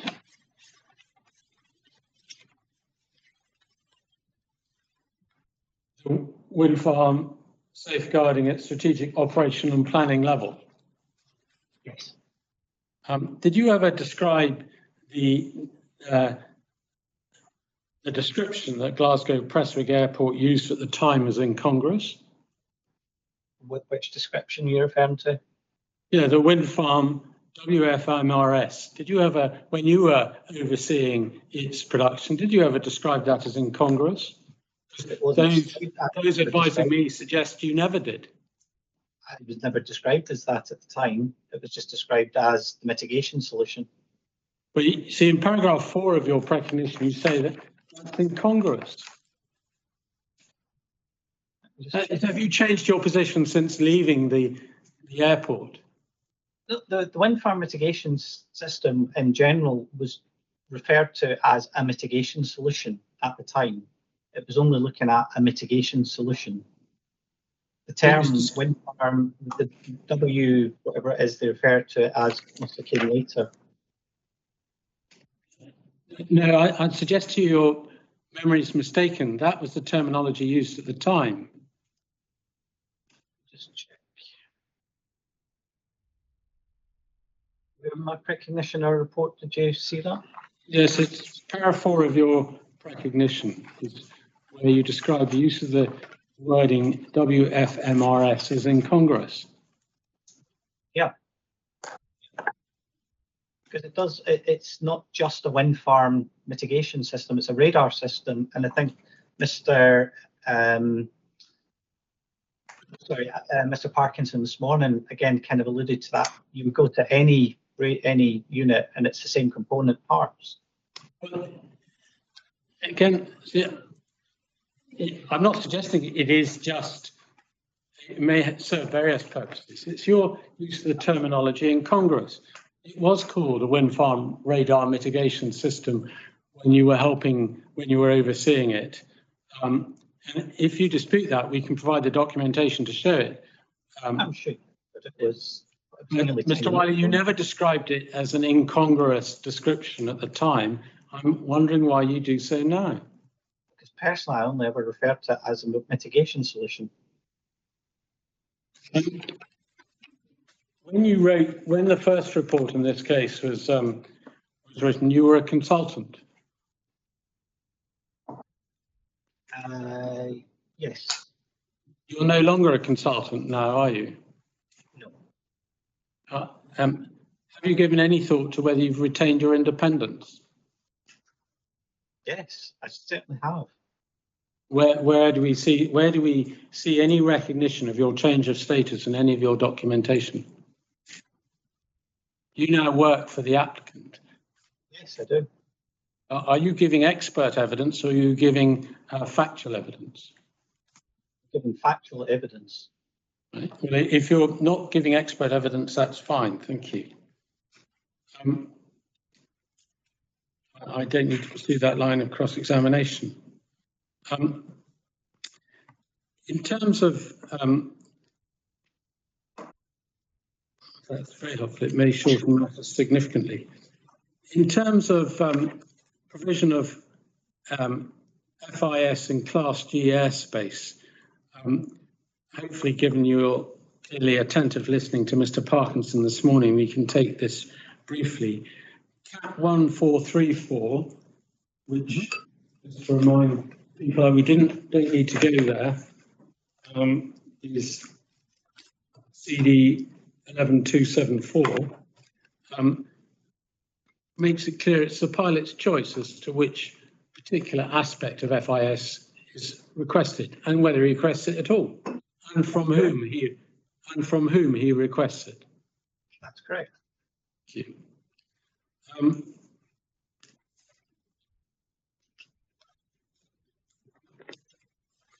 And are you aware? I may have implied something by my question, but whether there are two or more ANSPs in this area that can provide FIS over the airspace of the proposed wind farm? I don't know what the coverage from other units would be. Okay.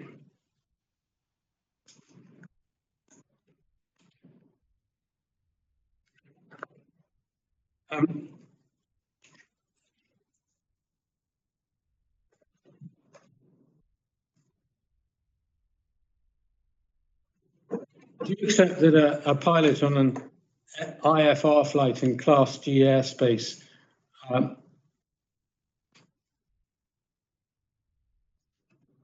will anticipate that they will receive a deconfliction service unless they ask for something else? Not necessarily, no. That would be a reasonable working assumption. Not necessarily, no. Right. Well, You would have to establish for it that with reason, what you wanted. if you go to CD 11275, which is a response on Aerogale.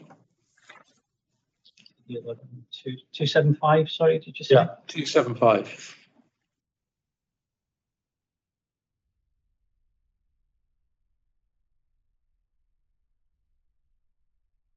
Got that. Just so, because I'm going to ask you in a different context another question about Aerogale, but just so the reporters are aware, Aerogale is a proposed wind farm on the Kintyre Peninsula. Is that correct? I'm very comfortable with Aerogale, yes. Yeah, no, just so that they're aware, and it stands alone. There are no other wind farms in proximity to it. Correct. And grateful. And we'll come back to that. But if you look over the second page at the issue of question 3 here, there's a reference to a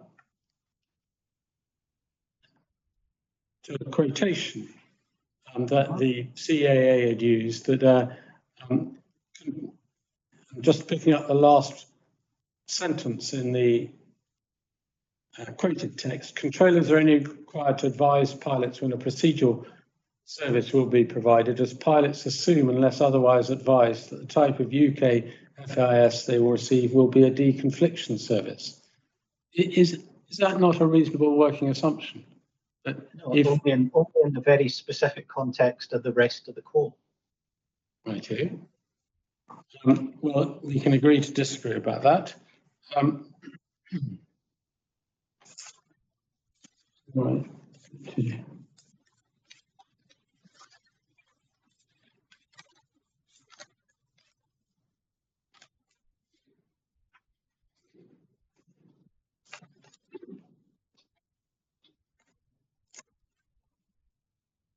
If you then turn to 16118, please.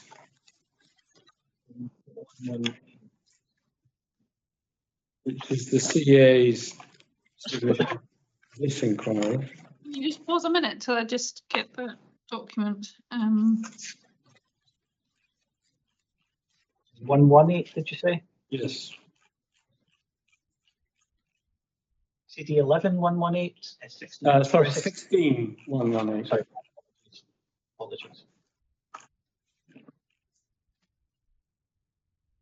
Yeah, I've got it now, thanks. He's been a bit slow. I'll tell you when you're there.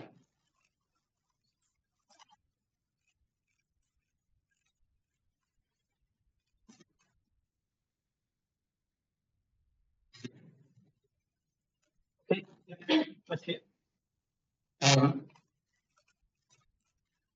Mr. Finlay, sorry, I think you've got a loose connection again. Breaking up. I think we can do something about it. That's still breaking up. Yeah. Yeah, quite bad.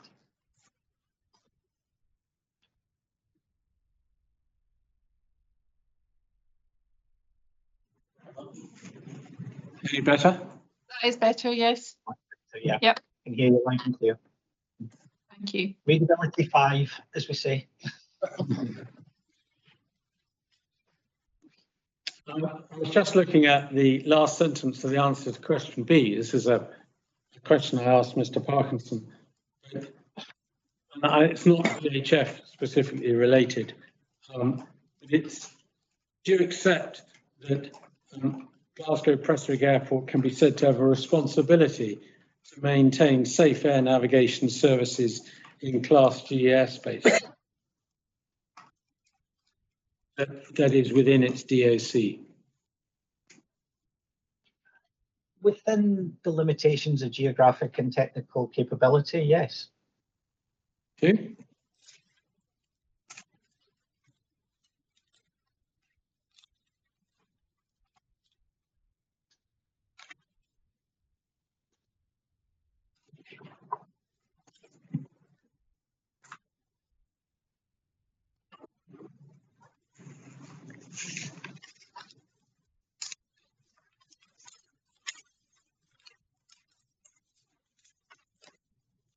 You go to your recognition then at paragraph 7.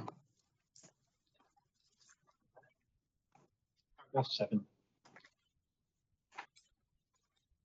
You comment here on an Sorry, email. Mr. Finlay, could you just hold a second? I'm just going between folders. Okay,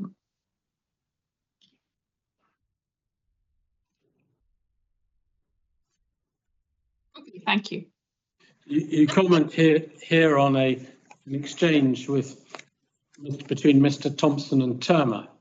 Now, I understood from Mr. McLeod you're not an expert on resolution, so this is not within your expertise, is it? In fact, you're not giving expert evidence, but in any event, it wouldn't be within your expertise. No, that Thank would be fair. Mr. Inglis will pick that up. Why is it in your recognition if it's not within your expertise? Because it was simply a reference to the fact that the performance of the radar and the resolution on the radar is probably going to improve the performance and the outcome of PD assessment, which has an impact into the operational assessment.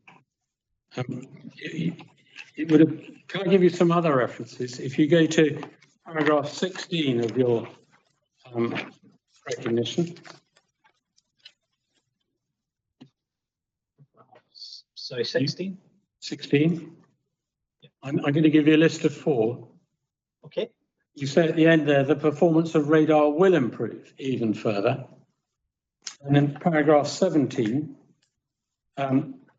you say that this indicates any reduction of PD is likely to be at worst marginal. In paragraph 19, in the last sentence, you say, which in all likelihood will improve once the last term upgrade is complete. In paragraph 25, second bullet point, you say it is likely there will be a 70%, 90% detection above the wind point. You're not qualified to give any evidence on any of those matters, are you? It was based on the evidence that was put before me, and as Mr. Parkinson kind of alluded to, you have to look at the technical in light of the operational as well. And the technical evidence does have a bearing on the operational assessment of this. So if the technical performance of the radar is better, then the operational impact is going to be lessened.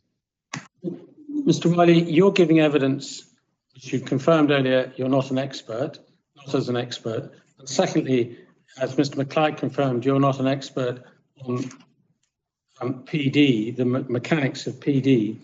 In all those quotes I've drawn your attention to, you appear to be giving clear evidence to the reporters that if this line of questioning hadn't occurred, they may have thought you were providing first-hand evidence upon which they could rely. You're just commenting on the evidence of others, aren't you? Commenting on the evidence that was presented to the inquiry. With no particular expertise in that regard. Working within a team.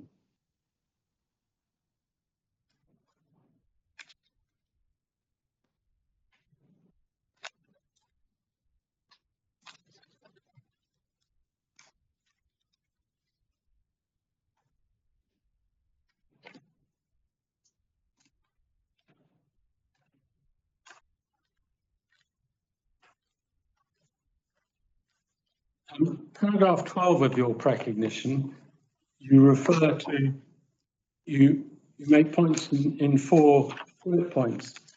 I only want to ask you about the last one. Yep.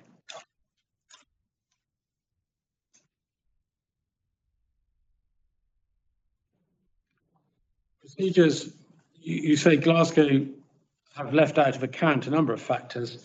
You say procedures for radar failure and operating without radar are published in the UK AIP.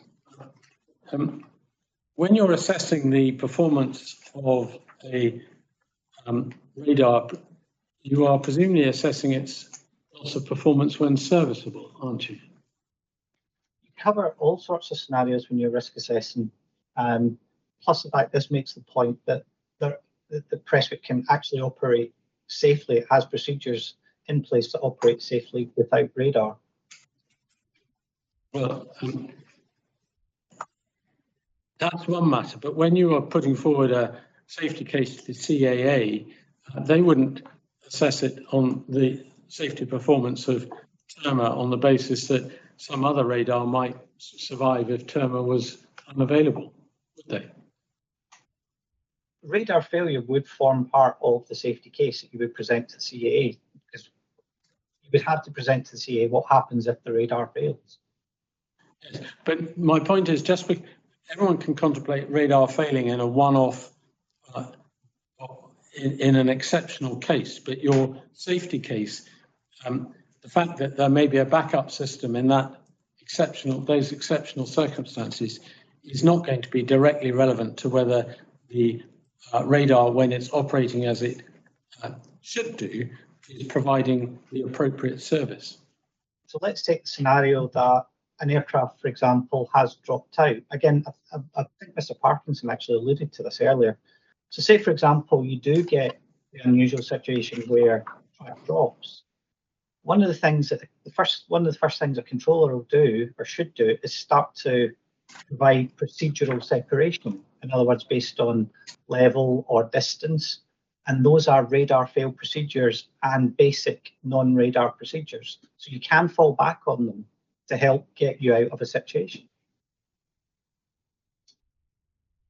They are a mitigation if something goes wrong. Well, I hear what you say, but I've just been reflecting on the fact that you said you're not giving expert evidence. That reduces my cross-examination significantly.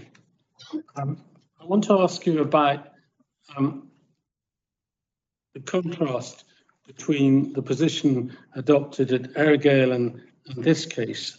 And I'm not worried about Erigale, well, in a sense, but in Erigale, you're suggesting there's no need for Terma mitigation. But in this case, you accept there is a need for Terma mitigation. Your client does, as I understand it. Yes. Optimization, Terma optimization. Why is there a need in this case for optimization when there isn't for a standalone wind farm on Kintyre?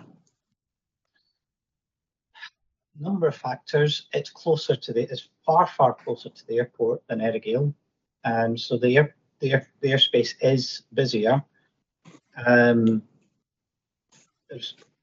routes close by. There's ATS routes close by, as we've talked about. There's controlled airspace above it, which has traffic not only just in and out Prestwick, but over the top as well. So yes, it's a different environment. You conspicuously left out of that answer was reference to the line of adjoining wind farms. Was that not a relevant factor in SPR's consideration? Well, we look at our wind farm, but yes, you would look at what else is around about it. So it is reasonable that if there's going to be multiple wind farms, then some kind of mitigation may be required. Well, I'm asking you, was that a factor, given you're giving factual evidence on behalf of your client? Yes. Was that a factor in your client's decision to accept the provision of optimization in this case and not an Erigale? Yes, because we were aware of the other developments round about. Obviously, we're well aware of the existing Dersalloch and Hadjard Hill wind farms. So what the reporters can take from that is that your client accepts, as a matter of fact, the close presence of adjoining wind farms can have an impact on safety. It may do, yes. Given your restricted scope of your evidence, Mr. Wiley, I don't have any further questions for you. Thank you very much, Mr. Finlay. Okay, that was very rapid through that. If you could just give us a little minute to see whether we've got any questions before we go back to Mr. McLeod. I don't think I do, but I just want to check.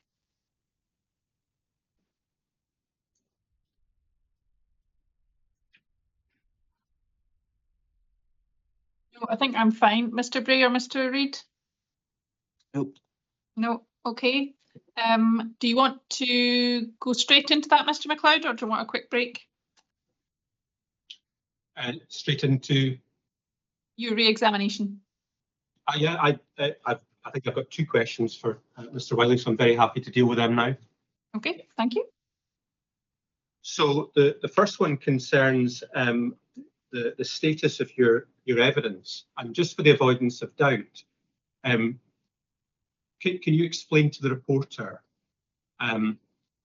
the context within which your factual evidence is presented to this inquiry? Well, I was originally brought in as a consultant because I still do hold an air traffic licence, although I haven't exercised the privileges. I worked at Glasgow Prestwick Airport as a controller. I have extensive experience with wind farm safeguarding. And I do object to this because he's made it clear he's not giving expert evidence. This is an underhand way of trying to establish expert credentials. Yeah, Mr. McQuarrie.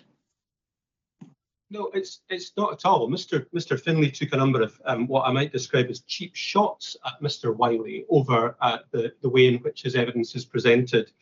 And I'm simply putting it in context. Mr. Wiley is not a man off the street who knows nothing about the air environment or the way that airports operate, or indeed safety cases. So it's quite wrong for Mr. Finlay to characterise his evidence in the way he has in cross-examination, and no doubt intends to do in his closing submissions, without you being fully informed as to Mr. Wiley's experience, which is extensive in this case. Mr. McLeod, I haven't suggested he's a man off the street, and I was as surprised as no doubt you were by the witness's answer. But he said he was not giving expert evidence as an expert, and we're both stuck with that answer. Okay, thank you, Mr. Finlay, but I'd like to allow Mr. Wiley just to complete what he was saying, finish off what you were asking him. Mr. Wiley? Sorry, where did we get to? So you were explaining. Yeah, thank you. So yeah, extensive experience with wind farm mitigation, not just at Prestwick, but elsewhere as well. So yeah. Okay, thank you. Mr. McLeod? Other than the points that Mr. Finlay took you to in relation to probability of detection, do you have any concerns about the veracity of the evidence that you've given to this inquiry, or your ability to give that evidence? No. I think the final point was in relation to Erigale. So you were asked about, you'll remember CD 11.275, and that's you were asked about question 3 in that.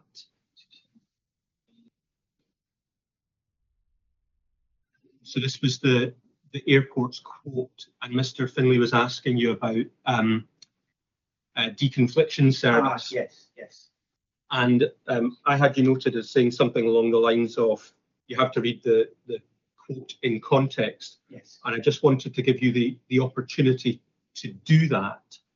You'll see from just above the highlighted section, there is a reference to the cap, that's cap 493. And it's got a different document number there because it's for a different inquiry. But if I could ask you to go to CD 11.68 in this inquiry document set, please. 1168. 1168.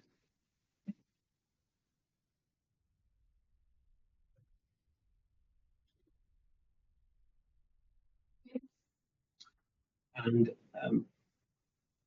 that should be a document that runs to 468 pages, and I think we're looking for page 131 to find the context for that quote.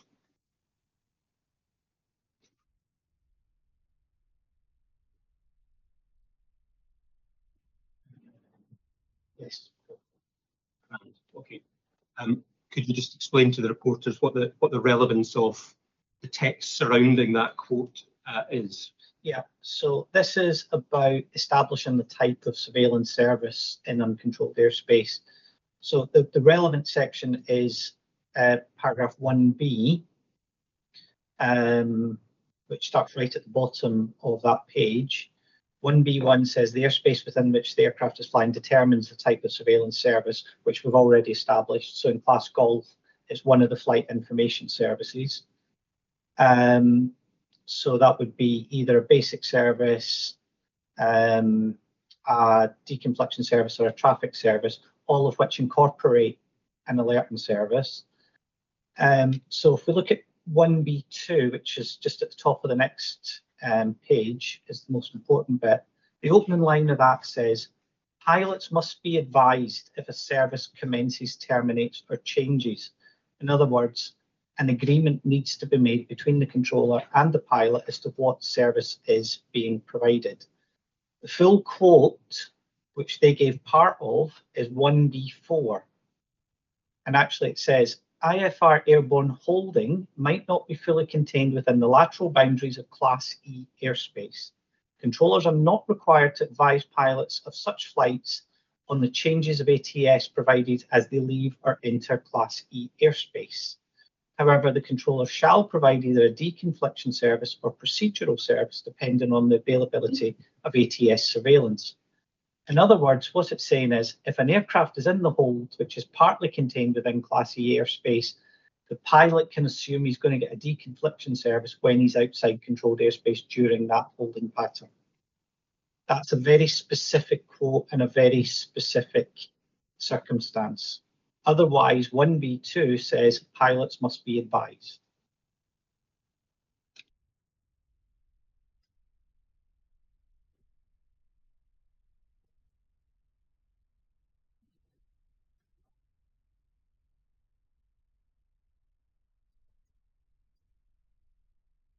Mr. McLeod, was there anything else? Those are the only questions I have. Mr. Wiley might not thank me for this, but just to come back to the point about the status of his evidence, I will be making submissions that elements of Mr. Wiley's precognition are unchallenged. It will be a matter for you as to what you say in response to that. Mr. Finley's undoubtedly going to say that Mr. Wiley is not an expert and therefore couldn't give the evidence, but you've heard of his experience. You've heard that he's happy with what he's said and that he's suitably qualified to give that evidence. So I simply put a marker down now that I will be making that submission in due course. And I probably don't have anything else to say at this stage on that point. Okay. Well, I'm grateful for Mr. McLeod putting that marker down, but it presents me with considerable difficulties. If the witness tells me that he's only giving factual evidence and agrees that he's not giving expert evidence, then it's unfair for me to cross-examine him any further.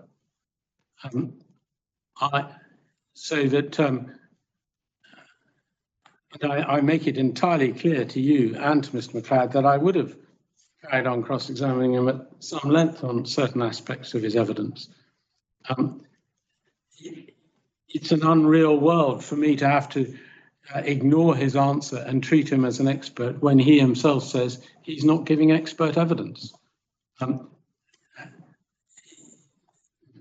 Unless you rule otherwise in my submission, then I am bound to follow the witness's evidence rather than giving it, or unless you ask me to do otherwise, question him on a hypothetical basis that he is purporting to give expert evidence, then I have nothing more to say. But if you consider, I don't want to hazard the airport's case on leaving unchallenged evidence on a hypothetical position. I'm prepared to cross-examine Mr. Wiley for some time longer if necessary, but I can only respond to the witness's evidence. And with respect to Mr. McLeod's caveat, it is not for him to try and present evidence in a different way from that which his witness has presented in cross-examination.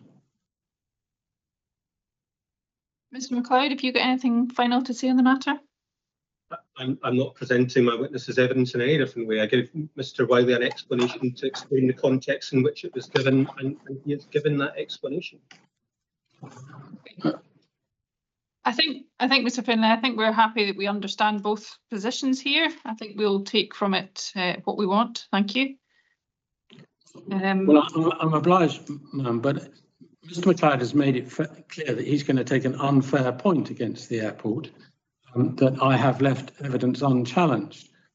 I've only left evidence unchallenged on the basis of his witnesses' evidence. If you're not concerned about that, then that's fine. But I do wish to raise that I don't wish the airport to be prejudiced by the way this witness gave his evidence. Would it be helpful if Mr. Wiley could confirm again whether his evidence is factual evidence or not? Well, if he wishes to change his position, then yes, because I would have other questions to ask him about his independence. Because an expert not only has to be an expert, but independent. Does Mr. Wiley want to comment at all? Although I am employed by the applicant, the evidence I've given is independent. If I didn't matter what client I had to be given the same evidence.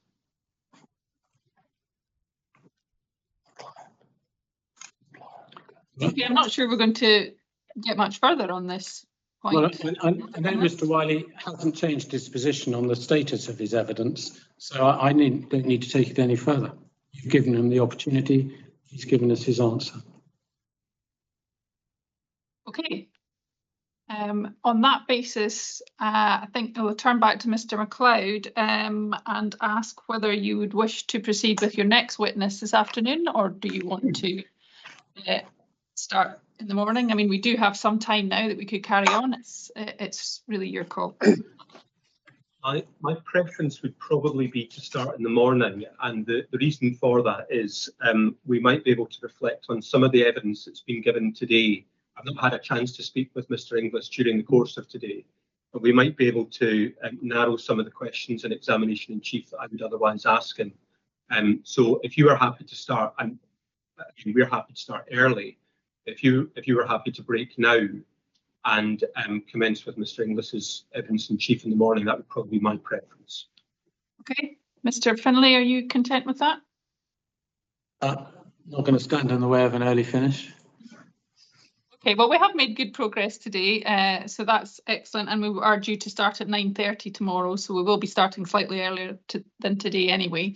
So if everybody's happy with that, we'll conclude proceedings now, and we will see you all again just before 9:30 tomorrow. Okay, thank you. Thanks for all your time and effort today.